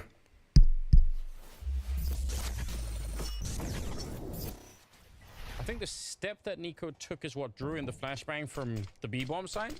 So then he had to sort of like make his way back. Gonna be testing Saiwu up here. From their point of view, he doesn't have an AWP yet, but he's playing real close. 30 seconds. This is either gonna be fantastic or it's gonna be a nightmare from Saiwu. Oh my god, what an ace! He took down every single one. A one-man army at the catwalk, and Vitality get to 7 rounds. Stewie has stopped these players with the smoke, but Borg just runs on through. This is a free bomb site now. Oh no, Stewie denies entry through the smoke. Almost a second kill too. A lot of damage on Waru to back it up. This is so scary. Stewie comes charging through. He gets a quad kill at the end. And he says, there's a job I didn't complete. I need to finish it right now. Oh man, nobody was expecting that. They did not see it coming. No one could have seen that coming. Sealing the round with that double. That's huge. Very hard when you're swiveling around like that, looking basically at your back half the time. Breeze and Newland, 2 versus 4. They need a mistake. Instead, they get shot for the smoke. So something of the opposite happening here and again. Oh wow. That's just unfair, isn't it? Yeah, not much you can do there. All they got so far in this half. So they're going to try it again towards the A site. 3 members here. Lucky with a different look on the ramp. Close to the smoke, ready for this play. Oh, he eats the flash. He's stuck. He's stuck atop. Oh, but they still go by. Lucky sprays away. Oh, he's not a 4K. Every time FaZe Clan feel like they have something to work with, a little bit of room, in their minds they had space. But instead, it's a vacuum from Lucky that sucks them back from the bomb site. I bet they would have loved for that to have been simple instead, because that means he's still alive and nobody likes hearing that. Maybe they've got him sandwiched in though. Perfecto also back of it. They bump into each other. Knives out inside of the smoke. Yeah, he's past him and he just walks out, shoots him in the back. He is just such a cerebral player. You can never, ever cheat him out of anything. Cadian goes down to Simple. It's a quad kill at the end of it. This round is all about Simple. And you can see how they just bump into each other. And Simple realizes immediately, he's like, hold on. That's not supposed to happen. That's so cool. Off of the back of a very clean strat there, Device is going to be feeling a bit frustrated for himself. Over-peaking that angle ends up costing him. You can see here, takes that shot, but the smoke grenade killed him? Okay then. No, did that really happen? That really happened. I can't believe it. I didn't even realize. I've been waiting for that for years, and now I was so freaked out.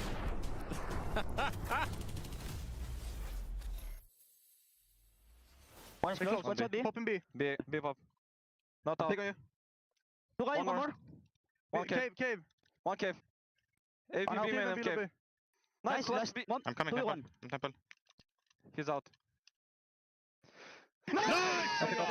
Frederick! Bro, you're insane, brother! You're fucking insane! You're the best! Yes, bro. Let's go with the code, bro. Yeah. Good to see Reds finding some form once again. It's been some time, but with this roster, he's back to his winning ways. Fantastic contributions there on the B bomb side. Not the best half, has to be said, but on the CT side, after winning the pistol, they post 4. But as I said very early on in the half, that is fine. That is more than workable. If you win the pistol in the second half, all of a sudden, it could be 8-7 pretty quickly. So let's see what they can make of it. GT definitely the better squad, but we'll see how they fare on the CT side. And like I said, I'd watch out for Rink on the T side of Anubis. This guy can be an absolute demon. I hope I get a chance there. I really want to see them with a good start here. They're ready for this push from G2. They should be winning this, although the first kill goes the other way. Monacy, 2 headshot, keeps it going with the dualies. 3 kills! How has that happened? They were set up. It was an ambush from NIP, but somehow G2 fight their way through. It's Monacy finding a 4th kill at the end. They don't even land any shots. They did like 12 damage to Monacy. That was it. I don't know what just happened there. They were more than ready for it. They were waiting for that sort of play. Let's have a look at his POV. The Julies, loud and proud, mowing them down, finds a Glock, gets the 4th as well. One of the best to ever do it. Monacy stepping up in the pistol round. 9-4, no bomb planted, 4 spy in response here from NIP. Early smokes towards dark and middle.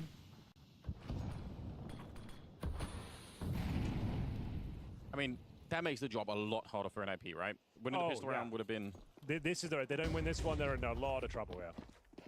See if they can do it. Tech9's fast moving their way through the middle. It's Alex. Clean headshot to bring down Nico. We like that. 4 versus 5. Hunter testing the smoke where there's nobody in there. They're going to run straight for the bomb side itself. Snacks only good for the 1. Monacy have to reload that gun. So bomb picked up. There is a lurker in the middle though. There's a chance. I think it's Maxter who's hanging around. So he could be late to the party, or he could be just the player they need when that defuse is about to happen. There's no kit currently picked up either on the CT side here. Isaac, it's a good kill. Malp's going to get taken down afterwards, but still a 2-on-2, and they have no idea about Maxter. Yeah, he needs to activate pretty quickly, and he has done. Perfectly timed. It looks like they've done enough here. Is there a kid in play? Oh, not for Hunter. Such a long time, yeah. That was never going to work out. 10 seconds in the smoke, not happening. Well-coordinated strategy, though. They've got those initial smokes to gain some mid-control. Smoke towards Dark and the Hut. They get 4 players in towards the mid-double doors. They've got a deep smoke for Temple. And then flashing through, finding Nico essentially with the first bullet on that Tech9 from Alex. And then just applying so much pressure in towards the A bomb site, flooding the bricks and Heaven position, getting the bomb planted. Nice backstab from Maxter as well. And it's a much-needed win in the second round here. Pressure now on G2 will be force buying themselves. It's going to be the Monacy Scout, joined by 4 pistols. Speaking of which, first effort, but met by the AK-47 of Wrinkle. Так, я чуть-чуть опоздал. Да, что, опять 9-6 и форс от G2, и они выигрывают катку? И это 10-6? Или что? Они, походу, 2 пистолеток сейчас выиграют.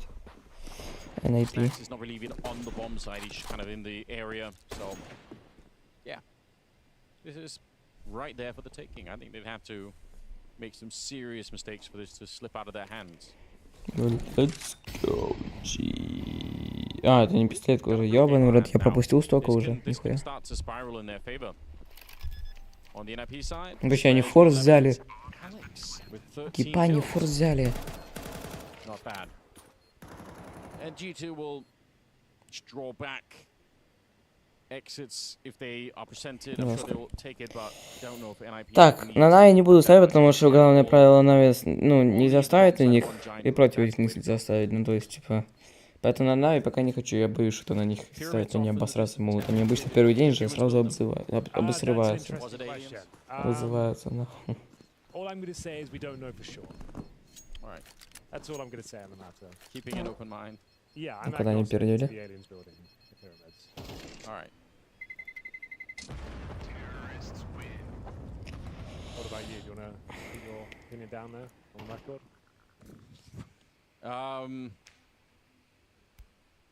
No, I'll keep it a mystery, Henry. Okay, fair enough. Keep it a secret for now. Either way, very impressive structures, I'm sure. Сначала говоришь, что ты санитарный. Пауза? Нет. 9-7. И бай. Бай-бай. 9-6. Money's not great on G2. Почему я говорю 9-7? Потому что, ну, G2 должен, по идее, было въебать этот раунд. Поэтому 9-7.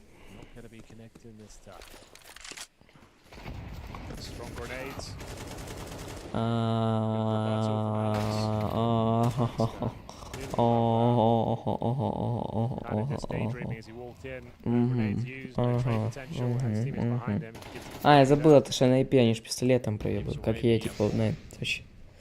Забыл, блядь. Ну, блядь.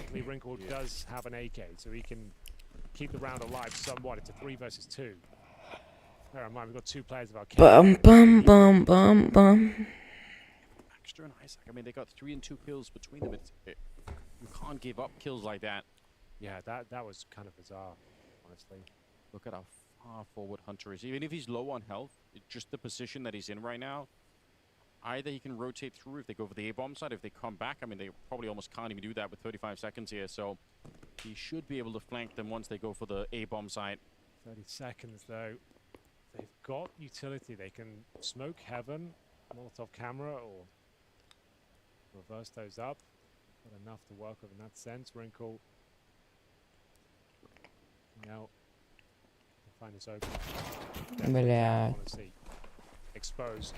One bullet would have taken him down. It's delivered by Wrinkle.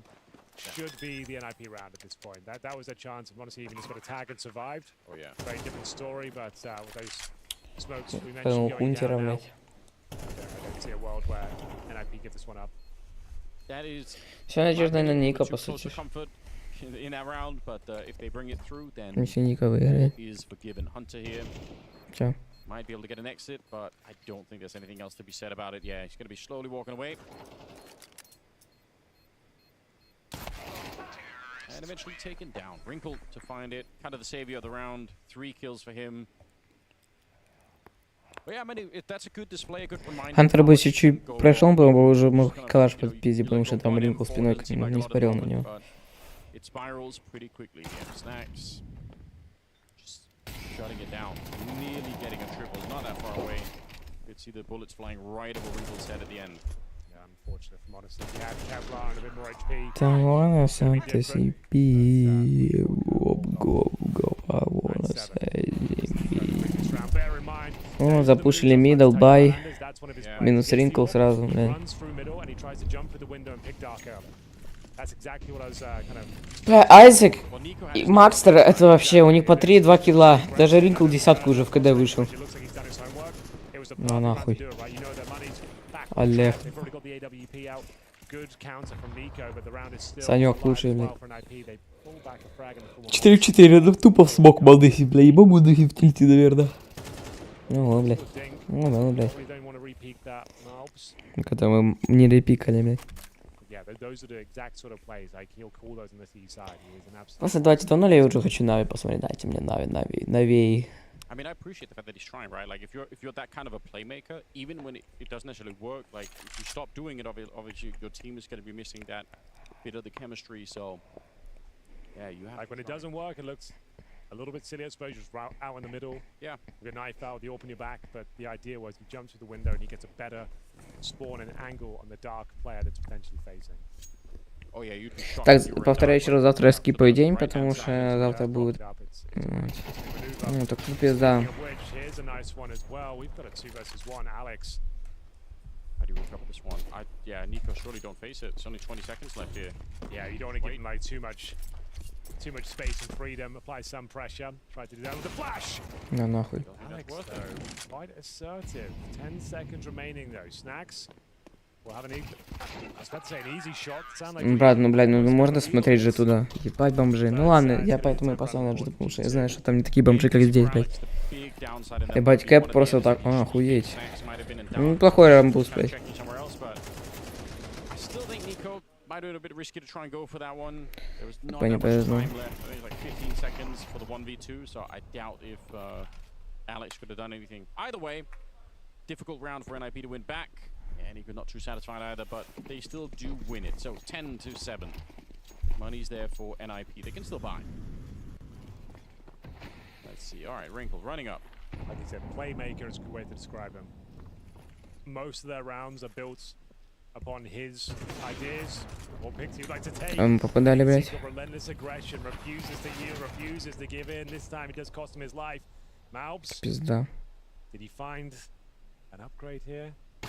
На нахуй, Алекс. All that hard work. Can the order to kick things off? Upgrading the weapon now.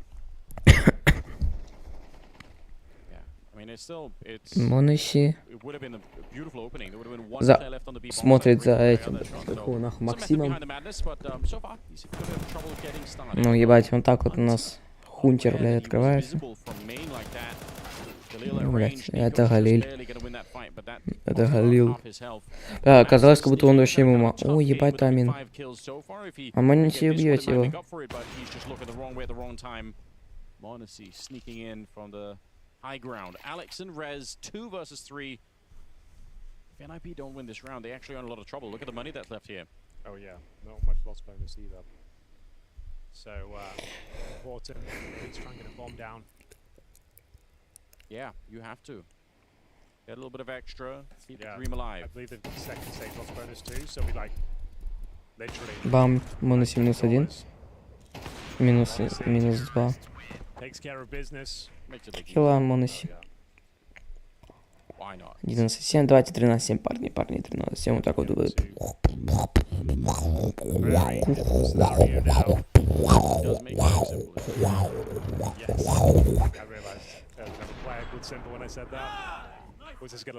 Говори сюда, блядь, нас гейс. А когда не гейс.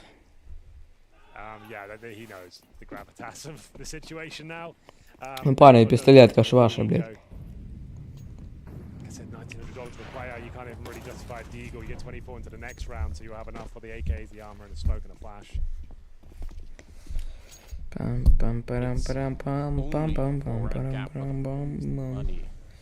Another problem is you've got Inferno coming up next as well, which is at the G2 home map and then some. That is a problem. Yeah. Моноси минус Айзек. Looks like he's playing out of his mind today. Он все тупо на дезматче, блядь. Got any more? That's about it for now. I would say the fact that the Swedes. Причем всегда он так, блядь, играет. With Maxter and Isaac, they haven't done too much. Пам-парам-пам. Так, минута... Top fragging. I suppose секунды. У нас... Просто минута. И что мы будем делать, ребятушки? Просто сейвить? Tweet at Henry, guys, if you've got any more problems at the list. We're making one. Crowdsourcing list of problems. Laundry list of issues here. All starts here with the full eco to allow map point to be given over on your pick. Моноси минус Максим. Showing Wrinkle how it's done. Pick after pick. Frag after frag. Round after round, as we've got now a guaranteed 12 on the board for G2. Сейчас пикнет еще раз и еще убьет. Убьет по-любому. Ну, блядь. А, подожди, так тут Ника. Ну, как для Эйка, в принципе, 1 килл даже... Не. Да. Ну, 1 килл в принципе пойдет, но можно было и 2. Не повезло, он не добил Мэнкси. Right now for G2. It doesn't seem like they're going to be slowed down in this one. NIP. I would love to be in a parallel universe where you could see what would have happened if they hadn't given up that second round after winning the pistol on the first half, just to see what some more momentum would have looked like. They struggled so much with the economy at the beginning of it. And yeah, it's been a hard game ever since. Alright, last chance saloon here. Has to be the perfect game from here on out. Exist will chime in for the final time. Sure. To work this one out. Quite as potent as I was hoping for Ебать, там посрачник дали, видал? Слышал там такой на заднем фоне посраку кому-то.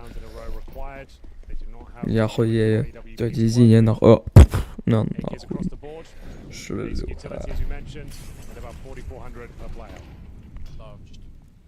Baxter and Isaac.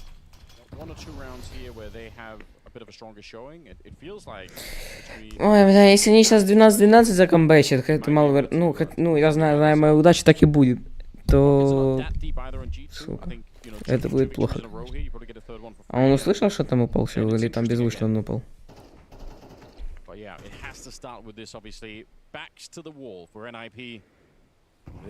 И шаг. Ой, блядь, Айзек, извиняюсь. А, так ему пизда. Все, ребят, GG. После этого килла можно не играть, блядь. А, чел закончил катку с 3:15, блядь. Алло. Сейчас.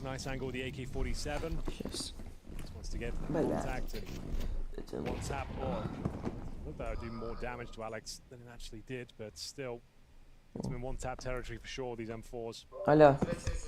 Yeah, always worth remembering with the HEs, not necessarily about doing 50 damage, just range, even out that advantage. Мон, если сейчас будет... Ну, бля, как будто 13-7, я, блядь, 2-0, нахуй, забираю свои деньги. Я буду богатым после этого тыльца, блядь.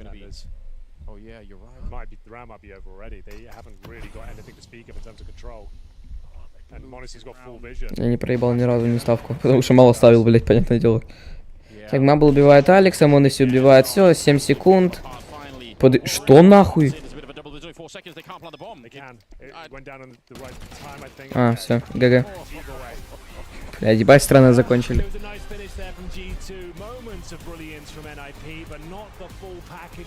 Ладно. Идите нахуй все, перерыв, ребята. We were hoping for a closer game. We were hoping NIP could come in and make the game slightly more competitive. Unfortunately for us, for all the viewers, and even more so for the NIP fans, that wasn't the case this time around, Bobski. A very clear victory for G2, 13-7. Initial thoughts of NIP's debut here at Blast? I think they had a couple of principles which was really nice. I think on the CT side they actually came with some cool strats. I think the one that stood in mind is their middle push down to the water with the deep Molotov. So there's a bit of coordination. They were able to stress G2 in certain moments. But when we look over the game, it was just really hard. When we saw the 50-50 duels coming in a lot of the time, it just felt that G2 was so much superior. Yeah, it did feel like, you know, when the scoreline was 9-7, NIP's on the T side, we know how momentum-based that can be. You think to yourself, all right, we have a game on our hand. Maybe NIP have what it takes in order to apply real and proper pressure towards G2. Unfortunately, that wasn't the case. Is that a question of them having a plan A and the plan B is perhaps not strong enough or not, I guess, invented already? Or is it more so that G2 just stepped up and showed who's the tough dog? I mean, I think on the T side from NIP, they did play a little bit lackluster. I think the last round, if people can remember that one, you remember A, where Snax is spotting deep. He's getting all the information, and Alex is still calling the guys back to B. There's like 20 seconds left. It allows G2 to stack in a situation instead of like forcing one guy just to push Snax away, do a lurk smoke, get the Molotov out of there. But they play way too simple in that scenario. I know it's hard with the time and the util being low, but I would have loved to see NIP being a little bit more dynamic in the mid-round situations. I agree with that. I would also have loved to see NIP win some more opening duels. In this game, G2 won 15 opening duels, NIP only won 5. So if you're NIP and you're basically 1/4 of the rounds you're playing above and 3/4 of the rounds you're playing behind 4v5, how hard is it to do on a map like Anubis to constantly be finding yourself in a 4v5 position? I mean, it's hard, especially when you don't have the players to necessarily have the most experience playing anchor roles, right? I think we are going to have some new names in the likes of Isaac looking into those roles. He's not a new guy in terms of playing that position, but he's new to being constantly challenging tier 1 opponents, right? He's been used to the tier 2 environment, sometimes just stepping his foot in tier 1, but this one it looked rough. Yeah, it did look rough. I think one of the interesting conversations we didn't have time to go into before the game was Snacks coming into G2. As you said, perhaps the most controversial roster change out of all of them. Huxi out of the lineup, Snacks coming into it. We did see at the Esports World Cup that G2 had I don't know if I want to call it a honeymoon period, but a great debut, so to speak. And we have seen Snacks individually speaking, having some decent games. This one right here as well, he was finding impact, he was calling well. Are we at a point now where we can slowly but surely start making up our mind about Snacks, or do we need to see more? I mean, I never really buy the honeymoon argument, because when new rosters are formed and they fail, we say, oh, give them time. But when they're performing instantly, it's like, oh, yeah, that's a honeymoon. Win-win. Yeah, exactly. Like, you can never, as an analyst, fail if you go by that analogy. But I do think a guy like Snacks brings something more to the table.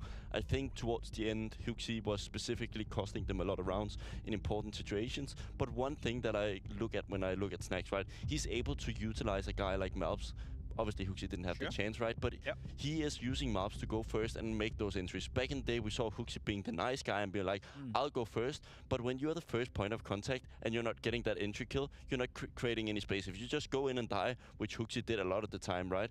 It's just such a difference if you can actually annihilate the first guy standing on the side. Very true, very true. He gets to enable Malps, and one of the things and one of the worries people may have had was that with Snacks coming into the lineup, would that change anything for m0NESY? We've seen m0NESY, contest to be the best player in the world. He's been playing absolutely beautiful Counter-Strike throughout the year.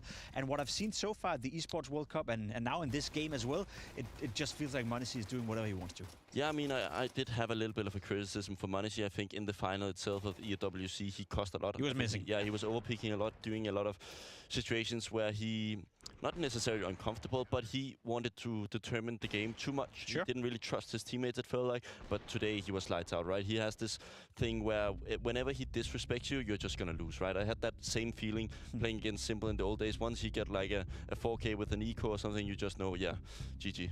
And I guess if you're Snacks and you're joining G2, you don't really want to change much around m0NESY. Obviously, your focus is integrating Malps, integrating yourself, but you've seen what m0NESY have been able to do the first 6 months of the year, so let him do whatever he's doing and then focus on the rest. Yeah, I mean, I think the two biggest focus points for me, I think Malps has already proven himself to be a better player than Nexa, right? So that's out of the conversation. Some would say that's easy. Yeah, wait. I will then judge on Hunter and Snacks. Like, how are they going to be filling in their roles? I do think when we just look at this game particularly, I think Snacks brought a lot of good moments, especially on the individual side of things. We saw it so rarely with Huxi. Like, I can't remember in my brain when I saw like 4Ks, 3Ks from Huxi in important rounds. I do already see it a little bit coming in from Snacks, but a guy like Hunter, I'm not sure what has happened to him, because if he starts to perform, this roster looks seriously scary. Yeah. But he's like really down in the basement still. I mean, if he's supposed to be the 4th best player of your lineup, you have a pretty strong one. And Should be the third. Like, should be the third, but that's also a bit tough when you have such talent like Malps, m0NESY, and obviously Nico as well. And I think it's only fair that we put a bit of focus on Nico as well. I said it coming into the game, it does feel like he's getting better and better and better. We had the conversation for the first 7-8 months in CS2 that obviously Nico is still a great player, but he was nowhere near his CSGO level. Are we at a point now where we can start to dream and almost feel that he's getting back to his absolute best? I mean, I think he is at somewhat at his best, but the issue is that the environment around him has gotten so much better, right? When in CSGO... You say an issue, right? Yeah, I mean, that's an issue, right? If he doesn't improve to the same level that other players are doing, I think he's still like one of the best riflers, right? I don't think there's any question about that. I don't think we're going to be seeing the CSGO dominating 130 rating Nico, especially considering there's so many people on this roster who wants to participate in the action, right? Malps wants to do a little bit of work. He also wants to get the flashes. And I also think Nico is in a stage in his career where it's fine to take a little bit step back and be like, okay, I'll set other people up to success. We saw it with Dallas, right? He was the IGL. I know Huxi and Taz behind the scenes helped him a lot, but it just speaks volume if you're able to take that leader role. And now he's also been inside the scene for so long that I think he's in a point in his career where he's happy to let others steer the ship. Yeah, because there have been conversations about him perhaps picking up the in-game leading role. Wasn't necessarily sure that Snacks would join, so it's interesting to see where Nico's going to go with it. For now, though, we're going to jump on a quick break, but when we come back, we have Inferno, which could be the last for this game. G2 versus NIP Inferno coming up.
Alrighty, we have it here. Inferno coming up between G2 and NIP. It's the map pick of G2. It's a map that, through the DNA of G2, through the DNA of Nico, of Snax for that matter as well in his former lineups, a map they love to play. If you're NIP right now, how scared should you be for that prospect?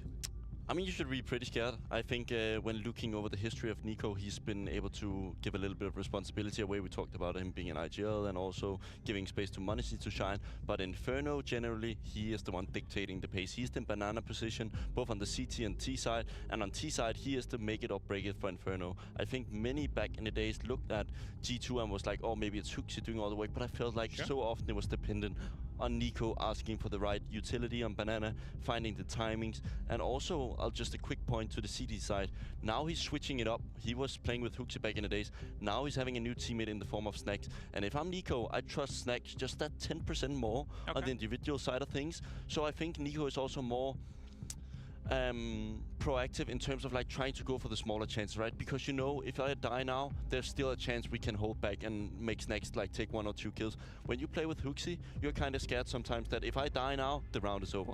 Okay, and do you think that's an argument you can make, that Snax coming into G2, obviously as an in-game leader, he has to contribute, but it's also a player that potentially can make the players that is close to him on the server even better and maybe give them more trust in their own abilities? No, I think I don't think he sets them up better than Huxi did, but I actually think Huxi set up Nico better than what Snax will. Okay. But I think what Snax could give Nico is the ability to trust himself more, because he's that second flank. He's just gonna be pushing through a smoke. Maybe he dies, maybe he gets an ace, whatever it is. You kind of know, okay, I have Snax on top of banana. He will at least be able to take one, play the time, do all these smart things. I think Huxi at times looked a little bit dreadful in those type of situations. So win condition for G2, T-side Inferno, that's Nico, that's the banana control, we know that. The CT side, Monacy is by far the highest rated player on the side of G2, so that's the win conditions for G2 set in stone. If you're NIP, you're heading into Inferno, you're going against the likes of Nico, you're going against Monacy, even Malp's coming into the mix as well. Where's your focus point? What do you try to do if you're NIP? You're on the T side, do you want to play fast Counter-Strike? Do you want to play slow Counter-Strike? Do you want to do a palace pop, so to speak, and go back in the old days where you simplified? What is your approach if you're Alex and you're NIP?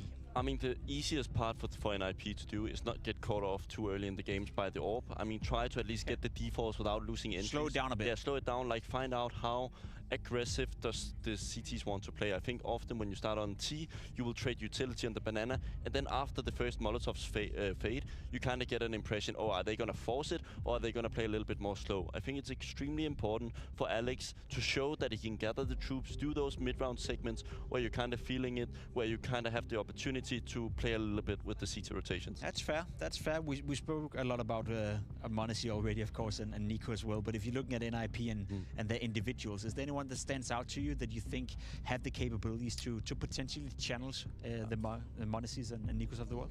I mean, honestly, not really. I think Wrinkle has potential, but I think it was interesting on the first map that it was actually the guy we spoke about, Alex, before the game, that is in individual form. Is that a good sign? Yeah, I mean, that's the best sign, right? If you can have an IGL with a roster that is not like superstar packed to also like carry a little bit of weight, then you're going to have a lot of good principles. But of course, if you're going to have Isaac on Max, they're missing out that much, then you're not really going to be competitive either way, depending on no matter how good Alex is going to call. I do feel like Res is one of the few players that had that ability to sometimes pop off. We've obviously seen it throughout the years, and a player that's been a great one. Do you think Res has what it takes in order still to be the difference maker for NIP? I don't think this will maybe be a little bit controversial, but I don't think he will ever be that second star of a team, like where he will truly prevail and be like difference maker constantly. I think he will be like a good third star. Like many teams will probably look at Rez and be like, yeah, I'd grab him if the opportunity arises, right?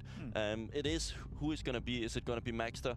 I'm not sure. He needs to actually show a little bit more. I know it's early days. First LAN event here in the Blast group stage with him on board. Not looking too great. Isaac, he's a little bit more excused in my opinion. He's a hardcore support guy. I see. Well, we're about ready to start the game, and two people who always makes the difference, for me at least, when I wake up in the morning, would be Anders and Henry. Take it on. What does that mean? I don't even know. I'm trying to unpack it. Do you see him often in the mornings when you wake up? I was assuming that. I mean, listen. Let's just leave it. All right. Well, we've got the second map. It's going to be Inferno, G2's pick. And we've got a whole plethora of Counter-Strike coming at you today as well. Bear in mind, we've got Na'Vi versus Big after this one. The debut of Team Liquid versus Virtus Pro as well. We're going to see JKS and Ultimate stepping up. For this one, the odds have been, I mean, they were already in favor of G2, but now it's even more so. No real surprise, obviously, NIP. I don't know, like, it still looked to me like a more fresh team than I was remembering, but they just couldn't get anything rolling. Like, every time they had a chance to sort of get stuck in the mud, they did. Couldn't really get the economy going. Tough break on Anubis, honestly. Hope they could put it behind them and just play Inferno. It's coming right up. Well, ladies and gentlemen, the Group C carnage continues here. Opening game between G2 and NIP, second map. The pick of G2, their specialist pick historically. Not many teams Так, чат, я can take четко it down. успел. We'll see if NIP can make a Сейчас мы dent. будем They'll be selling the ебашить. CT Вот, side. смотри, блядь. And it's Вторую been карту excellent под названием «Сосу пенис в жопу член». You've been anti-stratted, my friend. Когда не мой френд. Double nade towards boiler at the start. Сколько стоит любая 8 ультов? They've only been studying Wrinkle. Quite interesting. Yeah, that's very specific thing to do. Yeah. On a T-side pistol. That suggests I don't have much Kevlar though. With Ты мне double так, nades. блядь, микрофон, блядь, сука, поставишь, чтобы он не наебнулся, сука. Smoke is deployed perfectly. Molotov going in. Понял. Лучше буду держать, блядь. Оп. Так, там уже, блядь, NIP сосуд пистолеточки. Давайте, 2-0 G2, плюс у меня сколько там гривен выйдет. Плюс 500 гривен. Сюда, нахуй, давайте, блядь. Я поставлю 450, выведу 500. W. W.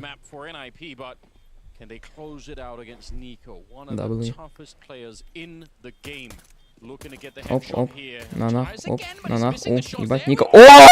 Ебать, Ника, ой, блядь, НТ, сука. Сука. Ебаный Ринкл, сус. Блядь, они опять в игру пристрелят. Блядь, возьмите форс, пожалуйста, сука. Ебать, что Ника дал. Бам, нахуй, бам, нахуй. Ебать, Ринкл тоже нихуя появился.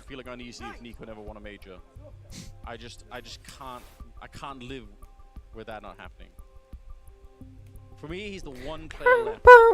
That's it. From the CSGO era that should have won a major. Yeah? Yeah, you might be right. Everyone else did it, more or less. I guess, yeah, a lot of people were tired. Бум, бум, бум, бум, бум. Так, скоро будут, кстати, вообще крутые матчи. Блять, вообще новые турниры, классные ПКСочки, ёбаный свет. Страничка. Вот.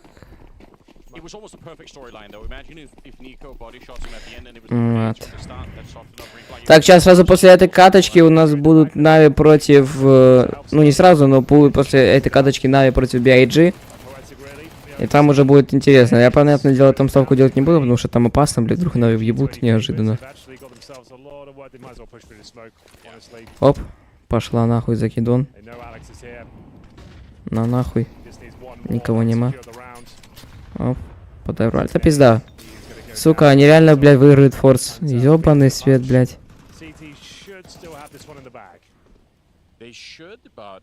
Ну, там уже чилу щеткой поднимают. G2 just getting rid of Alex back there because he was trying to buy time for his team by just not finding them at all. Yeah, he definitely still did that. They had to work for it. Снакс на банане. I still think NIP win this. Нику бьет. О, хороший размен. Снакс убивает, 8 хп Снакс. Выиграли 2-0. Никола опять тащит клэш, что ж такое, блядь. Kind of like, if I don't move, they can't see me. I'll sit in the smoke, because if he tries to jump away, knife around the corner, he would give the sound cue. Yeah. But if he sits in the smoke and crouches, maybe they shoot above him. But we need to go prone. Yeah, going prone would have been perfect there. Hiding in plain sight was Snacks, Sure. but with just 9 points of health. One bullet had to touch him. And it's back-to-back clutches for Wrinkle. Did they buy it? 1 versus 1? You plan the bomb? Oh, they definitely buy that. Мне похуй. You're on it, Henry. They want to keep up the pressure. Yeah. Куда не похуй, правда? And if you win Когда one не of these rounds, похуй. it's probably going to give you 2 or 3 on the trots. So, Леша, ваши Wrinkle's ставки got the all. Let's go. Didn't think he could afford that so early on. What a great pick that is. I'm not sure he could see anyone. Found snacks with the smoke. Хороший ответ, мне такая нравится, в принципе. 3-0 here for an AP. Нихуёвый. Isaac had a rough showing in that first game. Really nice off angle though. You're not going to expect him there. Hunter had no idea. Олег, ваши ставки, кто выиграет матч Нави против BAG? Yeah. Yes. Я Нави. С каким счетом? Ну, там 2-0, 2-1. You're right. Both Maxter and Isaac were 2-0. hardly even playing the game on Anubis. Да ей же, получается. Я тоже думаю 2-0, блядь. Я думаю, они, блядь, BAG выебут, если они, блядь, G2 переигрывают, который сейчас состав, блядь, вообще жесткий. То, блядь.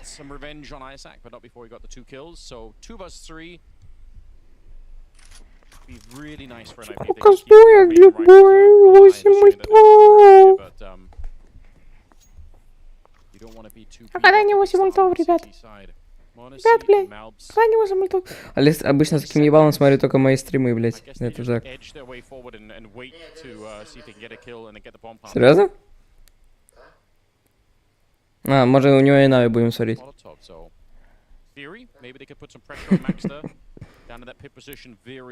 Не, ну он, блядь, постоянно так...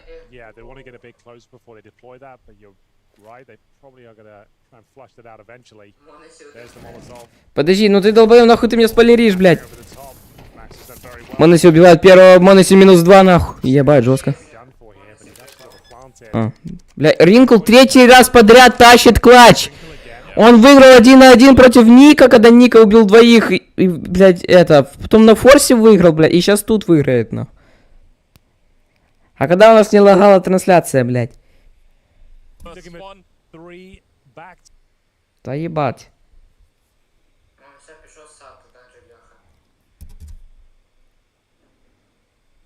Може нахуй стрим заверши. Да. Ну да. А нахуй. Ой, ебать, куда я вывел так звук? Ты сейчас тоже Денджер Леху смотришь? Тоже Денджер Леху смотришь? Nice. I love that energy. They could hear that all the way around the G2 camp as well. Okay. Well, we've got a storyline building. We've got a narrative. It's being written for us. We don't have to make anything up, Henry. It's good news. Nico opted for all the grenades rather than a Galil. Suggests that they've got some sort of set piece in mind. Wrinkle, like I told you, Anders, he'll be in a different position at the start of pretty much every round. Пизда Ринклу, если он запушит. Не будет. He was a Или banana in будет. the previous Не one, будет. getting the opening pick. He's been hard countered so many times trying to make these moves. Like G2 just studied him, but we'll see if it works out this time. He's in so much trouble. Surely he's dead here. Even if he gets the kill, they're going to be on top of him. Вообще Мабл, блядь, убил нахуй. Dispatch of him. And a 3 versus 4. Bear in mind, as soon as they win a Ну-ка, single подожди, они round here, the монахи? floodgates open. Oh yeah. There'll be no money Ну, на at 3-1, all. походу. It's already tantalizingly low. Maxter, what have you got for us? Your teammates are dropping like flies. Last line of defense. Давайте, here. блядь. Anything Alex can do to Ринкл back уже не him. затащит Flash them, I клатч, нахуй. suppose. Давайте, это уже 3-1, Needs to ребят. call for that flash. Spotted by Monacy though. Didn't even get a chance to strike. Ridiculous. As there it is. Alex has to save the M4. They will have diddly squad going into the next round. It's 3-1, $1,400 loss bonus. I guess Wrinkle could get like an MP9 in Kevlar. The rest will be on pistols though. Тогда не The rest Принглс, will be the блядь. same. But yeah, Alex will. I don't have to drop an MP9 himself. Yeah, I mean, just a reminder of what kind of player Monacy is from if you missed the first map but just forgot in the meantime. He just so casually just strolls on the Ну, top, я like, вообще ни jumps on одной the box, гранаты, блядь, не right потратил. through. I mean, first couple of kills here, you know, a little bit more pedestrian, but this is just whoop, only needed a pixel to see Max that was back there. It's the kind of kill again, like it obviously hits the shot, so it's not a problem. But if he misses it, Max stands up, sprays him down. Suddenly there is a chance for Alex to get activated in the round. I mean, it could be very different. So no fear whatsoever in Monacy's game.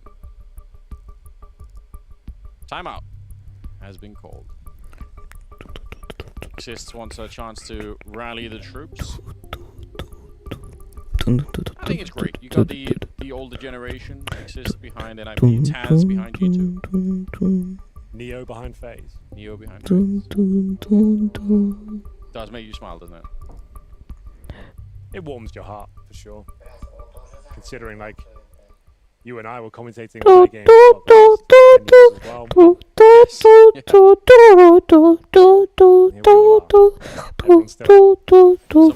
Some of us moving nowhere. Yeah, some of us making no progression.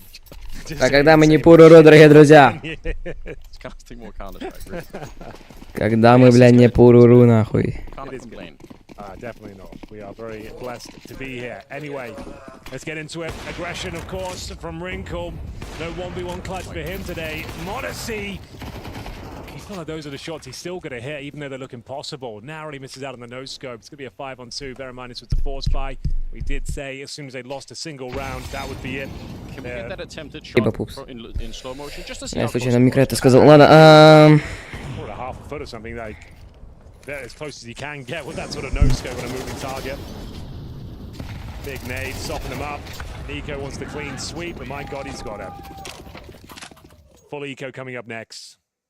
You said it already, like, you keep the pressure on, it's down to the 1v1v1 against Wrinkle all the time, keep him at bomb. Once you win that one round, да, я понял. У нас, если что, кому интересно, Олежка, я ему подарил Resident Evil 2, блядь. Дук, нахуй, Дук, блядь. Иногда не Дук. На нахуй. На нахуй. Илюша майонез, нахуй. Никогда не пиздолис. Off you go, my minions. Yeah, exactly. What are they going to tell you? Like, yes, it was close. Yes, sir. Just makes me feel like I have more authority, you know, if I say that. Stack here. 3 in a row for G2. Pretty much locked in. Best case scenario here for NIP would be get an AK kill, take it to the next round. The bomb site is wide open. Any of them playing that potted plant position that's at the arch, you remember that? Yeah. We saw that randomly. Still very popular, like Twists was using it a lot in the last Liquid lineup. And I wouldn't say it's super meta, but you'll see it once a half, definitely. Yeah, it's probably one of those things like boost and ramp on nuke, where it's like you do it once Так, a while. атака 3-3. Yeah, but it's a really nice off angle, for sure. Так что... Айзек, блядь. This is an uneventful round. Интересно мне, нахуй. Там у нас еще хаешка летит, блядь. Так когда не хаешка, нахуй. Gonna be blowing up the fountain, the fish, the chickens. I think there's a horse and a dog on Inferno as well somewhere. Так, чат, вы будете смотреть, что сами Нави против этих BIG. Так что, да. Same on like Aztec in 1.6 when he crossed the bridge, the lightning would strike. Yeah. You remember that? Or the sound of the plane on train. Ну, кстати, для Эко минус 3 это нормально. Это неплохо, это нихуя себе. Oh, towards Ivy? Yeah, that's right. And obviously the pigeons that you could fly on at one point. Yeah, that was a bizarre time. You could jump on the pigeons and fly into the sky. Kind of do need that back, honestly. That was... We need train back. If any map's going to have like a full rework, imagine how glorious that would look in the Source 2 engine. Yes, Train's my second favorite map of all time. Like, it was super weird. They redid Overpass and gave it the full, like, overhaul with the CS2 goodness. And, like, that's the first map to leave the pool. And you bring in pretty much the same version of Dust 2. Bit of a weird move, but yeah, neither here nor there. We've got many complaints. Added to the list of problems that we were making. Boosts are the main one for me. Oh, Nico again! He is taking him down at the start of pretty much every bloody round. Like, he just keeps spamming him through smoke. He's got his number, Malbs. He's got himself up for free.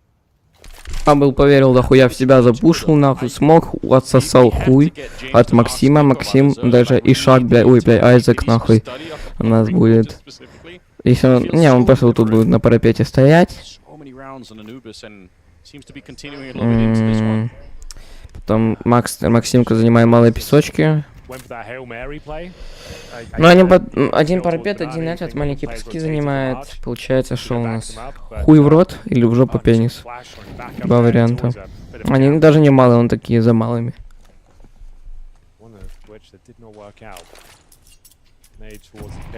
Он фейкует, потому что пачка отходит на Б. И они все отходят на Б. Монос остается. Ну, хотя не, Монос чекнет уйдет, да.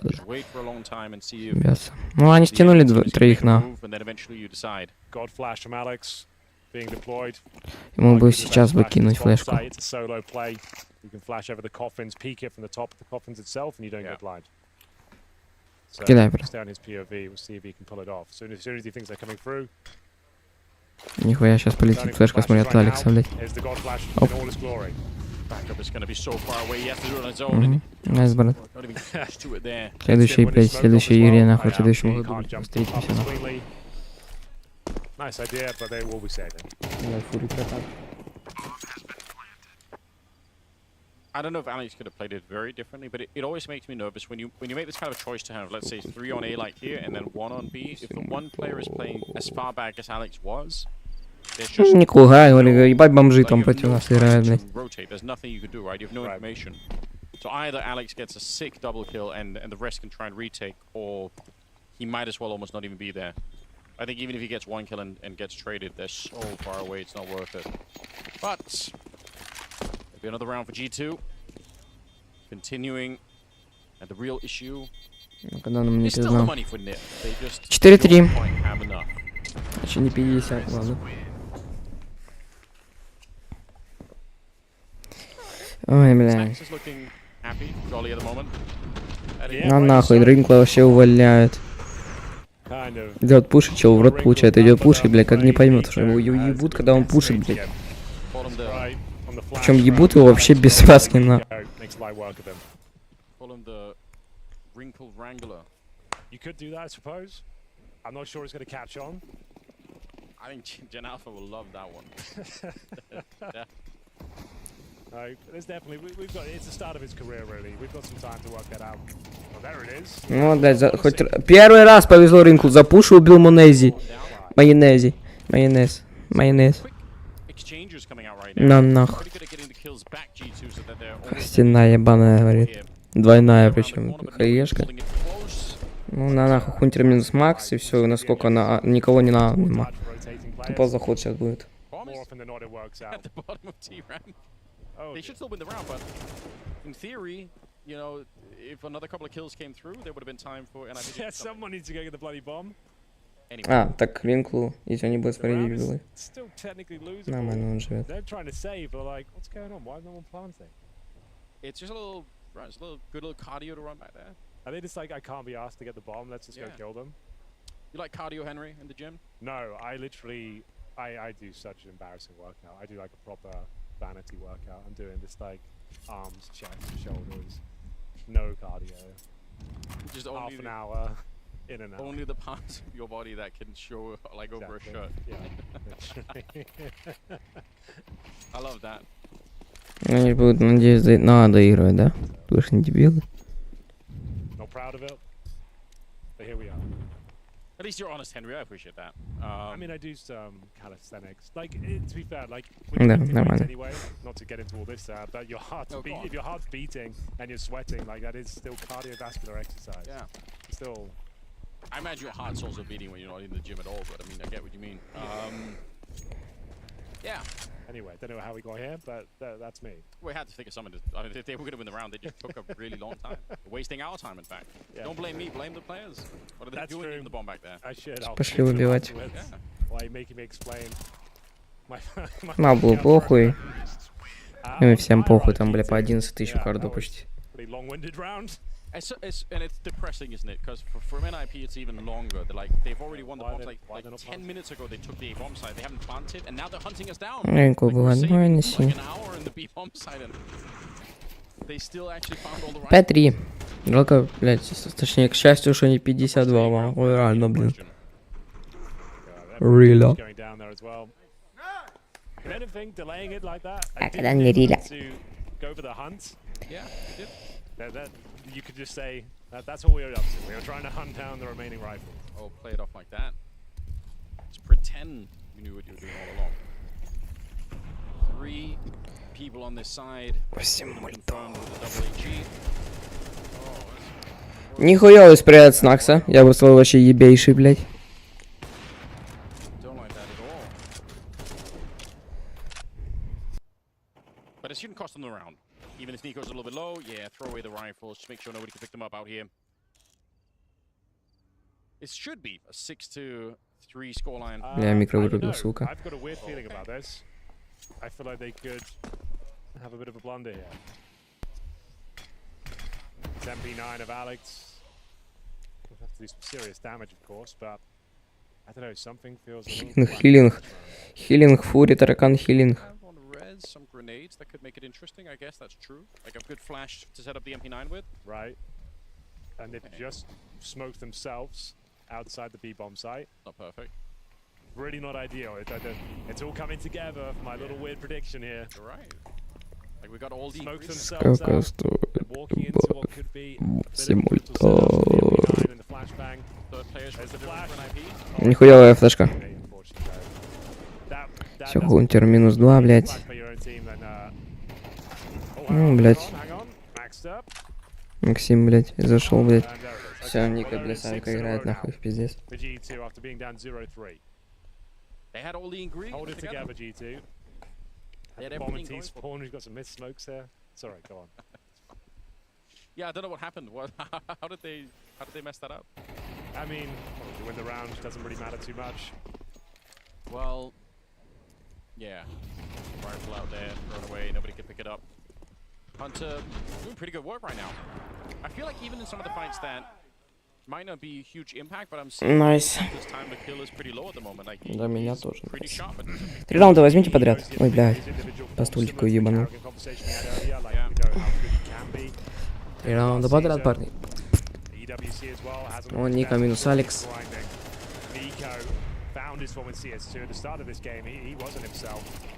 Найзек минус. Мало, Снакс разменивает. Да не, если сейчас убиваю... А, не, вдвоем пикнут. Ебать. Вообще без шансов, блядь.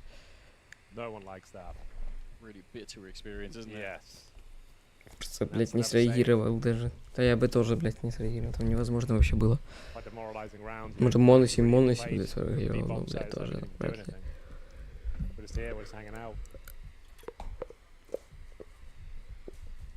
The Monity suppository. Jesus. Anyway. 7th round. Смачок, не спеша, просто смог откинули. I didn't want to say it, but you did anyway. I lost control of my brain for a second. That's alright. It happens. So yeah, it's saving the 2 rifles, 7 in a row now. It was looking like with all the wrinkle 1v1s, we knew there'd be a time where the economy would come crashing down, but yeah. I've got a bone to pick with you, Henry. Okay. I've got to say this. You tried to get me on this NIP train. I mean, it's the first game of the tournament. I told you I didn't want to. I told you it was going to be heartbreak. You said, come in the water, and there's no crocodiles here. And look, they haven't even lost yet. No, but I know it's looking good. To be fair, this is not the team I saw at Yana Compass, but 7-3, the отлично. very different, and they don't seem their usual self today. The team's not firing off altogether. Like Wrinkles had some moments, but to be fair, the rest of the squad, apart from Alex, no one else. Ника хорошо, вообще ебейше перевел. have been missing, yeah, a couple of players. Like I said, А, Моноси там легко с левой стороны был.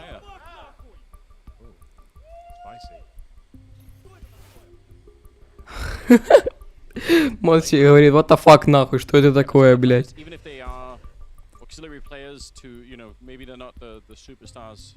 Никогда у нас не what the fuck, нахуй. But still, they should be able to step it up and just get a couple of kills every other round. Will make a big difference right now.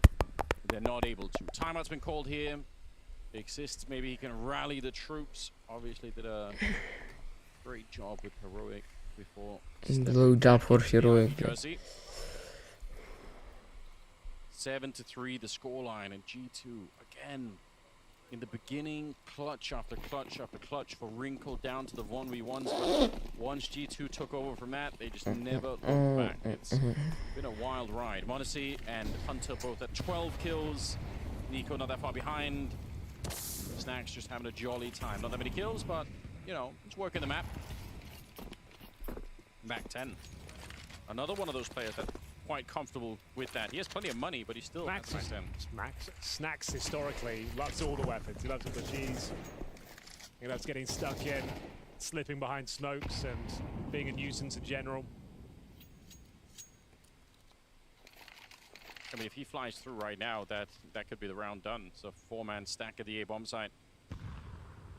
Malb's hanging around the boiler room, just not hearing or seeing really anything, so can't really call out anything to the team, but surely it's a bit suspicious to that there are no real counter grenades coming out almost anywhere at the moment. Like, that in itself should tell you that NIP probably don't have that much to work with. Так. Давайте еще 2 раунда подряд, парни. Molotov, Flash, just getting it all done while Snacks is holding the top banana position. 40 seconds on the clock here. They could probably still win even if they walk into the stack, but I guess there is an outside chance. If we have to put a positive spin on it, if NIP win this round and make it a 7-5, then we still kind of a game on our hands. It does look a bit grim at the moment, and Hunter again, like I said, he's unable to pretty crisp shots at the moment. Ебать тайминг. Malb's an absolute hard attack as he gets run down with a grenade in his hand. Когда не хорта атаку, блядь. Эй. Isaac getting a kill as well. 10 seconds on the clock, Isaac. Can he stop the bomb from going down? He really wants to. Gets a good shot onto Hunter, but Ебать, Монуси. stands up and 1-2. leads him from the round, and now it's a 1-1. Ну, тут Алекс, у него, он хоть и капитан, но у него тройки, блядь, в клатчах. Он у меня отключается, нахуй. Ну, Монуси не поет. Yeah, he's not going to panic whatsoever. Now he's panicking a bit. Okay, take it back. Oh, okay. Alex, he had no head armor. If he had got tagged, then he would have been dead. Instant one-shot bullet, but you're right. He did panic a little bit, Monacy, there, and it'll be Alex to pick up the round. I reckon he had that one in his head. He was good to go. Yeah. But someone probably said, bad plan, bad plan, bad plan. Oh, yeah, that's true, yeah. And probably started doubting himself a bit. Like, if he had just held his nerve and kept walking, he wins. But I think that's normally what happens. Someone will tell you, it's actually a terrible plan. But he was on a plant, I suppose. But yeah, that's gotta be it. Because if it's default plant, he can get that angle so much sooner. Yeah, he's in two minds about it, but that's a much needed round there. Alex pulls it off. It's a nip revival time yet. Ластовый раунд. 7-5 wouldn't be too bad. Желательно 8-4, как в прошлый. Конечно. Another aggressive maneuver around it. Блять, все попадает, окуляри попадают. Had a really tough time finding success with some of these opening plays, but again, if that's his role in the team, you kind of have to keep doing it. Part of the game plan is made around it. He's in a good position, but the fact that he might get peeked from the hallway itself is going to make it a tricky play with him here. Oh, counter. They were ready for it. That kind of play, that synergy, that was designed to shut down. Yes. The prospect of an AWP on the other side. А нахуй, охуенно, охуенно, брат. Down to 77. I don't know if they would ever admit to studying one player. Probably they don't just study one player, obviously, but it just feels like there's so many plays here Wrinkle has tried where they just have the antidote every time. Kind of crazy. 40 seconds. Snacks again leading, just finding in the information. The rest of them setting up a banana. There's nobody at the B-bomb site. They have called MSL. See what I mean about Snacks and the smokes? I don't know how he gets away with that kill. I have zero idea. That is ridiculous. Да, блядь, Snacks, no way he gets away with that one and pretty much secures the round. There's no one in B. Looks like A4 is the score we're left. Последний раунд им надо только убивать. Ну, Б-сайт очень сильно хорошо укреплен. Ну, очень сложно. Ну, хоть тут все full хп, но выиграть это, блядь, конечно. Molotov down. I mean, obviously, this retake is almost impossible. Grenade doesn't make it any easier. One chance for NIP. Modesty will get another kill. 15 on him right now. Maxter, good output, but it feels like it's just so late. Мактер минус 2. А, ну все, блядь. Все. Перерыв, чат. Good double spray down and a brilliant first half here for G2.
What's up, ladies and gentlemen? You join us here for what could be the second and final map between G2 and NIP.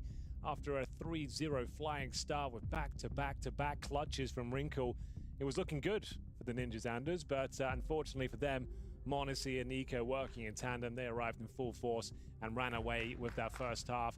Their T side of Inferno posting 8 rounds to 4. Yeah, they look very, very strong right now. Obviously, with Monacy playing the way that he is, it does inspire the rest of the team. But Hunter is up there too, rediscovering his form, maybe? Dude, yeah, good to see. That is very encouraging. I think that's something that G2 fans have been missing. Been a lot of talk around it. Hunter himself has talked openly about it. So maybe this new season will spark life in his game once again. It's 8-4 here, second half now. NIP starting on the T side, G2 on the CT side, and they have some dualies on Monacy. But no kit. Oh, the decoy? I love it.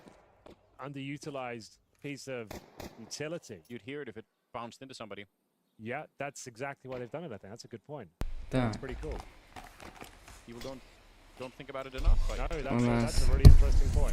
So you'd hear it, and then you come around and pre-fire. Always say this Туевина. Пока что для G2 хорошая. Монаси всех примет. Прикинь, нет. Прикинь. Инкл минус... Ага, так тут... Ага. Так, а чё у нас... Блять, ладно. Мы получится. Подожди, 1 в 1. По логике, сейчас, конечно же, должен убить Хунтер.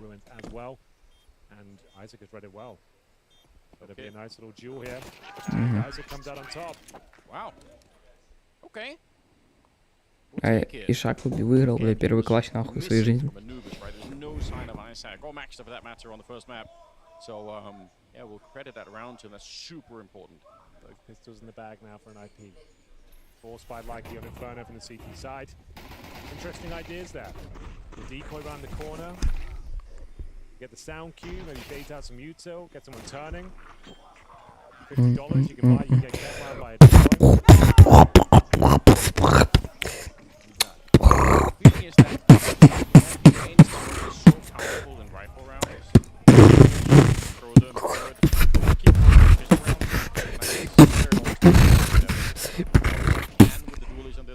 Когда они... Когда они сосали.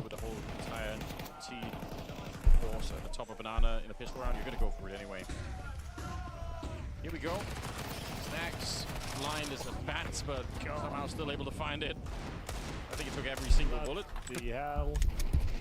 It's a bit of a party down here at the bottom of B, and you can see they want nothing to do with it. Okay, this is actually a pretty good switch up for an IP. They might be able to crack through here.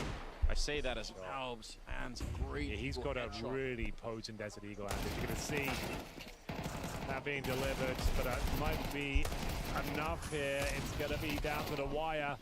2 versus 2. О, 2. О, Ника, зайди, смог. Ника в спину заходит. Ебать. Пизда, это выигранный раунд. Подожди. Nice work to get out of the situation. Force the next move towards Nico. He knows he probably doesn't have the kit here. He's playing so smart. He knows he has to come back and check. He might think it's a 10-second defuse, but it's not. Жестко. That is well played. The timing was with him. Проебался чуть с таймингом. Чуть-чуть с таймингом проебался у нас. Человечек, блядь. Человечек проебался немножко, блядь. But they might. Considering they got kills like SMGs there as well, they get a bit more extra cash. You know what's wild about that? This is Snack's fight at the beginning. Snack's doesn't have a helmet, so in the blind spray, if he gets dinked even once, it's just it immediately over for him. But no force buy. 8-6, NIP back in this game now. Kind of suits on Monacy. 2 again, back-to-back 1v1s. So we had 3 back-to-back in the opening first half. We've had 2 back-to-back now. Хуяка, хуяка. А когда не хуяка, брат?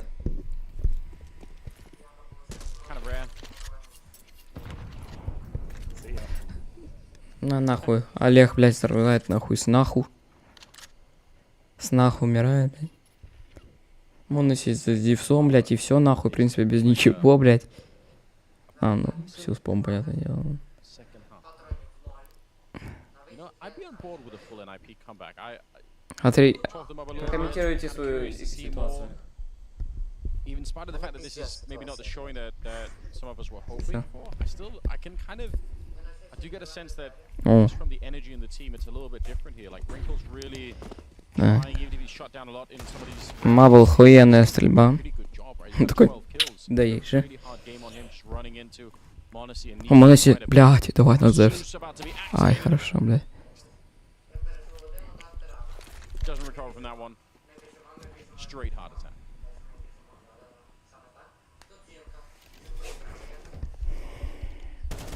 Бля, Макс настолько лох, бля, что он на Зевс умер. Ну нахуй, ну это Ника, блядь. Нормально пойдет. Чего, мы уже засейвить? Do you think if someone was having a heart attack, you could revive them with a suit? I mean, that's what a defibrillator is, isn't it? I don't know, is it? That's what it does. Like, Когда они другой путь проиграют. an electric shot in the chest, right? Defibrillator, you know what that is? I do, but I'm just saying, like... Oh, you're saying specifically the Zeus, would that work? No, I think it's a very different... Or has anyone ever tried it, I guess? Have they ever tried to use the Counter-Strike Zeus to get someone back to life? I'm not sure. So close to getting both of them from the bomb there, but didn't really work out. Fist bumps all around, hell yeah, slap. It's good, they're looking good. They can make the comeback, Henry. They're, like, this game is on once again. I mean, a bit of fortune going their way with all those clutches. But yes, definitely agree. Need to hold on to it now. I actually submitted like a medical device Zeus skin to the workshop. Okay. There's only been one Zeus skin, right? That's the one we just saw, yeah. Дорогие друзья, бай-бай, у нас сейчас... Yeah, the fact that, you know, after the get, it's just become less popular. Like, they need to find a sweet spot.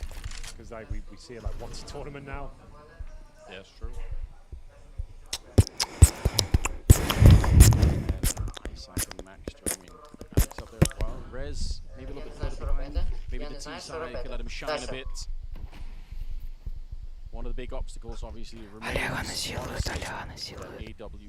Four-man setup at top of mid. Это у нас комментаторское, блядь, правление, нахуй. Doesn't look like that does nearly enough. I think the angle on that spray is going to be important. You got too steep of an angle, the bullets don't really make their way Патроны, through. значит, вообще не тратят. Топ-то получается так. Molotov trying to... А нахуй, Мабл, Монуси. Ну все, это, блядь, 9-7. Это не обговаривайте, до 9 железно, 1000000%. Даю 2 миллиона. Даю 2 миллиона. Даю 2 миллиона, за что это 9-7, ребята. 2 своих блядских баксов. 2 миллиона блядских баксов. Нам нахуй, Ника ебейший. А когда мы так, блин... Ой, флешка. Это 9-7. Я говорю, 2 миллиона баксов ставлю. Это 9-7. 100%, миллион процентов. Ринкл умрет.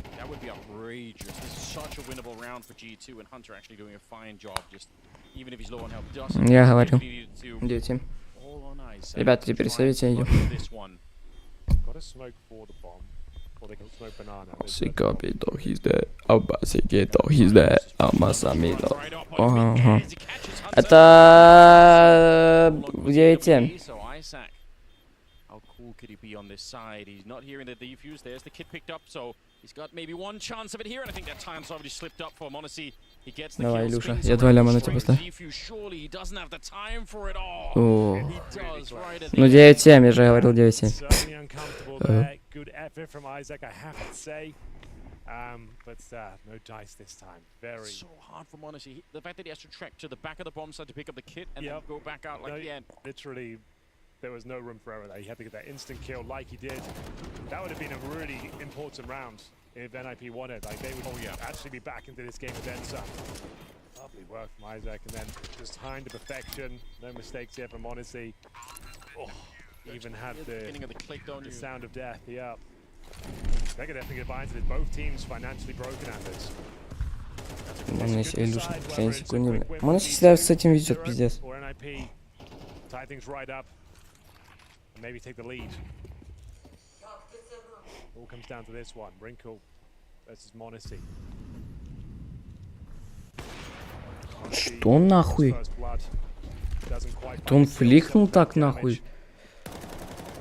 Он своим локом играет, вы что, рофлите, блядь?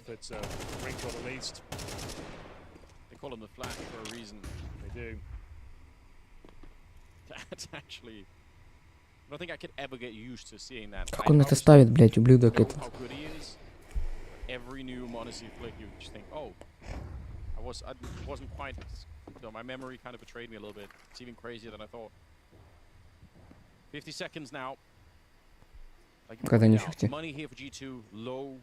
I think if they're dreaming of a comeback, it kind of has to be right now. They have a good opportunity for it, but where's the entry kill? There has to be somebody to crack open one of these bomb sites. They've got one flashbang on Maxter. So they can throw that over and try and attack the pit. Want to see him?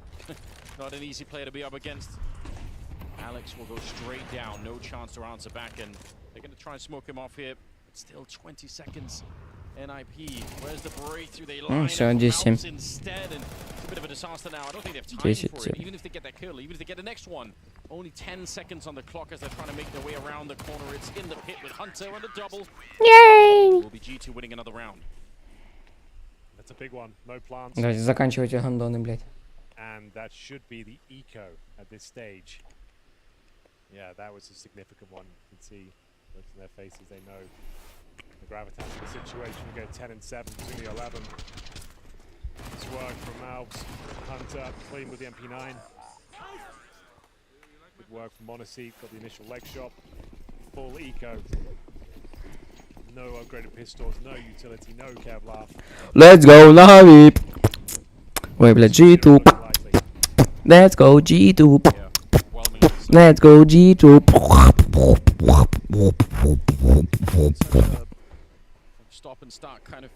Как здесь жарко опять стало, нахуй мне. Чё, кондиционер?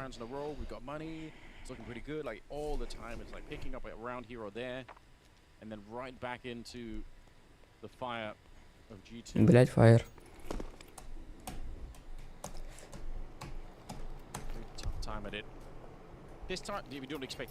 Наверное, были играть 18, но...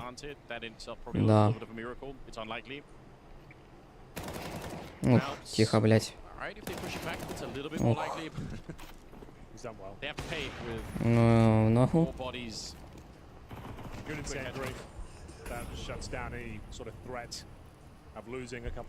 Да и... Какие нахуй, блядь, это ебаные аглаки, ебаные хунтеры. Иди зажми их, блядь, не бойся. Ладно. Это ебаные аглаки, брат. 72. А если убрать у семерки... От семерки один двиг. Будет 5. 50. Ладно.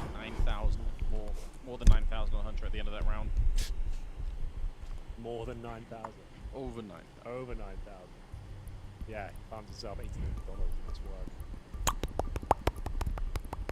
Timeout. Последний тайм-аут до Эйджа, не будете использовать твари. So, although the scoreline looks kind of close, I'm not saying discount those rounds. You do have to win the pistol, you have to clutch them out, they were tested. It's just like in terms of gun rounds, they haven't put the those. Yeah, no disputing that.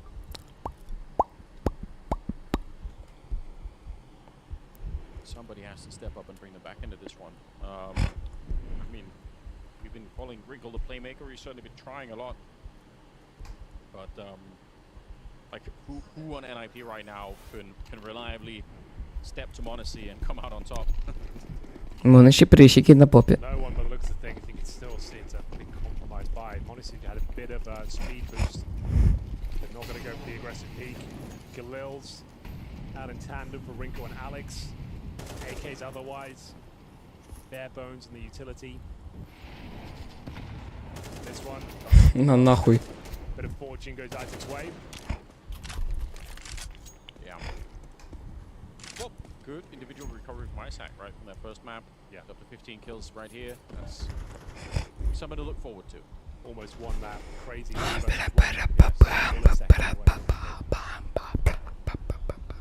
not have been closer, I think. So 4 versus 5. Bit of fortune going their way, but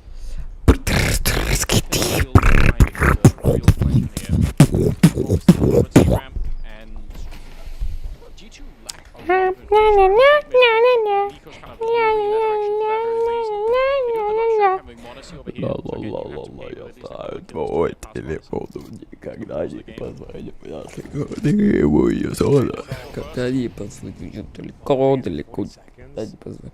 Слушай, ты ему не смог.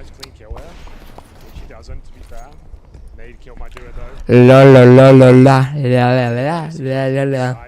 Мы стреляем, па-па-па. Хохл. Осуждаю, блядь, не поддерживаю. Я хотел сказать по хохолкам. Хохолок. They've actually done pretty well. That might be the only call that can save them. But can it, Henry? Can it actually save them? 8 seconds Ну left. так 7 секунд. Flawless here. One more second. If he gets a kill, it might be over. But Не успеют. Успеют. they have enough time for the plant. I think they did. Бля. Oh my god, it's close. NIP, keeping the dream alive. Сука, сейв, бля. Save your teams for win on that day. Lovely flashbang. He hits one shot. It's over. Yeah. They plan with like a quarter of a second to spare. It's not clean, but they'll take it. Alex managing the troops perfectly there. They had very little time to figure out how to make that call as well. Yeah, that was on a knife's edge. I think G2 setting up to get exits to make their lives really miserable on the other side, and that's a good idea. Wrinkle with the AWP, why would you give him that into the next one? The bomb goes up behind, and they're getting slaughtered here. Hunter making quick work of it, 3 kills. They'll save the AWP, but yeah, why not make it even more of a worse experience for NIP? Even as they win the round, it's, you know, you're going to be happy with that, but you lose almost everything. I actually cannot believe this worked out. It's as close as you could possibly get to making it work.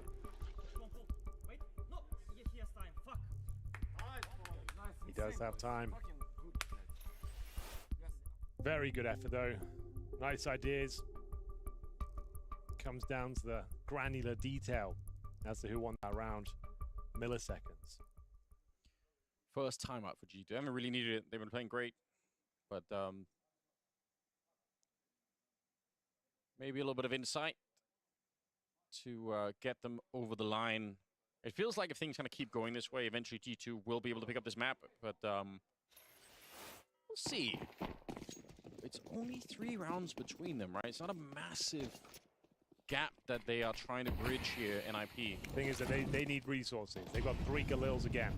Yeah. Like, even though they're winning these rounds, it's by the skin of their teeth.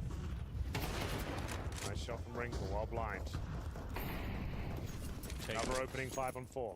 Oh, bear in mind, they had the advantage last time due to the shot through the smoke they got at Snacks. Так, у нас там Моноси принимает, Моноси убивает у нас Максима. Дальше Рез отрабатывает по Малблу.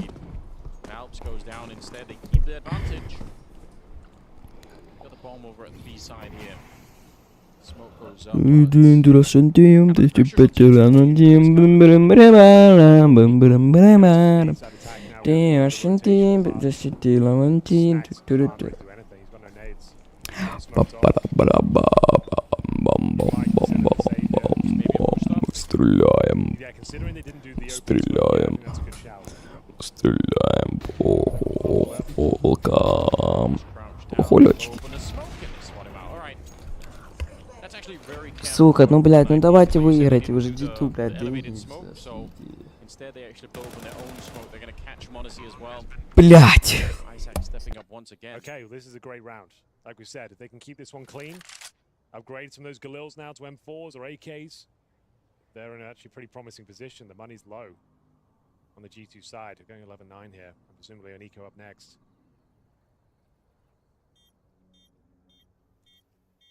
They're staying put. They absolutely sure. They don't want to suffer last-second defuse. Cannot blame them. But well done. Yeah, Wrinkle with the opening frag again, completely blind. I mean, to be honest, if this is, you know, one of the more muted performances out of Wrinkle, I mean, there's a lot to look forward to. Yeah, I'm telling you. He's still playing a good game. It's just He's obviously still tough garnering opposition. experience, you know, like his first time ever on LAN, I believe, is Yellow Compass. Yeah. First ever LAN, like first time on stage, and he blew everyone's mind there. He's still kind of honing his craft, still understanding like the balance of his aggression when it's required, when it's not. I could be persuaded. And trust me, yeah, he's going to be really excellent superstar of the future. Speaking of which, straight to the middle he goes. The scout on the other side from Odyssey. Вот так вот Ринкл у нас, оказывается, игра ебашит с читами, выходит просто ебаный чапалах дает Моноси. Все, и Максимка ебашит уже нахуй. I think he is, yeah. Okay, so that this goes into they want him in the middle just for the vibes. I think that's good, like, especially, like I said in the past, like on Swedish teams, sometimes things get a bit quiet. Right. But say they need a strong speed some of the time. Бля, так бомбит, мне так нравится просто, блядь. But, yeah. Я уже просто заебался, блядь.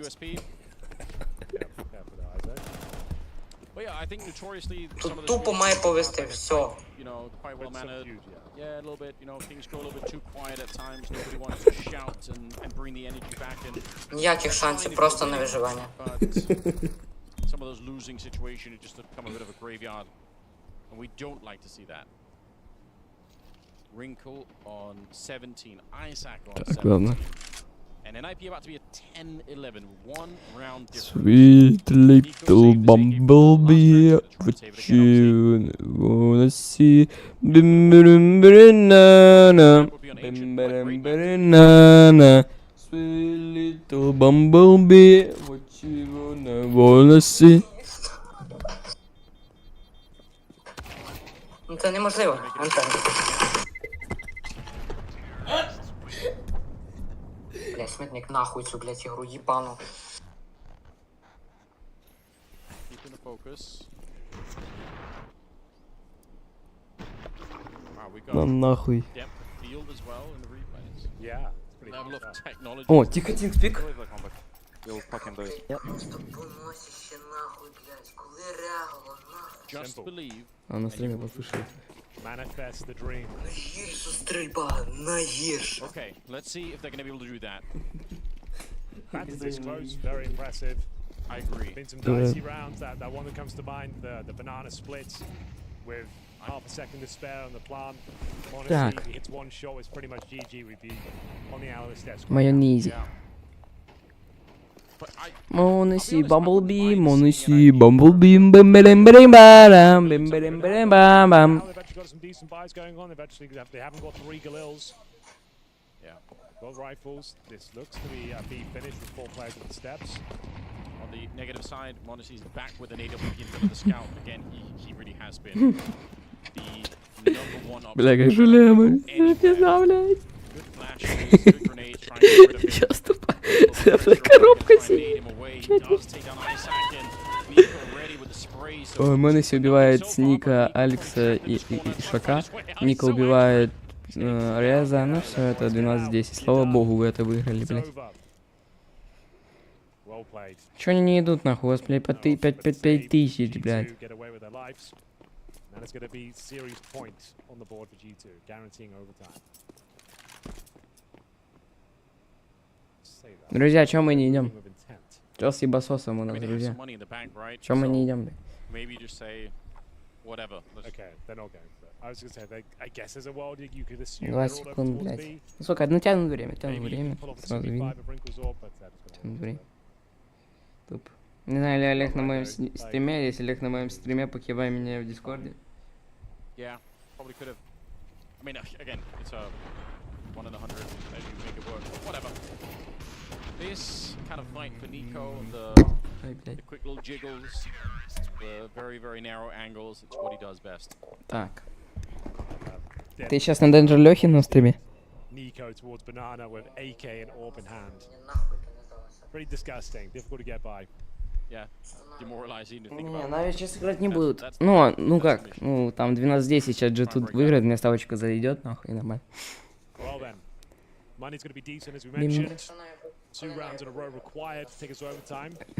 Still very possible. The hardest round of them all to pick up is number 13. Тогда не похуй был. Little bumblebee, which you wanna see, Wrinkle certainly does. Aggressive as usual. He's been nailing these opening kills on Inferno. This one not as kind to him. На нахуй, на нахуй. Tantalizingly close to that one, and as we might be done Ну here. все, давайте, ребята, до свидания. Нинджа, им в пижамах, блядь, ниндзя в пижамах. Пижама, знал. Не пижама. Пижама. Ананас. Пойдем. Бля, вы чё, рофлите, нахуй? Вы реально въебете, блядь? 5 ёбаных 3, нахуй. Ебать, они реально въебали это. Прикинь, они реально это въебут. A truly classic G2 match if they ended up losing the map behind losing a 5 versus 3 and just kind of tilting a little bit. I think they were just trying to be too tricky with it, I suppose. Yeah, maybe they did. Just like instead of just holding like a nice little crossfire, they've weird double stack. Nico is so sick when there's almost no time left. He's so good at playing these late rounds, but he needed that headshot, I think. Пизда Ника. Блядь. Какая пизда, блядь. Я хуею, парни. А шо мы залили, нахуй? Ебать, я даже не понял, что произошло, блядь. Было 5 в 3 вроде, или сколько? 5 в 2, нахуй. Они это въебали, блядь. Пиздец. 5 в 3 въебали, прикинь. Максим, блядь, каким-то чудом убил кого-то, нахуй. И Алекс, блядь, каким-то чудом попал по челу, блядь. Пиздец.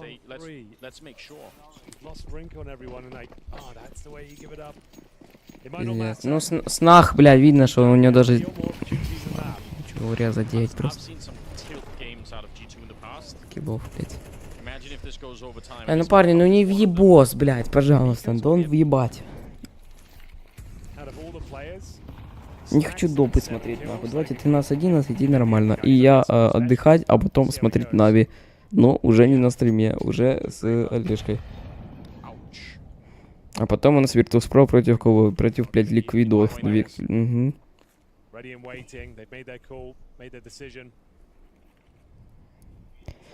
Давайте, нахуй, откисаем, парни. Моноси. Ну, он первого убьет. Бам, нахуй, отлетел, блядь. Ника, давайте, приемочка. Или они разворот идут. Не, они не идут на разворот. Там 2 молика, нахуй, в спине, блядь.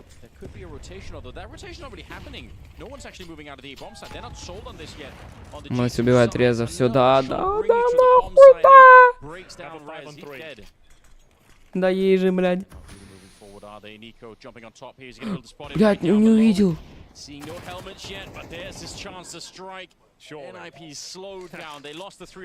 не увидел.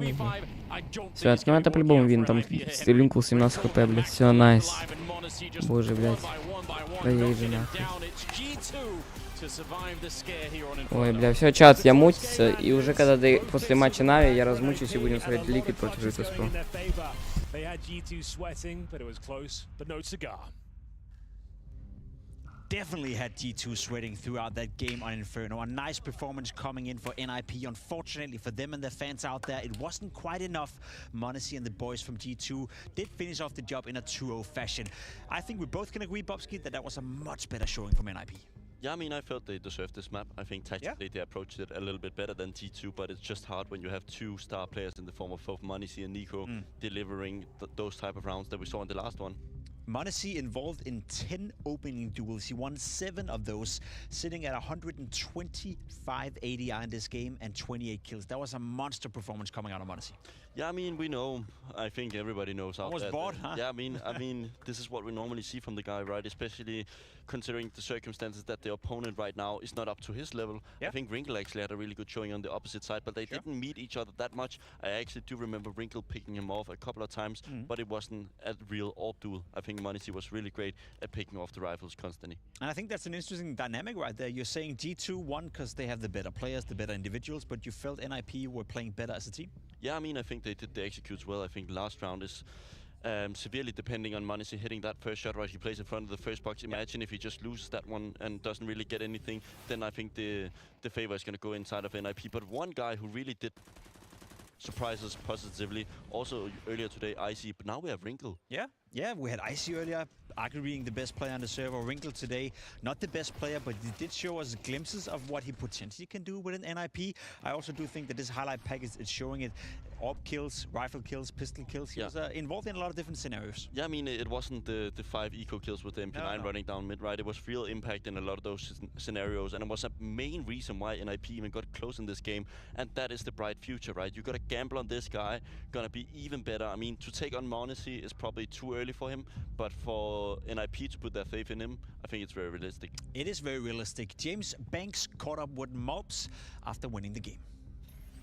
G2 start off with a solid 2-0 win, and I'm going to touch on this map just to go through. Is that first map looked pretty easy, like you were in control of it.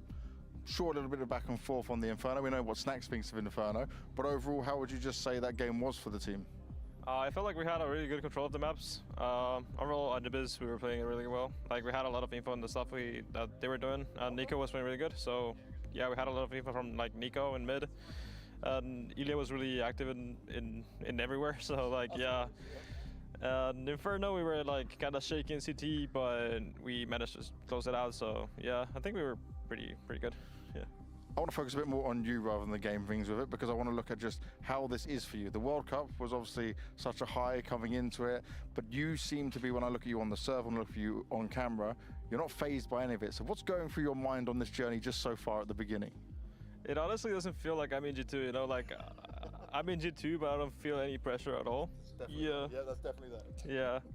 So yeah, I don't feel any pressure. I don't feel nervous at all. I mean, like the guys are really good with me. Like they're super nice, super cool, and I feel like they make me feel comfortable in the team.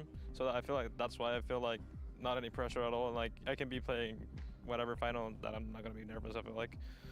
And it doesn't matter who you're facing either, right? I see the confidence, the rushes, and do you just get, is it Snacks just letting you go, or are you saying like, I want to make a play? How does it work? Maybe both. Like, yeah, if I feel confident on a play, they can maybe sometimes just say, no, let's not do that, because obviously they can have other reads, but yeah, they can tell me like, hey, Mobs did this, or I want to do this, and they will be like, okay, go. And I kill 3. Okay, go and I kill 3. We like the sound of that. Thank you very much, Mobs. Must be nice to have a player like that. Okay, go, kill 3. Mobs didn't necessarily have the best of showing, but he wasn't really needed. G2 in more or less full control of this game. They were applied a bit of pressure on Inferno. Overall, are you satisfied with what you saw from G2 today? I mean, yeah, I don't think anybody can question if you just get the result done right, 2-0. But I think Malps actually showed quite a bit of personality through here, right?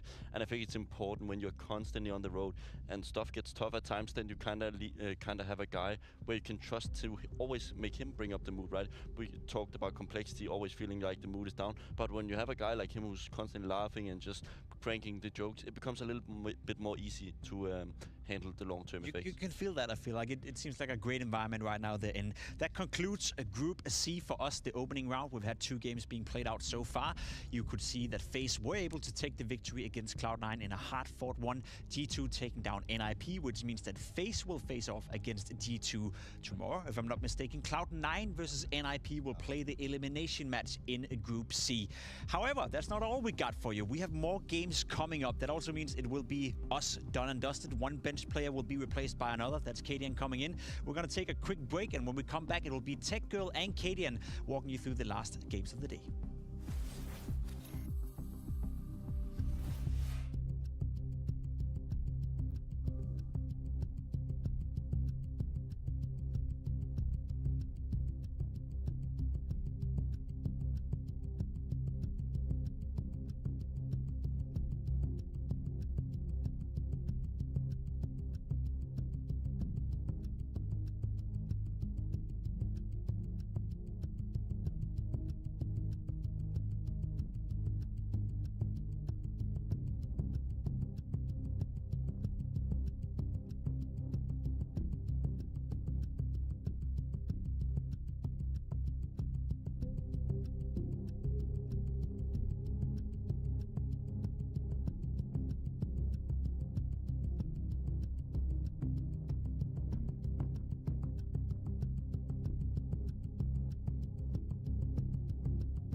Welcome back to the second half of the Blast Premier 4 groups. Today we get to see a whole new group play. I think it's the best group on the schedule for the day, but I am super biased. You say that every day, Sam. I say that every day. I'm trying to get you excited, Cadian, to work with me. But there you go. That's Cadian. He's joining me on the desk for the afternoon shift. We have our first game about to kick off. It is Na'Vi up against Big, and of course Big making a little bit of a roster change coming into this, so we get a chance to see what their new lineup's going to look like. Yeah, I think it's very exciting. I think we're reaching the point where Big cannot get better talents that is German speaking. Like, this is about it. Like, who would they get as an upgrade? I think maybe the only position where they could look at is if Slacks keeps an upward trend with his AWPing style in M80. That would be the only thing, because I think JDC, such a great addition. You have Crimbo, who is, I wouldn't even call him a talent anymore, because he's kind of been under the Big banner for quite a while now. And then you have Tapson, who is, without a doubt, the biggest CSGO legend of Germany. Do you think that this is the problem when you decide to keep it sort of, we're all going to speak German, we want to keep it German talent, if you like, you are kind of, I mean, Danish rosters as well, you kind of limit yourself to what you've got? Not from Denmark, because obviously you all play Counter-Strike really well for some absurd reason, but everywhere else it can be quite difficult? Yes and no, because I think that latest years has shown that international CS might be the way forward for many different reasons. There's a bigger talent pool, but Big has before had big success with having Smuya and Santaris in. I think if you go the international route, you also need to have the individual talent that can kind of follow that. You can't take like some mediocre players and make that work then. Let's find out how Rigon's feeling now that he's joined Big and what we can expect from him today. John, while you've had success on B&E when it came to the majors, this is your first real chance of the tier 1 side of things. How much does this opportunity mean to you coming into Big? I mean, I had some offers and I chose Big, and I'm really excited to play in Atlanta again. It's been a year now. They treated me good and I'm ready to play. And in terms of being ready to play, I know you were on boot camp already, so how was that, and how much do you feel like you've been able to get into the system and be ready for these events? I mean, I have some new positions which I didn't play before. So I tried to learn them. We had like 6 days boot camp. It was really effective. Like, I had a lot of theory and stuff like this. I tried my best to get into my positions. I think it still can be better, but we will see today. Today is the real test and we will see. And in terms of that, we always know, and your style and your play was always very aggressive. You were the rifler putting up numbers along flat throw. How does it look in Big? Are we looking the same kind of style, or? I mean, they're using me still aggressive, but I have different positions. You will see in game. I cannot tell them now, but I can still do my aggressive plays, and I think they believe in me. They believe in my abilities, so I can still be the same. Yeah. Nice. Okay, you got a smile on your face while saying it as well. What has surprised you the most so far about joining Big? The work ethic. I must really say all of them are working really hard. We worked in the bootcamp like 12, 13 hours theory and stuff like this. But as I said, the work ethic and the team is nice as well. The mood is good, and yeah. And what difference are you looking to bring to Big? Like, what does the change of adding you do for this team? It's a hard question. I think just me being more aggressive, handling my style, and just doing my stuff and helping them and trying to win. And how's the German? It's perfect. That's what we want to hear. Thank you. Well, there we go. We had a chance to hear from him. A little bit of a change for him in some positions. We'll get a chance to see that as well. I'm very excited. I'm very excited to see Rigon take a place in Big. He's the guy that I myself, when I figured out my situation, was also in touch with, because I think that his individual capabilities is something that he's shown through a few years now with B&E, that he is very capable. His mechanics is very good. One of the big things is, how do you transition a guy who played in the kind of chaos of B&E into a very structured Big German Big side, who is very methodical, who he said with his work ethic likes to be detail orientated, find new grenades, and now also in some new positions. I think that's going to be very interesting, because there's no doubt that when Rigon is feeling himself, he's done it to the biggest teams face out there. He's just been strafing with his Deagle, with his AK, and has had many, many great games. I want to talk so much about the roles and like you mentioned, they're moving from chaos to structure, but it's a conversation we're going to have to shelve because we need to talk about the team that they're going to be facing off against. So hopefully we can touch on this between the maps. But Na'Vi coming in, this is a team that finished the start of this, they finished last season relatively well, second in spring finals. They have the player break, they come back, they win the World Cup, and now they're here. A team that some said when they won the major was a fluke and it wasn't going to happen again, and yet it looks like they're on a bit of an upward trajectory. Yeah, for sure. I mean, they were facing criticism already after winning the major. Like, kind of, you know, I think Pimp put his name out there instantly and said that he don't believe that they will kind of reproduce anything like it. His exact words were they won't be a top 5 team. Well, not exact words, but it was pretty much along the lines of he doesn't believe they'll be a top 5 team towards the end of this year. And then they proceeded to go second and win the World Cup. Yeah, I mean, but I think this, I'm not going to stand here and try to out-pimp because I think this was kind of the vibe and the feeling of the entire community. But I think they have proven themselves under the last 2 tournaments that they do have not just like a one-time off thing, they do have like the system, the structure, and the individuals to also shine within the leadership of Alexib. Why was the community so sort of pushing this idea that this team wasn't good enough and that the major was a fluke? Why does that keep coming up? Because if you look at the names, they don't have an individual star.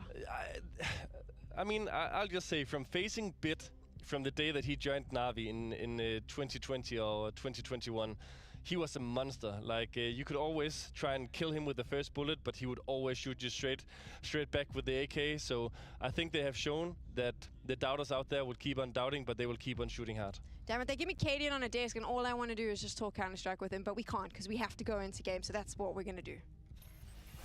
Yeah, let's do it. Thank you, Sam. Thank you, Cadian, for your thoughts on this one. Mohan, we got Na'Vi back in the server, okay? Leave it to Pimp to be incredibly wrong about something. Turns out Na'Vi are indeed going to hit the ground running here at the start of 2020, or start of the second season of 2024. And they're going to be the heavy GG bet odds favorites for this head-to-head tonight. Yeah, I think they also, yeah, I mean, they made some improvements for sure on the individual level since the major. One of those big ones, I would say, is Imma, especially at EWC. Paying attention to that run. It was obviously a brutal format, but they were a team that played best of 3s all the way through, and they had very good teams they played against. So I really liked what we saw with Na'Vi, and I think Imma was definitely the player that I criticized the most, you know, in the last year. I think most people did in terms of the roles that he got and then the output that we got from him. But now those stats are coming up, and the team is winning more matches. It's looking up here for Na'Vi, and for Big, well, they've got a debut with a new roster move, so we'll see how Rigon will fare. Hell yeah, I like this one. As this match goes on, we'll talk about the new Big, of course, but on paper, you know, I think this one makes a lot of sense. JDC has been looking phenomenal since his return. Of course, Searson being given a second chance is a question mark too as time goes on. So let's see what they've got to put forth on Dust 2, their pick. As the flash comes out for Ema, he's going to tap Searson out of this one. See ya. Alexi towards long. Couple players in his sights soon enough. And that pressure is going to drop Ema over to help. So nicely done here, tethering off Alexi so that he can pop back up on that measly 11 health. Rigon's going to prioritize plant as the incendiary sets him ablaze. JDC, nice snap down to the ramp. You know Alexi's low health deep. Cat player pops up, piecing together the positions, but how about getting the kills? That's where it gets a little labored, falls out of their hands, and Na'Vi slip away with the pistol win. Yeah, another conversation topic with Na'Vi is Bit getting so good again. And I mean, Bit had this very different sort of challenge where he was going to an international lineup, and you know, that's hard for Blade as the coach to switch over to a new language. That's also, and it's even harder for Bit, who has to do it in a live game setting. Sure. And I think it definitely affected his performances at first. And I mean, Na'Vi did a good job of keeping it fun with, you know, posting his English test results and stuff like that on YouTube. But he was passing. He was passing those English tests, and I think that, you know, it's no surprise that if you're uncomfortable in communication, it will affect your aim and it will affect your comfort. And I'm sure that there's a correlation between him getting better and more comfortable speaking with this new lineup and also performing. No doubt, man. Because he's been on fire. The first and only CSGO plus CS2 major champion. Yep. Not bad to get yourself in that history book so early on. Still quite a young man too. Not as young as when he burst onto the scene, but what a career he could end up having as time goes on.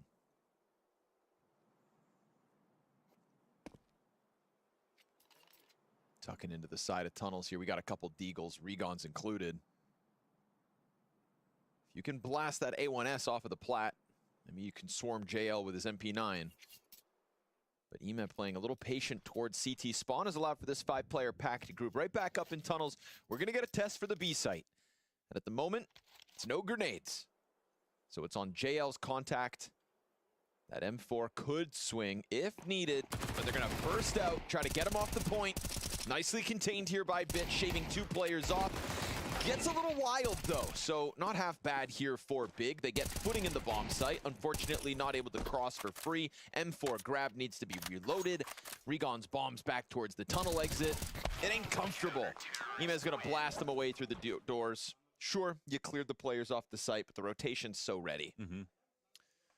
The other thing that was unfun, I think, for Na'Vi is that, like, after the major, teams always fall off.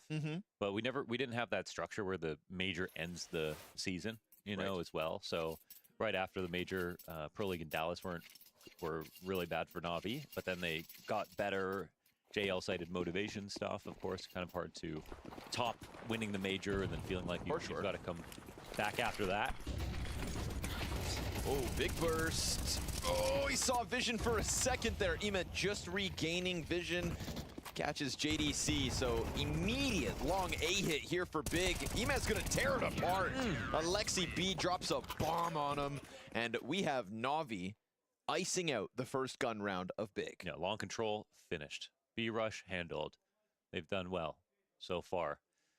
And then the story for Big is that well, JDC is sort of like been a surprise that like how well he's played since he's joined the team, showing us why he was a part of a very successful sort of Mouse NXT Mouse lineup in the beginning. Nice, let's go. But the question is, do they have enough sort of star power outside of him and Crimbo to sustain in matches like this versus very tough competition? Normally we've seen Big, especially in a blast group setting, for example, do extremely well.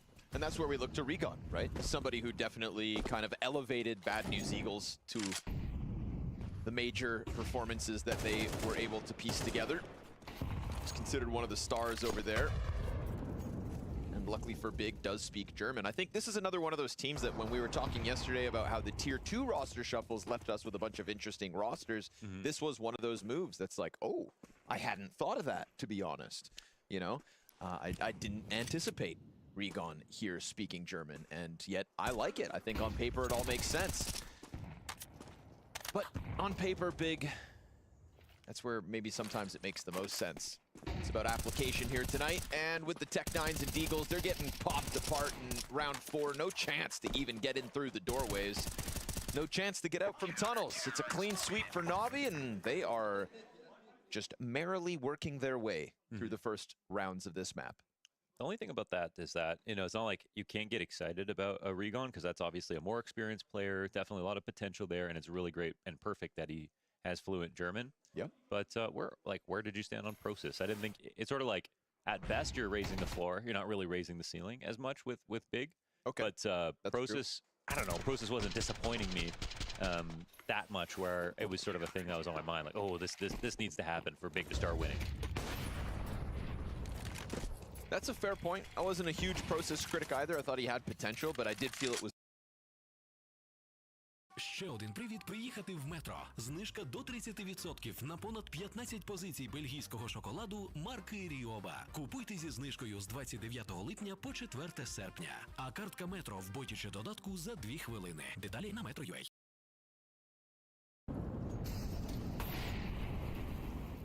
So, let's see. Second gun round for Big, because remember that first one was the instant shutdown on long A doors. Let's see if they can even get a kill this time around. Trying to work their way up Cat with flashbangs. It's enough to get Emet off his edge, and JDC has to hold back. Utility here being properly utilized. Although you can just smoke off Cat, jump up right behind it now. Don't have to do the long walk.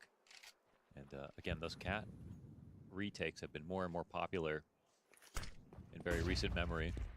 Well, through the smoke entirely. Ooh, JDC gets caught off. Top blue cleared out at least, so Alexi going down gives them an open door to push out somewhat. But again, simultaneous with the cat control.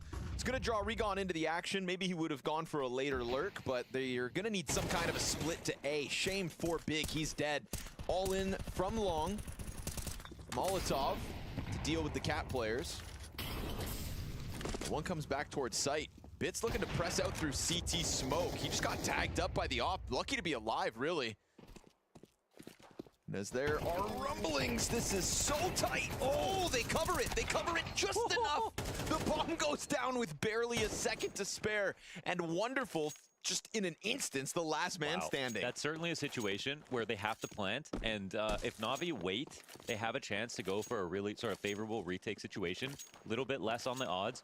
If they get the bomb down, they win instantly. So they just go all in on that. They're like, everybody try to kill this planter and we'll win. Big do a good job of protecting that plant. Oof. That's a stressful one for Big. Super. But Navi's plan goes awry. And I think what definitely helps there is actually this blind shot through the smoke out of Searson that tags Bid. One of the players that is trying to jump up to interrupt that bomb. Yeah, Searson's story is definitely pretty interesting because it's like the top 9 in 2020, but he was very skewed on amazing CT sides, really, really bad on T sides. And then he developed and improved his T sides a ton, but then he ended up getting cut off of the roster. Then we go back to a lot of lands, Big are no longer #1 in the world. And you wonder, why didn't it work out with Searson? Then he gets brought back in, and in recent times when we've seen him, still could use a little bit more out of him. But we had high expectations for Searson, for sure. Yep. But has always kind of existed as the anomaly, right? The one guy that's never in the boot camp environment when they play from home online. You know, we always talked about the big offices and his absence there, so. Definitely a mysterious fellow. Yes, sir. And I love the activity from Na'Vi, and Alexi can definitely call a dust too, and a very innovative caller at that. Whenever a change gets made, he's one of those players that uses the new changes a lot. He was great when the nade dropping feature was added to CSGO. Ooh. Set a record with those nades within like 72 hours of dropping them. Yeah, so 1,000 damage and 1 CT half on Dust 2. God, that was such a good change. Remember how angry we all were, or some people were? Sure, yeah. People definitely. Even Kerrigan said, well, now Dust 2 is going to be so dominantly CT-sided. It's felt like a very dramatic change, and it's been powerful for the CT side, but not to that level, of course. Fast burst. They had Bit in the corner. JDC. JDC double. Love that for him. His individual level has nicely come together, I think, at a time where Big have brought him up. It's a good-looking JDC in 2024. And a very easy round off of the back of his double entry. So props to him. Cracks open middle like it's nothing. And Alexi looking for parting gifts. Gets one. Searson drops him. With no save here. Big on their feet. And again, everyone's looking for a good debut. I mean, we had Cloud9 inches away from taking out FaZe in their debut. And I mean, even it goes to 3 maps, 16-14 finish on map 3. Very, very close game. A great debut overall. Then we have Gamer Legion, who show us a couple of good maps versus Vitality on very, very strong maps for Vitality. Also been sort of impressive. But we haven't had that shocker just yet. Speaking of debuts, it's been a while, but, Saw maybe playing a part in beating Complexity. Yeah, does that count? Put that in the bucket. That Dave, yeah, sure. Yeah, that was a very OG with the stand-in in-game leader pressing Complexity.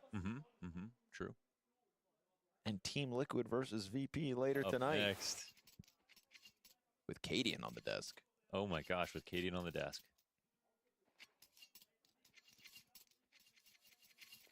Stay tuned.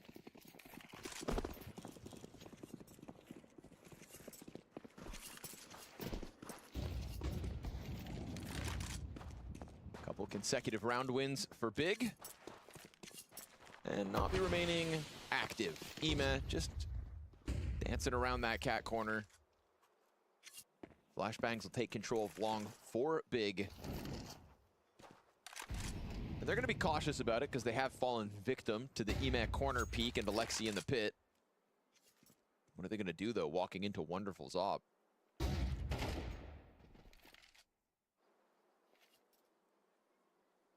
course, you got to set up your mollies, but sometimes if you do it too soon...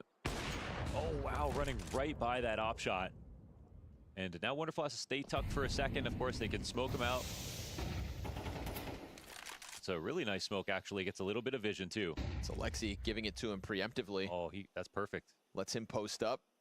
Now, they very much know about him, but... yeah, he'll tuck back, and that smoke gives him a lot of options. Oh, my goodness. He just runs by. They let him go completely at 40 seconds. Damn, they really have just kept themselves tucked in towards long. We've got Regon, the only other player outside of that long stack, working around the smoke, doing a ton of damage. Not bad. His second fight's going to be easy, if not for Emed jumping up from the A site itself. An instant double back, right? They want to get ahead of this, and a bit of a preemptive cross from Tapson catches him exposed. Wonderful, beautiful 2 kills. They ran out. Bad enough to turn them away. They didn't grasp their opportunity here. I mean, Wonderful, they ran by the scope of Wonderful. Got him locked in the car, mollied him out of position. Then the smoke came in, and he didn't even have support grenades when he was leaving. Just basically walked out of it after he didn't see anybody.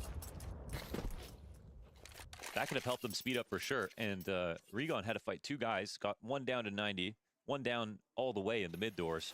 That was like a decent setup. So there's a couple opportunities here Big I think could have capitalized on, but just let the chances go.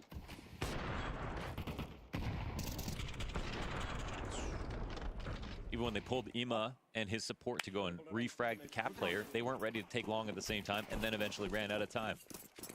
Nice fluidity to all that out of Na'Vi. Yeah. You know, realizing the urgency of having to get back in sight, but also the opportunity that was dealing with Regon down on mid.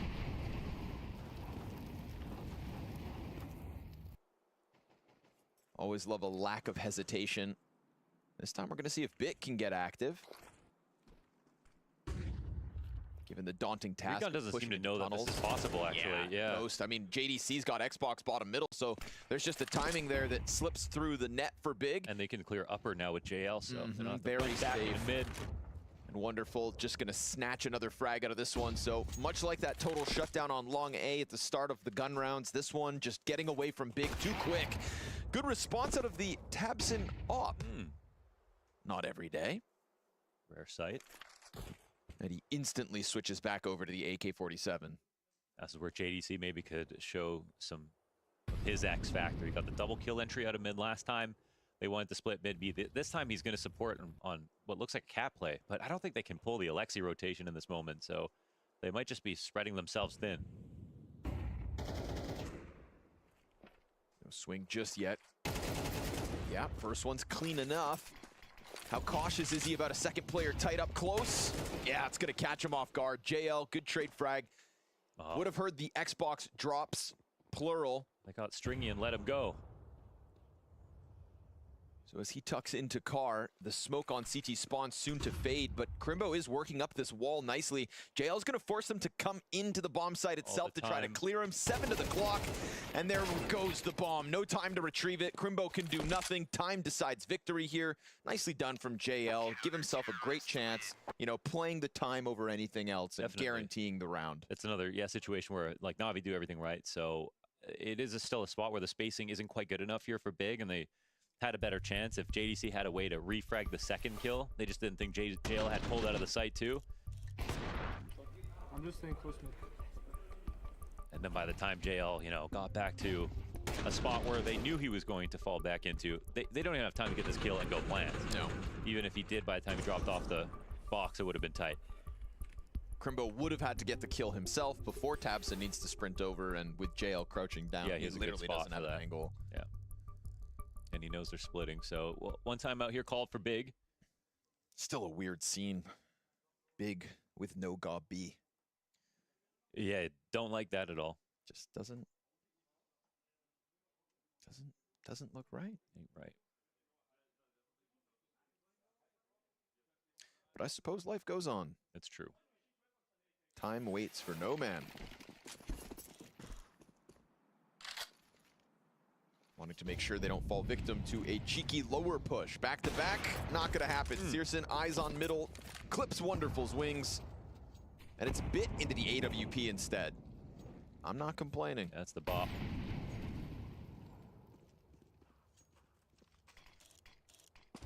I feel like the equivalent would be like the ROPS op on FaZe. Okay. Every once in a while. Oh. Nobody's home. Well, they are, but they're hiding out of sight. Emat in with a second flash. Flash is great. 2 players blind. Oh, he chases it down. Alexi the Grenadier. Chucking flashbangs worth their weight in gold. Emat looking for his 3rd of the round. And Alexi set up within the bomb site. He's got support from JL, who gets flashed, but Alexi's here to handle the heat. Speaking of which, fire pops on site, and Alexi just keeping his head tucked. JL almost caught with grenades, but that's gonna be Alexi queued up for the triple. Wow. And that A-site defense between him and Ima is just the easy full house. They're working together so well. Ima did such a good job right there, and that bait is too hard to not bite on. He shoots 1 millisecond before that flash pops and has to turn right away. He could have eaten the flash again, and then it would have all gone wrong, but his mechanics were perfect. And like, how are you not going to shoot back in that situation? So guarantee that that was going to blind them totally. And he was even so close to the wall, he could see the other guy tucking right away. No doubt in his mind. Yeah, they're moving fluidly. Looking like the same Navi that picked up a trophy at the start of the season, the same Navi that was in the grand finals at the end of the spring season. Mohan, is it safe to believe in Navi now? I mean, I do now, but yeah. Ooh, flash comes over to maybe alleviate a bit of pressure on Bit. 2 HP all he had there, so still desperate. This was just pistols, and it's gotten a little discombobulated for the Navi camp. JL, that'll help. Wins his fight in mid. 2 players on site, ready to hold them off again.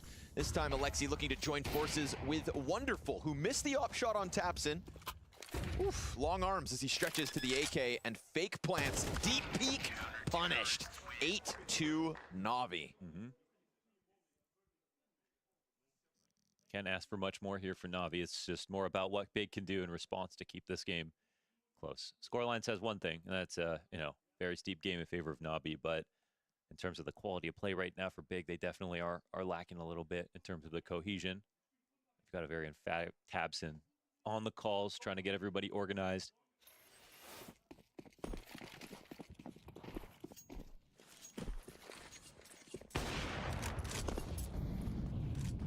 Ooh. Careful.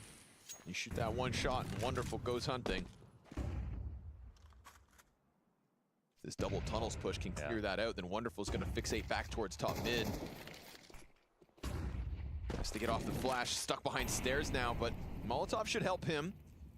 And total tunnels control for JL. If this isn't going to be a long play for Big, they're going to potentially get flanked by JL eventually and lower, especially if time goes down, so not a great setup for them.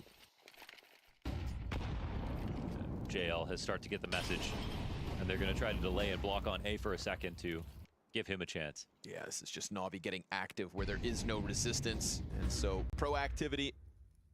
Oh, they even missed that timing. Wow.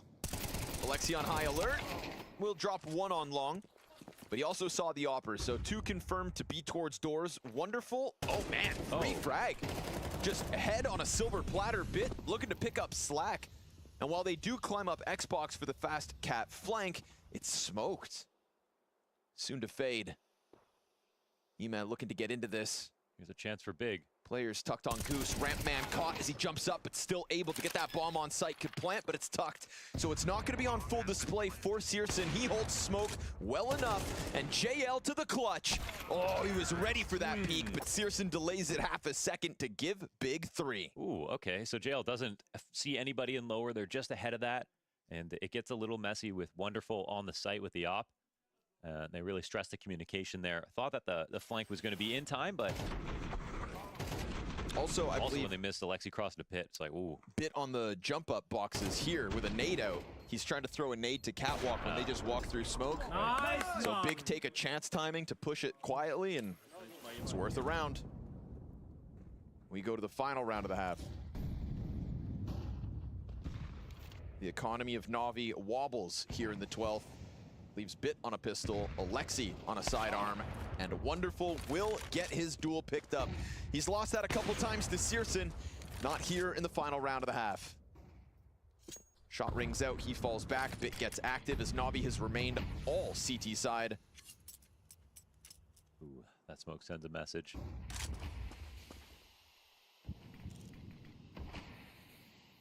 Tons of smokes across the map at the moment. They want to respect all this map control. We can see it's a big bluff here from Na'Vi, who don't have much to work with. But with the op getting the first kill, they just have no idea what they're dealing with now. Deep map control here on long.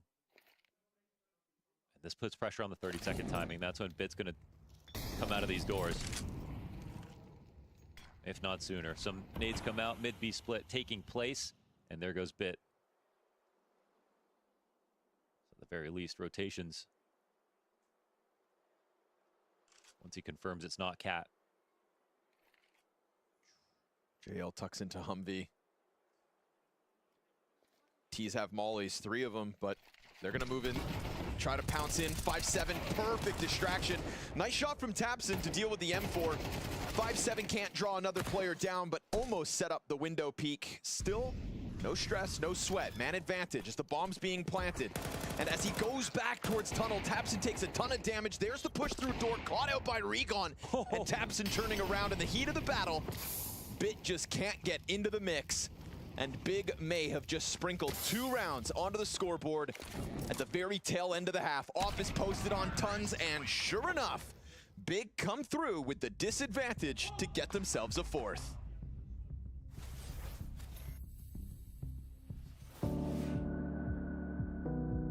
Karalius Mindaugas. Su kardu rankoje jis vedė savo žmonės į mūšį kaip kalvis kalantis legenda sunkumų ugnyje. Daugiau nei valdovas, jis buvo tarsi liūtas, aršus ir ryžtingas. Praėjus šimtmečiams jo karo šūksnių aidai vis dar atsiliepia, liudydami tikros legendos dvasią.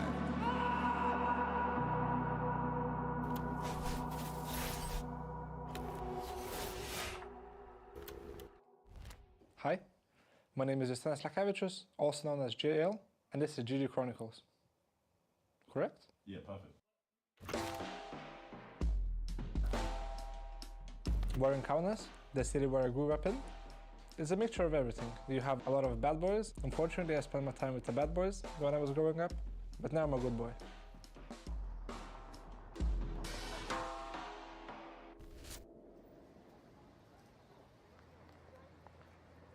When I was young, I tried athleticism, but I broke my shoulder and it healed up incorrectly. But during those times, I really enjoyed being better than someone else. And it might be a cruel thing to say, but sports is a cruel business where only the best get all the spotlight. This was one of the main things that got me into CS, is the pure feeling of being better than someone else. The first rank I ever got was gold nowhere 3. So I was never a silver, so I'm really proud of that. I've been here for only a couple of hours and I'm already comparing myself to people who had a few hundred hours in the game. I want to play more, I want to be better, not just my friends, but maybe the best in the school. JL pressures, and he's got himself the double. 3 kills out of JL! I think I've reached global elite in like 3 or 4 months of playing the game. Maybe 5 months, let's give it a 5 months. I remember I used to wake up, grind CS, with end practice, I would grind CS again, and just before bed, I would grind smokes, flashes. It was my regular day, just 14 or 15 hours of CS. I knew this is what it takes to become the best.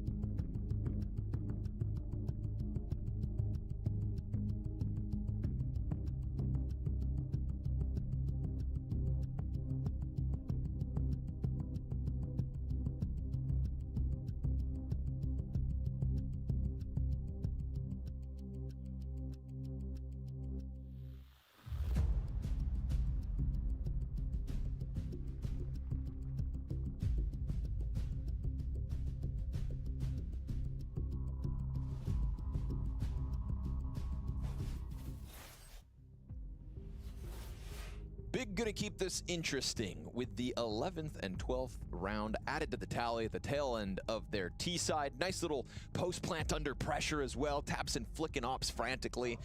But at the end of the day, I still think that half convinces me that Na'Vi not going to cool off from the first event of the season to the second. No, it's been a great start so far, and yeah, you can see just how much they're looking out for each other in these rounds, how good the communication is, and again, pointing out how good Imma has been so far from between EWC and now, and yeah, it's a step up in competition here for Big. A tough debut to try to come out of the gate with. But you can see the energy was good at the end of the half. They're going to give it. Yep, agreed. But, losing bodies. P250 kill from Wonderful is nice. It's going to allow Crimbo to double back. As he locks horns with Bit, he'll take his head off. Oh, Crimbo, of course. Good for pistol impact almost every time. Alexi into the 1v2 clutch, wants his bomb back. Not quite sure as to the second player's position.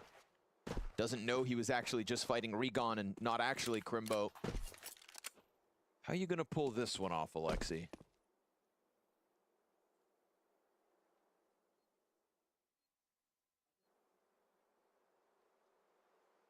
We get active, push past the bomb. Yeah, and this will limit the amount of places Alexi B is going to be able to check. Like, he's got to take a big risk thinking they've pushed Cat on him now, so definitely round in their favor. There's some time on the clock. Alexi, is he going to go for the boost on Cat and take a peek that way? He is. Yep. And he already has an idea now. He hears him. Regon stepped. Alexi. Oh, one headshot. Just got to pop him. Tough map for Regon. And down he goes. Clears both off the Cat. Ooh, Alexi, so cold. Yeah, yeah.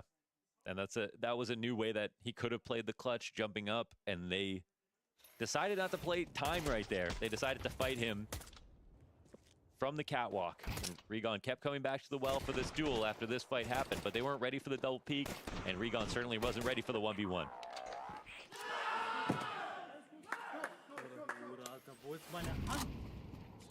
Of course, it's an important pistol, you would think. Investment comes down here for Big. Oh, that's just a little rude. Kind of rude. You're full blind, brother. Regon just loses the 1v1. See the frustration. And into that he goes. For a 10th round on the board and a bottomed out bank account for Big. Not going the way they would have hoped. Mohan. Hard game.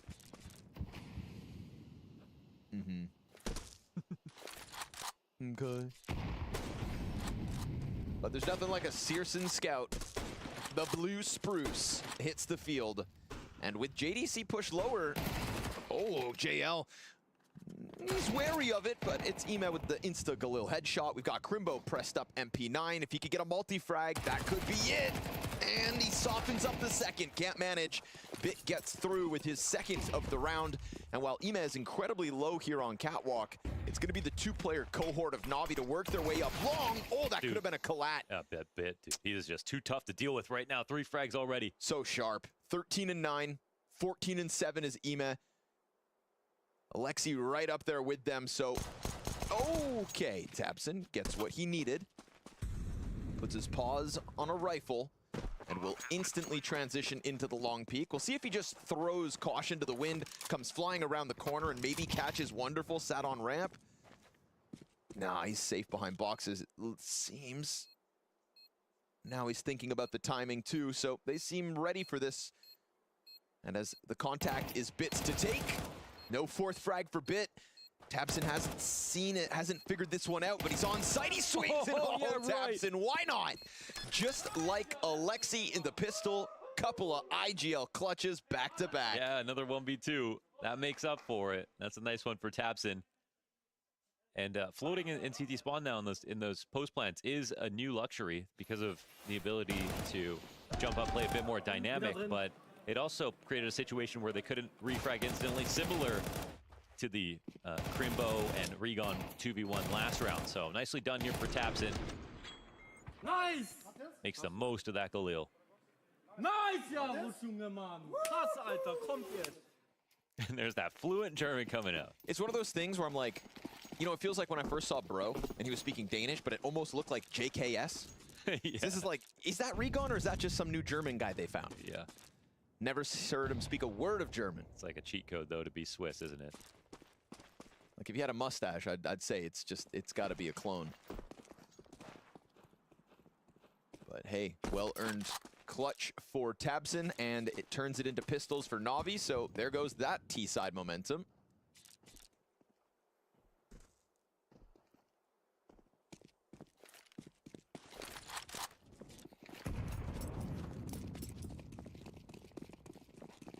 Are you going to hang off the balcony and shave your head if they win this round? No, no. Oh. Don't have to be getting crazy now, Launders. Okay.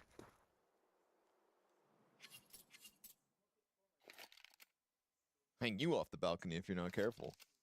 Okay. Gonna ask James Banks for help, though. One leg each.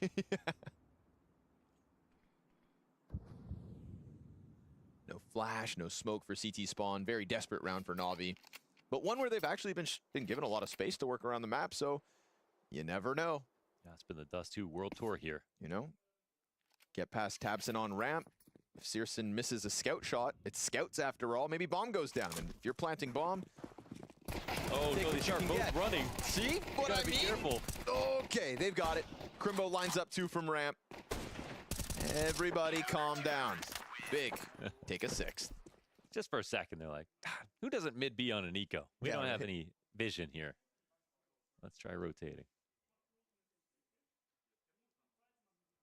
All right, let's see if they can make a real comeback out of this then. 2 good clutches back to back.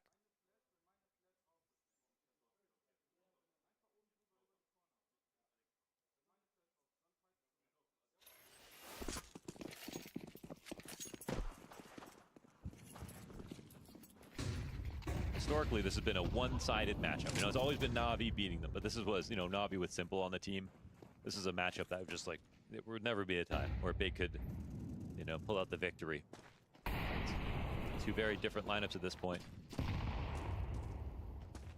they're here to start anew on a good foot.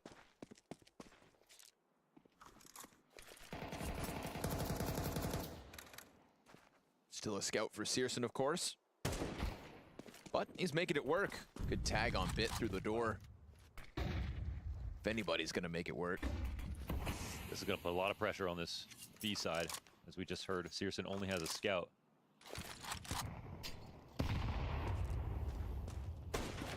Pops it open and misses the follow-up shots. This is quite a gamble here for Big. They do have good guns on the map, but just not this half. A lot of pressure on JDC as they start to organize. But Alexi pushing up Cat, maybe just to push him back. Oh! Love that. He finishes that duel. Catches him climbing up through Catwalk, not to mention spots bomb going Cat. So Searson gathering information and dealing damage. 30 seconds. Very awkward for Na'Vi here, still trying to climb up in the face of this scout that's just peppering them with pressure. Down to 20 on the clock and a very comfortable looking CT side inside of the A site. They hear the rumblings of the Cat push. This feels desperate. Yeah, this is a little bit weird now. Regon kills Alexi. They flush the MP9 into the open, but they've still got goose control for Crimbo, and he's going to be cool as a cucumber. That just gets a little too messy. Yeah, definitely a little messy.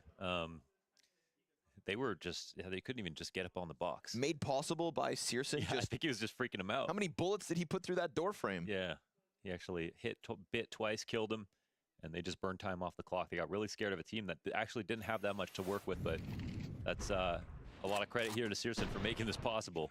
They were extremely uncomfortable. Nice! Nice, Regon! Let's go! Na'Vi's close on Dust 2 starting to look a little complicated in the face of this defense. JL unpredictably slips into the smoke. JDC's got an angle from window, but he's also cautious of tunnels. Regon having a tough go of it at the moment. He hangs on with the jiggle, grenade in hand. Oh, dink by Glocks. Oh, flash down and dealt with just it. And now JDC almost overwhelmed backside, hangs on, team kill from Wonderful. Wow. Not ideal, but he'll try to make it up. He's tagged incredibly low. It's a bomb plant, sure. JL, excuse me, still has mid control. And Wonderful goes for the plant on bricks. We got 2 players bleeding out right now on the T side. Smoke on door. Switch into the AK. JL comes running over. Can he get a better gun? Does he need it? What? No, he doesn't! A couple deep shots from the legend, and Na'Vi start that off with Glocks. Oof, that re-aggression. That readjustment, excuse me, was fierce. Nicely done, JL.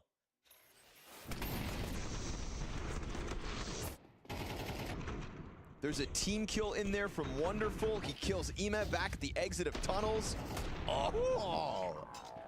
Nice! Sick, bro! Sick. No better word for it. Seek, bro, indeed. Missed door smoke. Ooh, they're starting to fall apart at the seams. Oh, be careful. It sees the pistol, hears the MP9.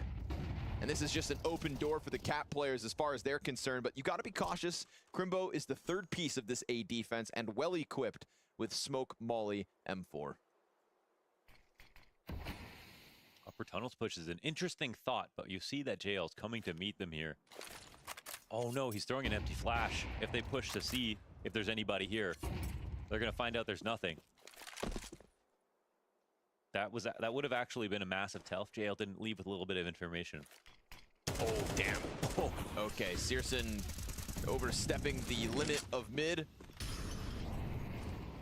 Good timing here from Wonderful. He sees the second player.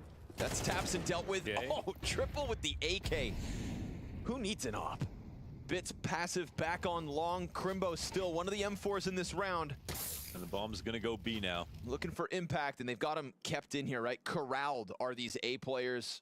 Alexi's gonna figure all this out. Good opening here from Wonderful to post Na'Vi's 11th. No chance at a retake in this one. Never could they pull this one off.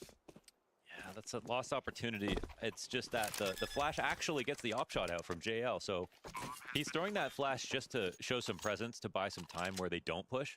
But he doesn't think that they're already that far in. But luckily for him, he gets that info, he gets out. And they set up the perfect punish for the rotation from Searson out of the doors. Wonderful waiting for his arrival.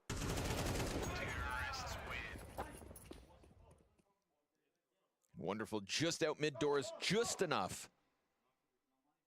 Clipping Searson around the corner, who tried to reposition quickly, but threw a little too much caution to the wind and gets caught. Didn't finish clearing that out. Yeah, punished. Not to mention with a grenade in hand.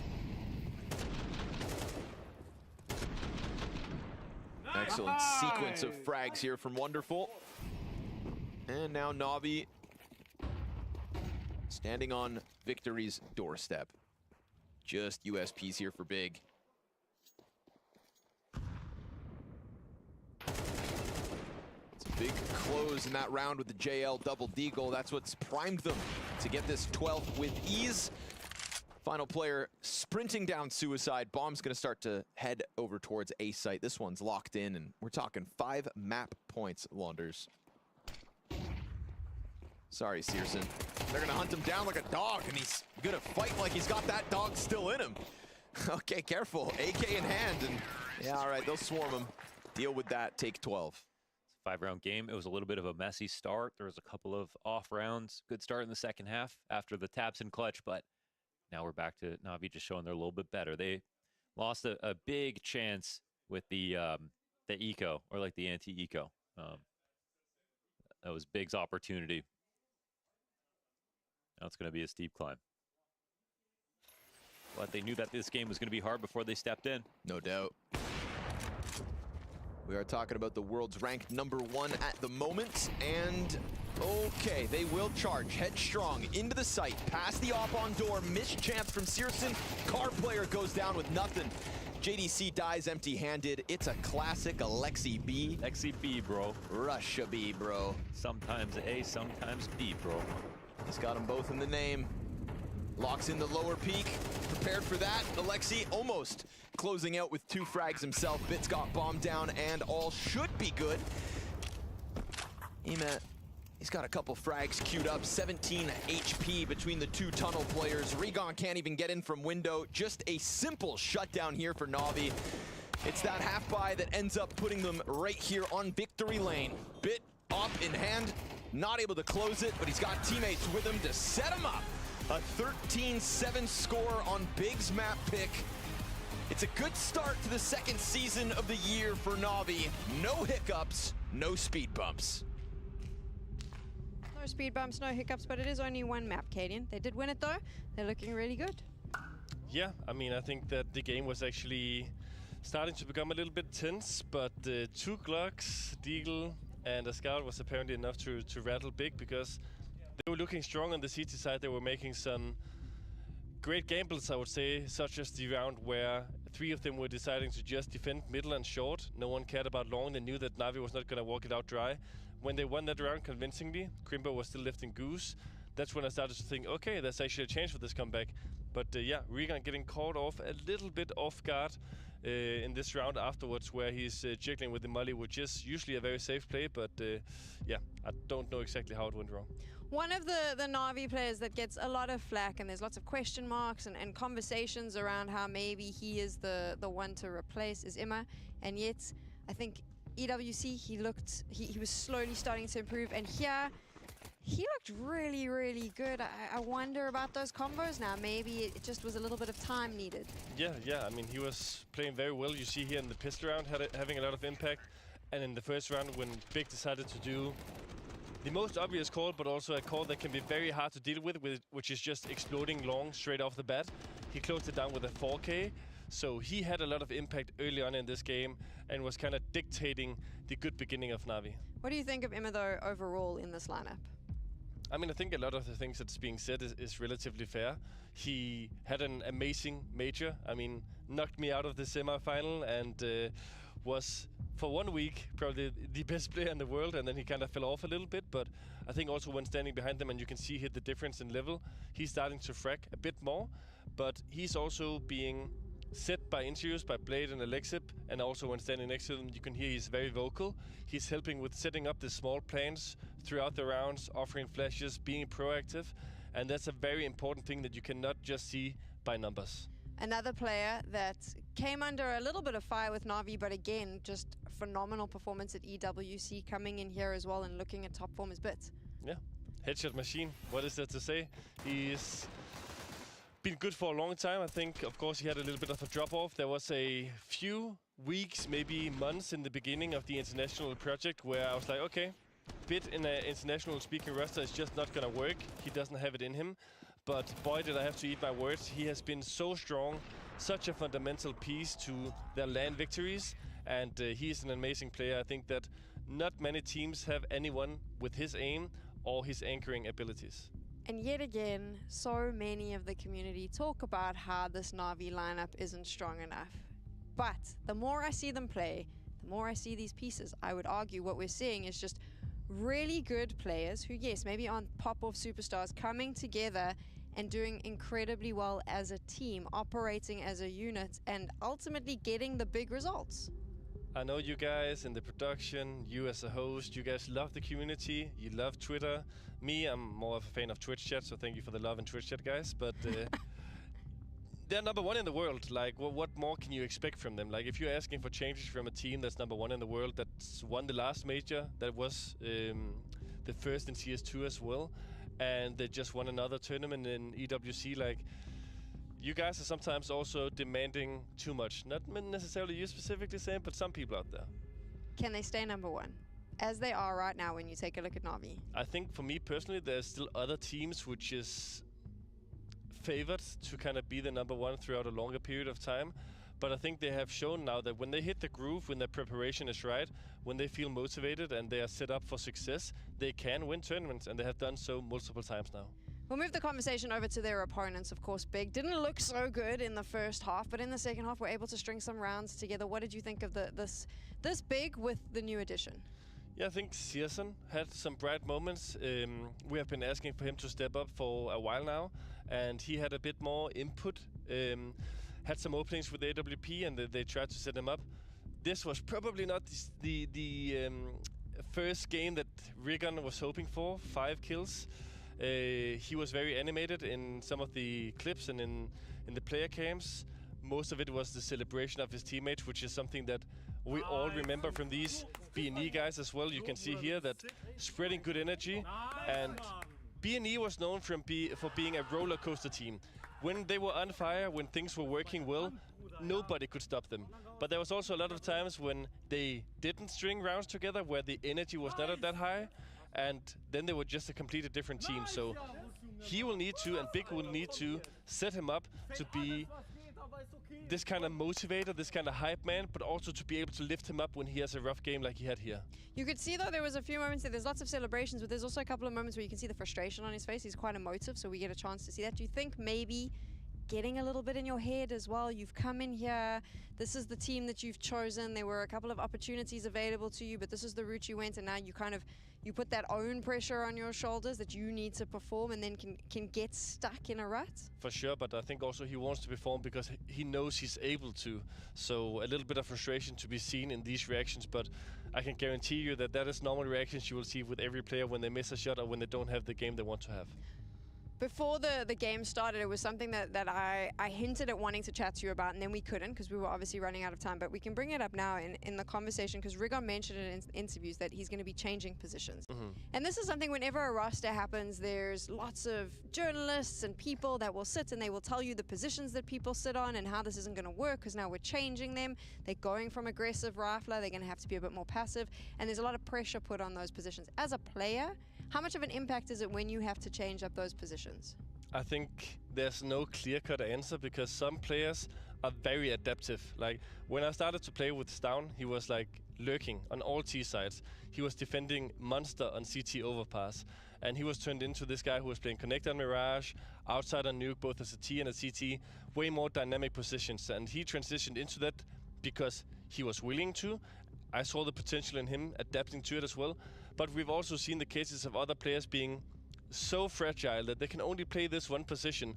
And if they get told to play a different position, whether it's all of it is skill, or if some of it is also just not being motivated to learn the new thing, or being kind of feeling not trusted to play in your comfort roles, can be something that's very important as well. You can see here a little bit of shakes on his head as well. I think he is a guy who's not willing to give up. I think we're going to hopefully see a different beast of him in the second map. And he obviously agreed to change those positions, so he's willing to put in the work. And I think that's probably the thing that I wanted to highlight here is the importance of when you are adaptable to changing roles and positions, you're probably far more attractive as a player for organizations because they know that you're willing to change it up if need be for the benefit of the team. Yes and no. Yes, because you will be able to fit in more different teams, but there will also be less teams who says, this is the exact guy we want because he's the world's best at this one thing. I think, there's also examples of maybe an S-Attack who, for many, he was the AWPer, then he was like a little bit the IGL, then he was the support player, then he was the entry fragger, who had to do a little bit of everything and was pretty good at everything. But that also means that you're probably not the best at anything.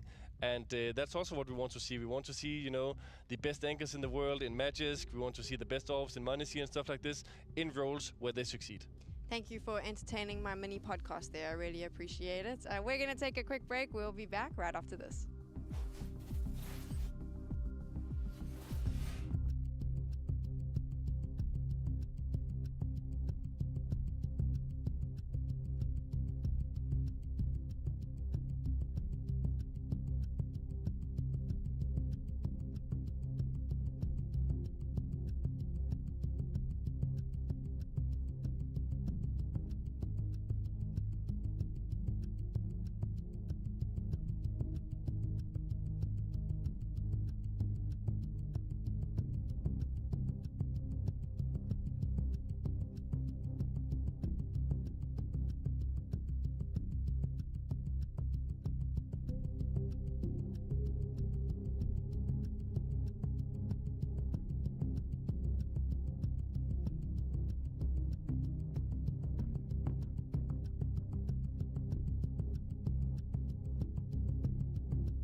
The series not starting out the way Big would want. They go down to Na'Vi 13-7 on their map pick, which was Dust 2. But now we move over to Mirage, and it's a chance to try and equalize this out and potentially pull it back in the third. That's going to be going through their minds. That's what they're going to be discussing. On the other side, Na'Vi is going to be discussing how happy they were with their performance. No doubt they came in, they looked strong. I questioned how it would be after the Esports World Cup, but it looks like they're on that upward trajectory, as we mentioned before. From the side of Big, though, Cadian, what do they now need to do? What did you see in Dust 2 that you think maybe needs to change as we move over to Mirage? Well, the thing is, kind of talking about the history on Mirage, if I had to kind of look at what have they done before, well, they haven't played the map in 6 months. More than 6 months, this has been the permaban of Big Clan. So there's no kind of things for Na'Vi to use as preparation, and that can both be a blessing and it can also be a curse, because I tried to do this actually in one of the Blast groups as well, where they changed their permaban as well, Big, where they hadn't played Ancient before. We picked it against them, and they had all these crazy flash setups and were super well prepared, and we got schooled. So we still won the series, just saying, but on this one map they were playing very excellent. But they are up against Na'Vi, who's insane on this map. They won 13-10 against FaZe, 13-9 against VP, 13-4 Spirit, 13-5 Mouse, and so on. They are on a streak. This is a historical speaking strong map for them as well. So this is one hell of a task for Big Clan if they want to try and equalize this and get it to a third map. Can they do it, though, knowing what Na'Vi looks like on Mirage? You remember last time when I talked about logic? Everything in my logic says that they should not be able to. Well, this was the thing, and also the conversation there around prep, not really knowing what Big's going to throw out. How much does that impact a team like Na'Vi that is looking world-class, #1 in the world? For them, they go, we play a very good Mirage. I believe Alexi B can adapt according to whatever Big throws. They're not going to be too worried, so it doesn't really matter to them that they don't have the tape. Yeah, it depends a bit on how much you lean into the preparation, because when you are a team that's very good on the map, also sometimes you can kind of over-prepare a little bit. If you are, usually when you're playing practice and you don't know the opponent too well and there's small tendencies, you play well, you adapt, then you can also be able to rely a little bit more that in an official game. So that's going to be the thing. Maybe just a side comment is, maybe one of the reasons why they want to implement Mirage is because they now have Rigon, who is like an insane puck player, and BNE had a lot of success on this one. So yeah, let's see. Is the insane pug player going to be enough? That is going to have to be the question for Big. They're going to be relying on him because they need to equalize this series. They don't want to go home with a loss on day #1. Na'Vi, on the other hand, it looks like business as usual. They got their strat books out. They're doing some light reading before we begin, which is going to happen very soon. Yes, let's get into it, shall we? Mohan, we've got one here where if Cadian's saying that, you know, maybe Rigon's the reason we're moving into Mirage, well, I sure hope for his sake and for Big's sake that we get a better performance on map 2. He did have a struggle. Like, he was probably nervous, as well as just like, you know, winning his basic duels, of course, wasn't quite as easy for him as we've seen him play obviously a lot better. So we'll see if he gets into his comfort zone here on Mirage, but it's not going to be an easy Mirage. This is a very strong map for Na'Vi right now. They've got a long streak on it. Most of their wins are single-digit losses for their opponents, and again, I think the two most important stories for this team in terms of individual players, it's not Alexi, it's not JL. You know, when they overperform or play to their level as an IGL, that's fine. It's Bit and it's Imma, and they both are looking like the players that they were signed to be. Bit's looking like 2021, Imma's looking like Paris. Or not Paris, but close to it, at least a little bit closer to it, which is nice to see. So that's what's going to make this tough for Big. But also just going up against a very fired up Na'Vi at the moment, right? Every individual had their time to shine back on Dust 2. So you're not catching Na'Vi on an off day by the looks of it. What can Big change between map 1 and 2? Time to find out. 3 defenders in sight. Rigon trying to soften him up. It's JDC to catch the first kill on Mirage. Hasn't been able to double down just yet. Searson's position known. Rotators coming over. Ooh, it's ugly. We got reloads in the sandwich. We got Alexi to bounce. No, it's all JL. All of this so far. 3 and 4. Oh, the legend. Ready to strike again. The peak from Ticket, JL in the back, and Alexi finishes off. What a pistol 4K. Unreal. Don't give him the USP. Alexi had to take that last frag, but it's the perfect double peak. And JL looked like he impressed himself right there. Huge Deagle round on Dust 2. Massive pistol round here on Mirage. And this is on their weaker side. Oh, wow. Wow. Okay, that's We're talking about a couple of bullets right here. Last Oh, bullet. last bullet. Ooh. Damn, JL. Yeah, that's fun. Just a major MVP. Yeah. No big deal. I mean, that's the, you know, he was the reason right there. He was amazing at the major.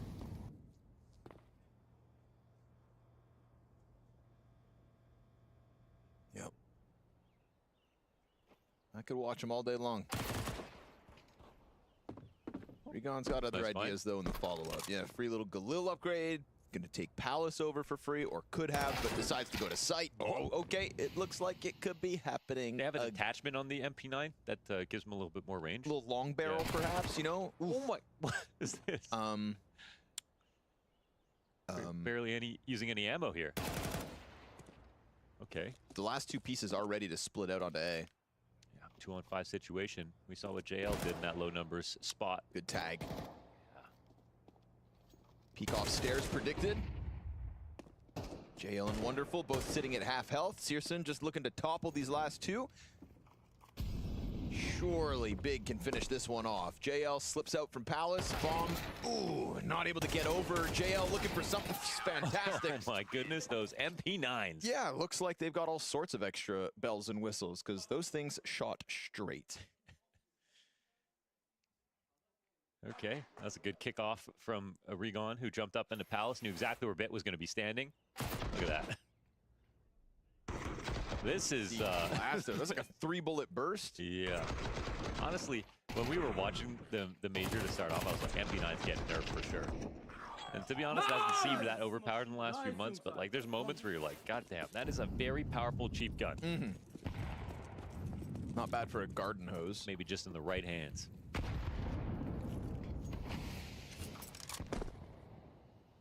Well, that's a fun little upgrade for JDC and Crimbo. Excuse me, Searson too. Double Galil AK? Yeah, you take those. Crimbo's somebody we didn't talk about much on Dust 2. And he's somebody who many have said, well, he had the chance to potentially go international, have a chance to impress on another roster. But you know what? Like, you know, you want to build up that sort of reputation on your own team. You kind of want to see the carries coming out in games like this as well. So it's someone I'm going to be watching for 100%. Ooh, Tapson goes down. Scout kill towards window two, but the cap peek of JDC looking to combine. Oh, okay, dude. The deeds are disgusting. Crimbo slides through murder hole. You said you wanted to talk about him? Well, let's see what he's got to offer. Excellent in a clutch, but E-Man's gonna go massive. 3 kills. That flashbang set him up perfectly in con. Yeah, man, Imma's moving fast. He's moving fast, he's moving fluidly. His aim's looking very good. Seems like he had a good break.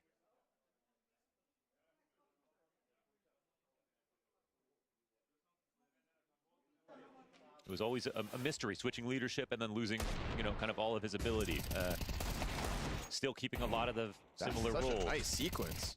Yeah, insane. The one-shot deke to Cat into the 180 flash dodge because he knows it's coming. Great protocols. I expect nothing less. Instant attack deep through the A site. They clear Searson off. Little tag damage on Tabson towards Stairs, who's lost his players on site already. They try to just roll this forward, and they will. JDC to the corner. Stuck in, locked in, and naded down. JL's very adamant. We'll put it that way. And he knows why. Triple kill for JL.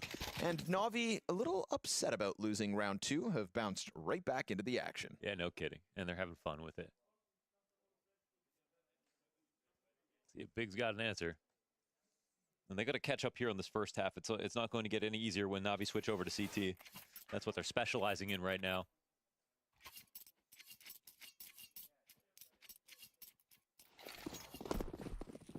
One day when we hack people's brains, we can use mood meters. Okay. To really take our analysis to the next level. We don't have to be body language experts anymore. We can just tap right in. I'm gonna install the biggest dopamine button you've ever seen. We'll never have to ask, how are you feeling, ever again. We'll literally just know. Meme arm, skim arm, meme arm. What was that? I don't know, computers It's not gonna talking. sound like that in the future. It's gonna be silent, probably. It's not going to sound like a dial-up connection. Yeah, bro, silent like this big round. They got nothing. Bottom con, bottom mid is just their coffins. Fill them up. Ship them out. Yeah, bro.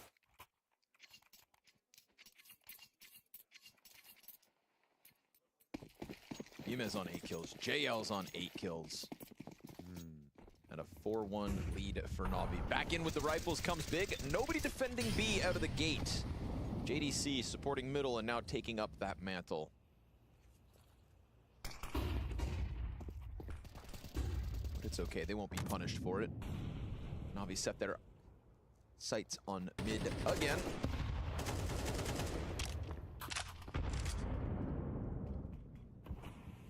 Searson's waiting to pluck somebody off of the play. 0 kills thus far on map 2.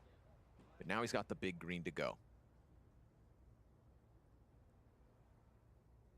Full on default. No one looking for a regression on mid control, but they've got Searson switching anchor positions with JDC. So it looks like they'll come forward with an idea soon enough. That minute window smoke is a classic.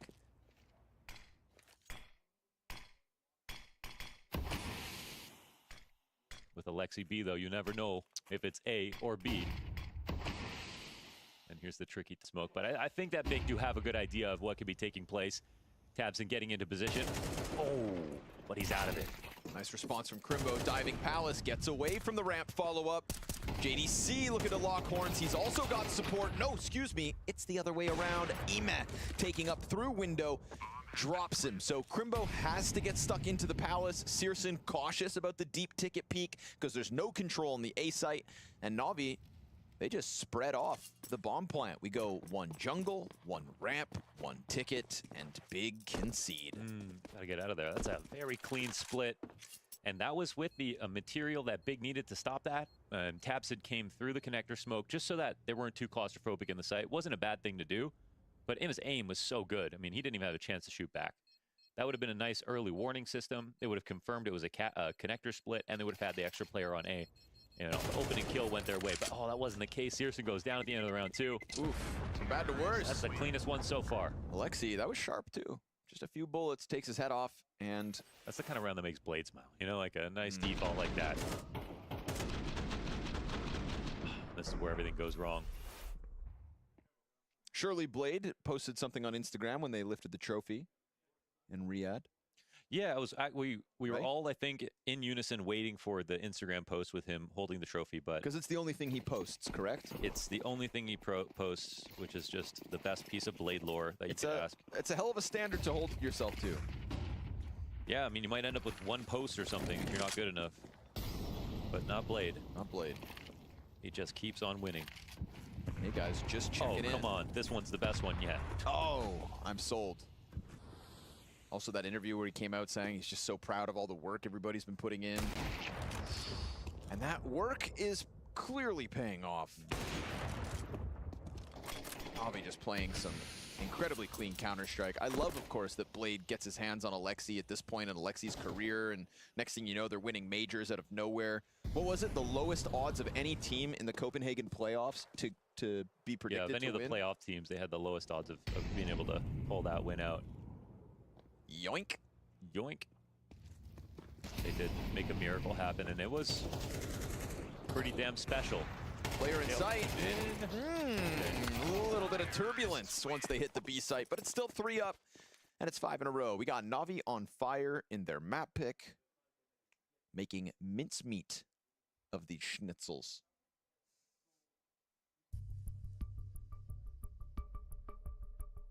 Schnitzel or fish and chips? Go. Fish and chips.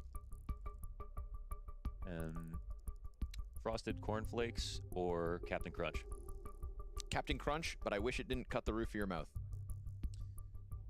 Okay, Blade or Zonic? Blade.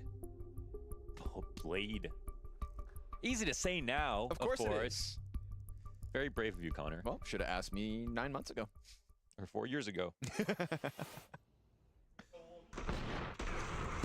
JDC just gets off blasted.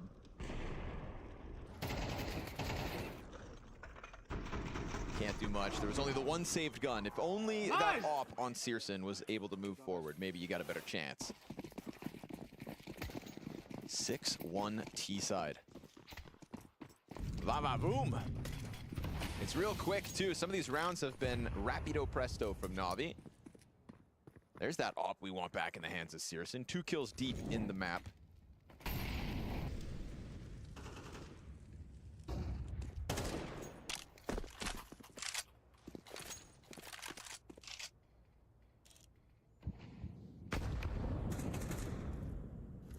Really not much they can do about containing middle at the moment. Yeah, and if you don't want to contain, you can try for extremities, but they have Searson on the deep line, which is nice for the rest of the map. Problem is they had enough players here last time, they just couldn't frag, and now JDC will try to make that different. Nice first one, but an excellent refrag out of Imma. Yeah, Imma's been sharp. Tapson's gonna get the Palace hold. Nice wall bang from JL, and he almost clears out underneath, but Regon, 12 health, dealt with. Imma doing a great job in jungle of maintaining some control. Bomb is in spawn, boys. Whoops. Maybe Wonderful can still just take it back. No, sir. Crimbo comes up from connector, catching Wonderful in the open. Little mistake, but devil's in the details. It is, and you can see why so much of that just comes down to, who gets the first kill. That really creates the domino effect. So JDC winning from jungle into the top connector, that helps out a lot. Keeps the momentum on their side. Regon got his. Tapson got his. Everyone's looking for somebody else. Nice! Schön, Jungs, schön, Jarosch, Alter. Komm. Imagine if he was just making it up. The rest of the big are just going if along I hear with him it. say Lederhosen once, yeah. I'm not going to believe it. It's all fake.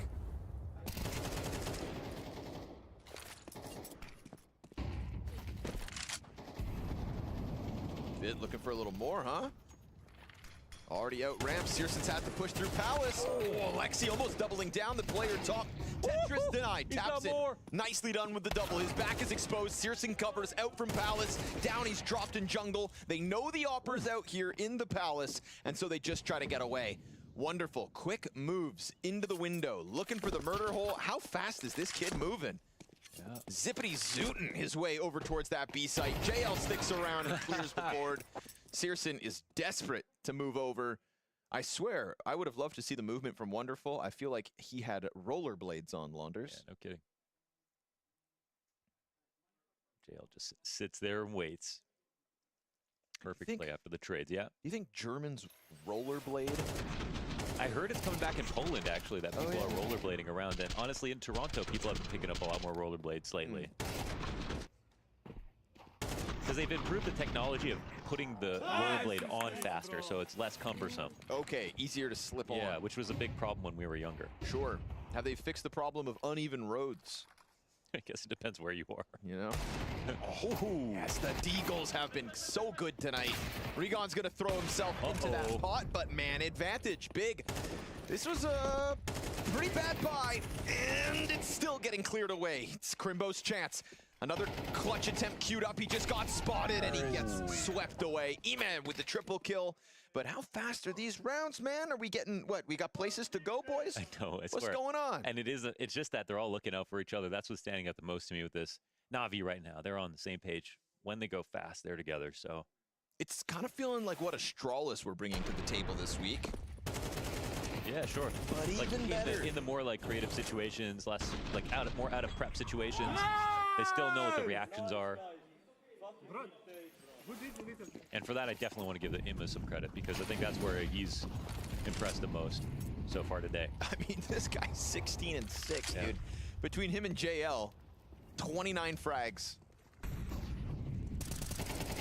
This one gets traded out. Oh, JL into the double kill. Bit picks up Searson. In the meantime, that's A site cracked wide open. Wonderful with double back grab bomb. Half of Big's rounds are because of the round 2 force buy.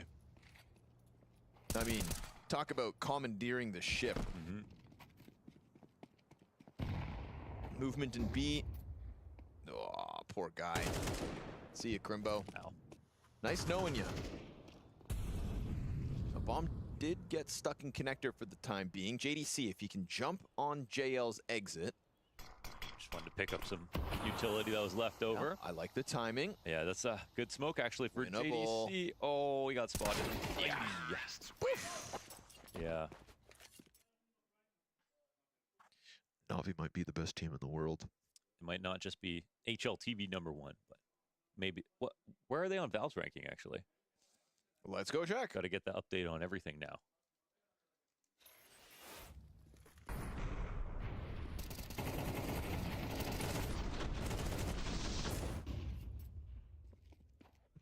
Number 1. Number 1. Wait, worldwide? Yeah, of course. That was funny because before London, I think it was Mongols who jumped up after Yala to being ahead of Na'Vi on the Valve World ranking. Okay. And I was like, that's the only one I disagree with. Like, Na'Vi are probably better than Mongols. And everyone's like, no, anyone can beat Na'Vi right now. And now, of course, it's how about today? Not even close. They are number 1 on the ESL ranking, on the Valve ranking, on the HLTV ranking, and on my ranking. Wonderful's got 2 kills here. Final round of the half. We saw Big back on Dust 2, rob 1 away at the tail end of things. Could they do it again? Because honestly, some of these rounds are just getting crazy. Playing some frantic electric Counter-Strike. Bomb could be Crimbo's to take away. But it's in a weird spot where it's straight down, so he might not actually even might find not it. see it. Yeah. Oh, look! He's not gonna find it. Oh, hello! Look at that.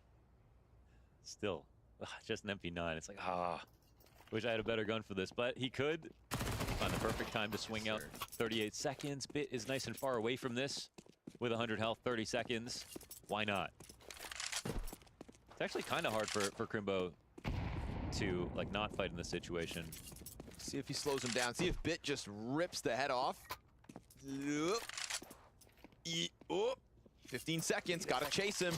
What? Into the MP9 so he can run and gun, and it's done. Oh man, if he had a little bit more time, that might have been half genius play right there. You could have like walked up Cap behind him or something. We'll find out in the next half whether there's a little more in the tank for Big. Things get zany here on Mirage. Na'Vi apparently have places to go.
Nodus Vincere on the Autobahn at the moment, man. Speed running this best of 3 at the expense of Big. Not the debut Regon's looking for. Yeah. But at the same time, if there's one thing we love in the world of Counter-Strike, it's a consistent winner. And I like that Navi looked this good. Yes. And it's also, roster moves are fun too. Like debuts and everything like that. Sure. Everything about the start of the seasons are fun. Get to see a whole bunch of changes. See who comes in hot. The only part that's not fun, Launders, is the 4 weeks of no Counter-Strike. No Counter-Strike, yeah. Feeling like a dried up SpongeBob by the time these events get started. It is kind of nice, though, to be able to wrap up storylines and things. And that's why with Na'Vi, it was sort of like, I mean, when we did London, I was kind of like, in my head, I was like, well, if they do win this final at London, all right, that's like their chance in the season to be like, all right, we didn't just win the major and look bad outside of it. But they did make finals, at the very least. That counts. I think moving forward, obviously, that was the final season whereby the last event is not the major. It's going to be really nice when we end on a major, starting with Shanghai. And then next thing you know... And you just watched Shanghai Knights to prep for it. I did. Shanghai Knights 2 was on the satellite TV the other night. A Jackie Chan and Owen Wilson classic. Wow. Wow.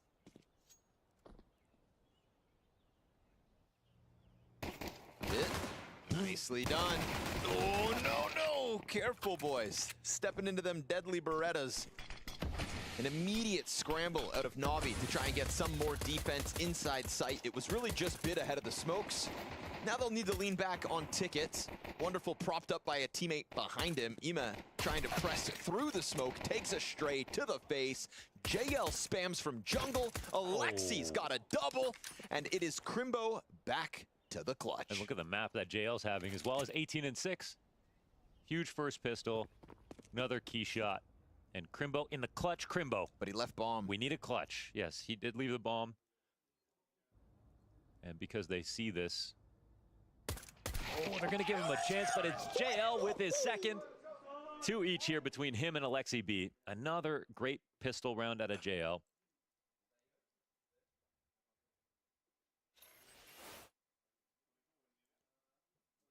Damn.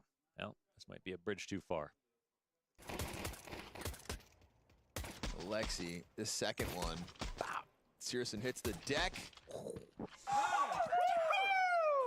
See, we're making the same sound. Don't give him a USP. My goodness, man. And Crimbo, you know, I like that he obviously departs sight. He's making them think that he has left towards T-spawn to double back and maybe come out ramp or palace. Tries to catch a player on the cross and gets drive-by USP'd. I mean, damn. Crimbo and Big getting smothered.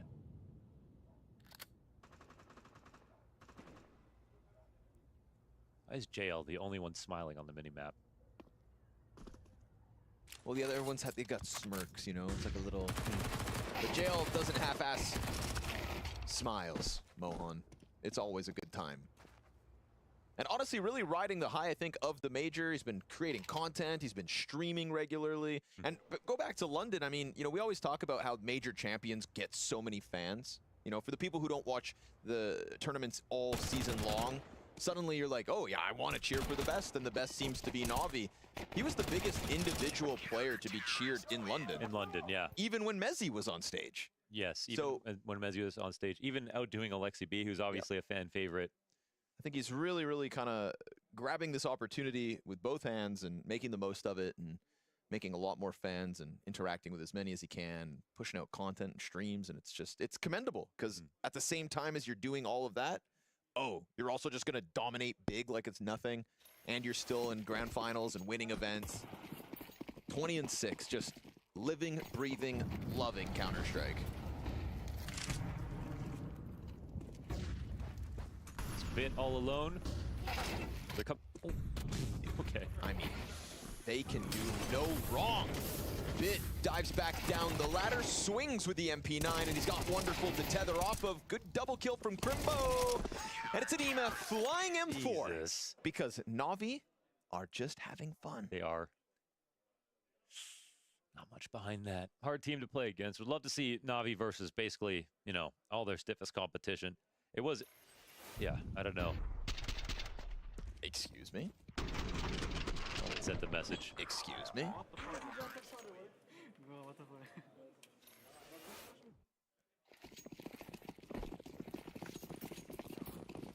Only 15 and rounds 8, in. 20 and 6. They have 42 kills between the two of them. Yeah, they're farming. They are farming. Bit towards ramp, sets up Wonderful to clean up his second. There's a player diving for the bomb site, and Bomb still got a crossover from Tetris. Bigger trying to hang on for dear life, but this is just what feels like an unstoppable force at the moment. Spray through the smoke is good. I mean, the intuition, the electricity here from Na'Vi. Nah, sorry JDC, you just can't handle it all. Alexi to the top rope.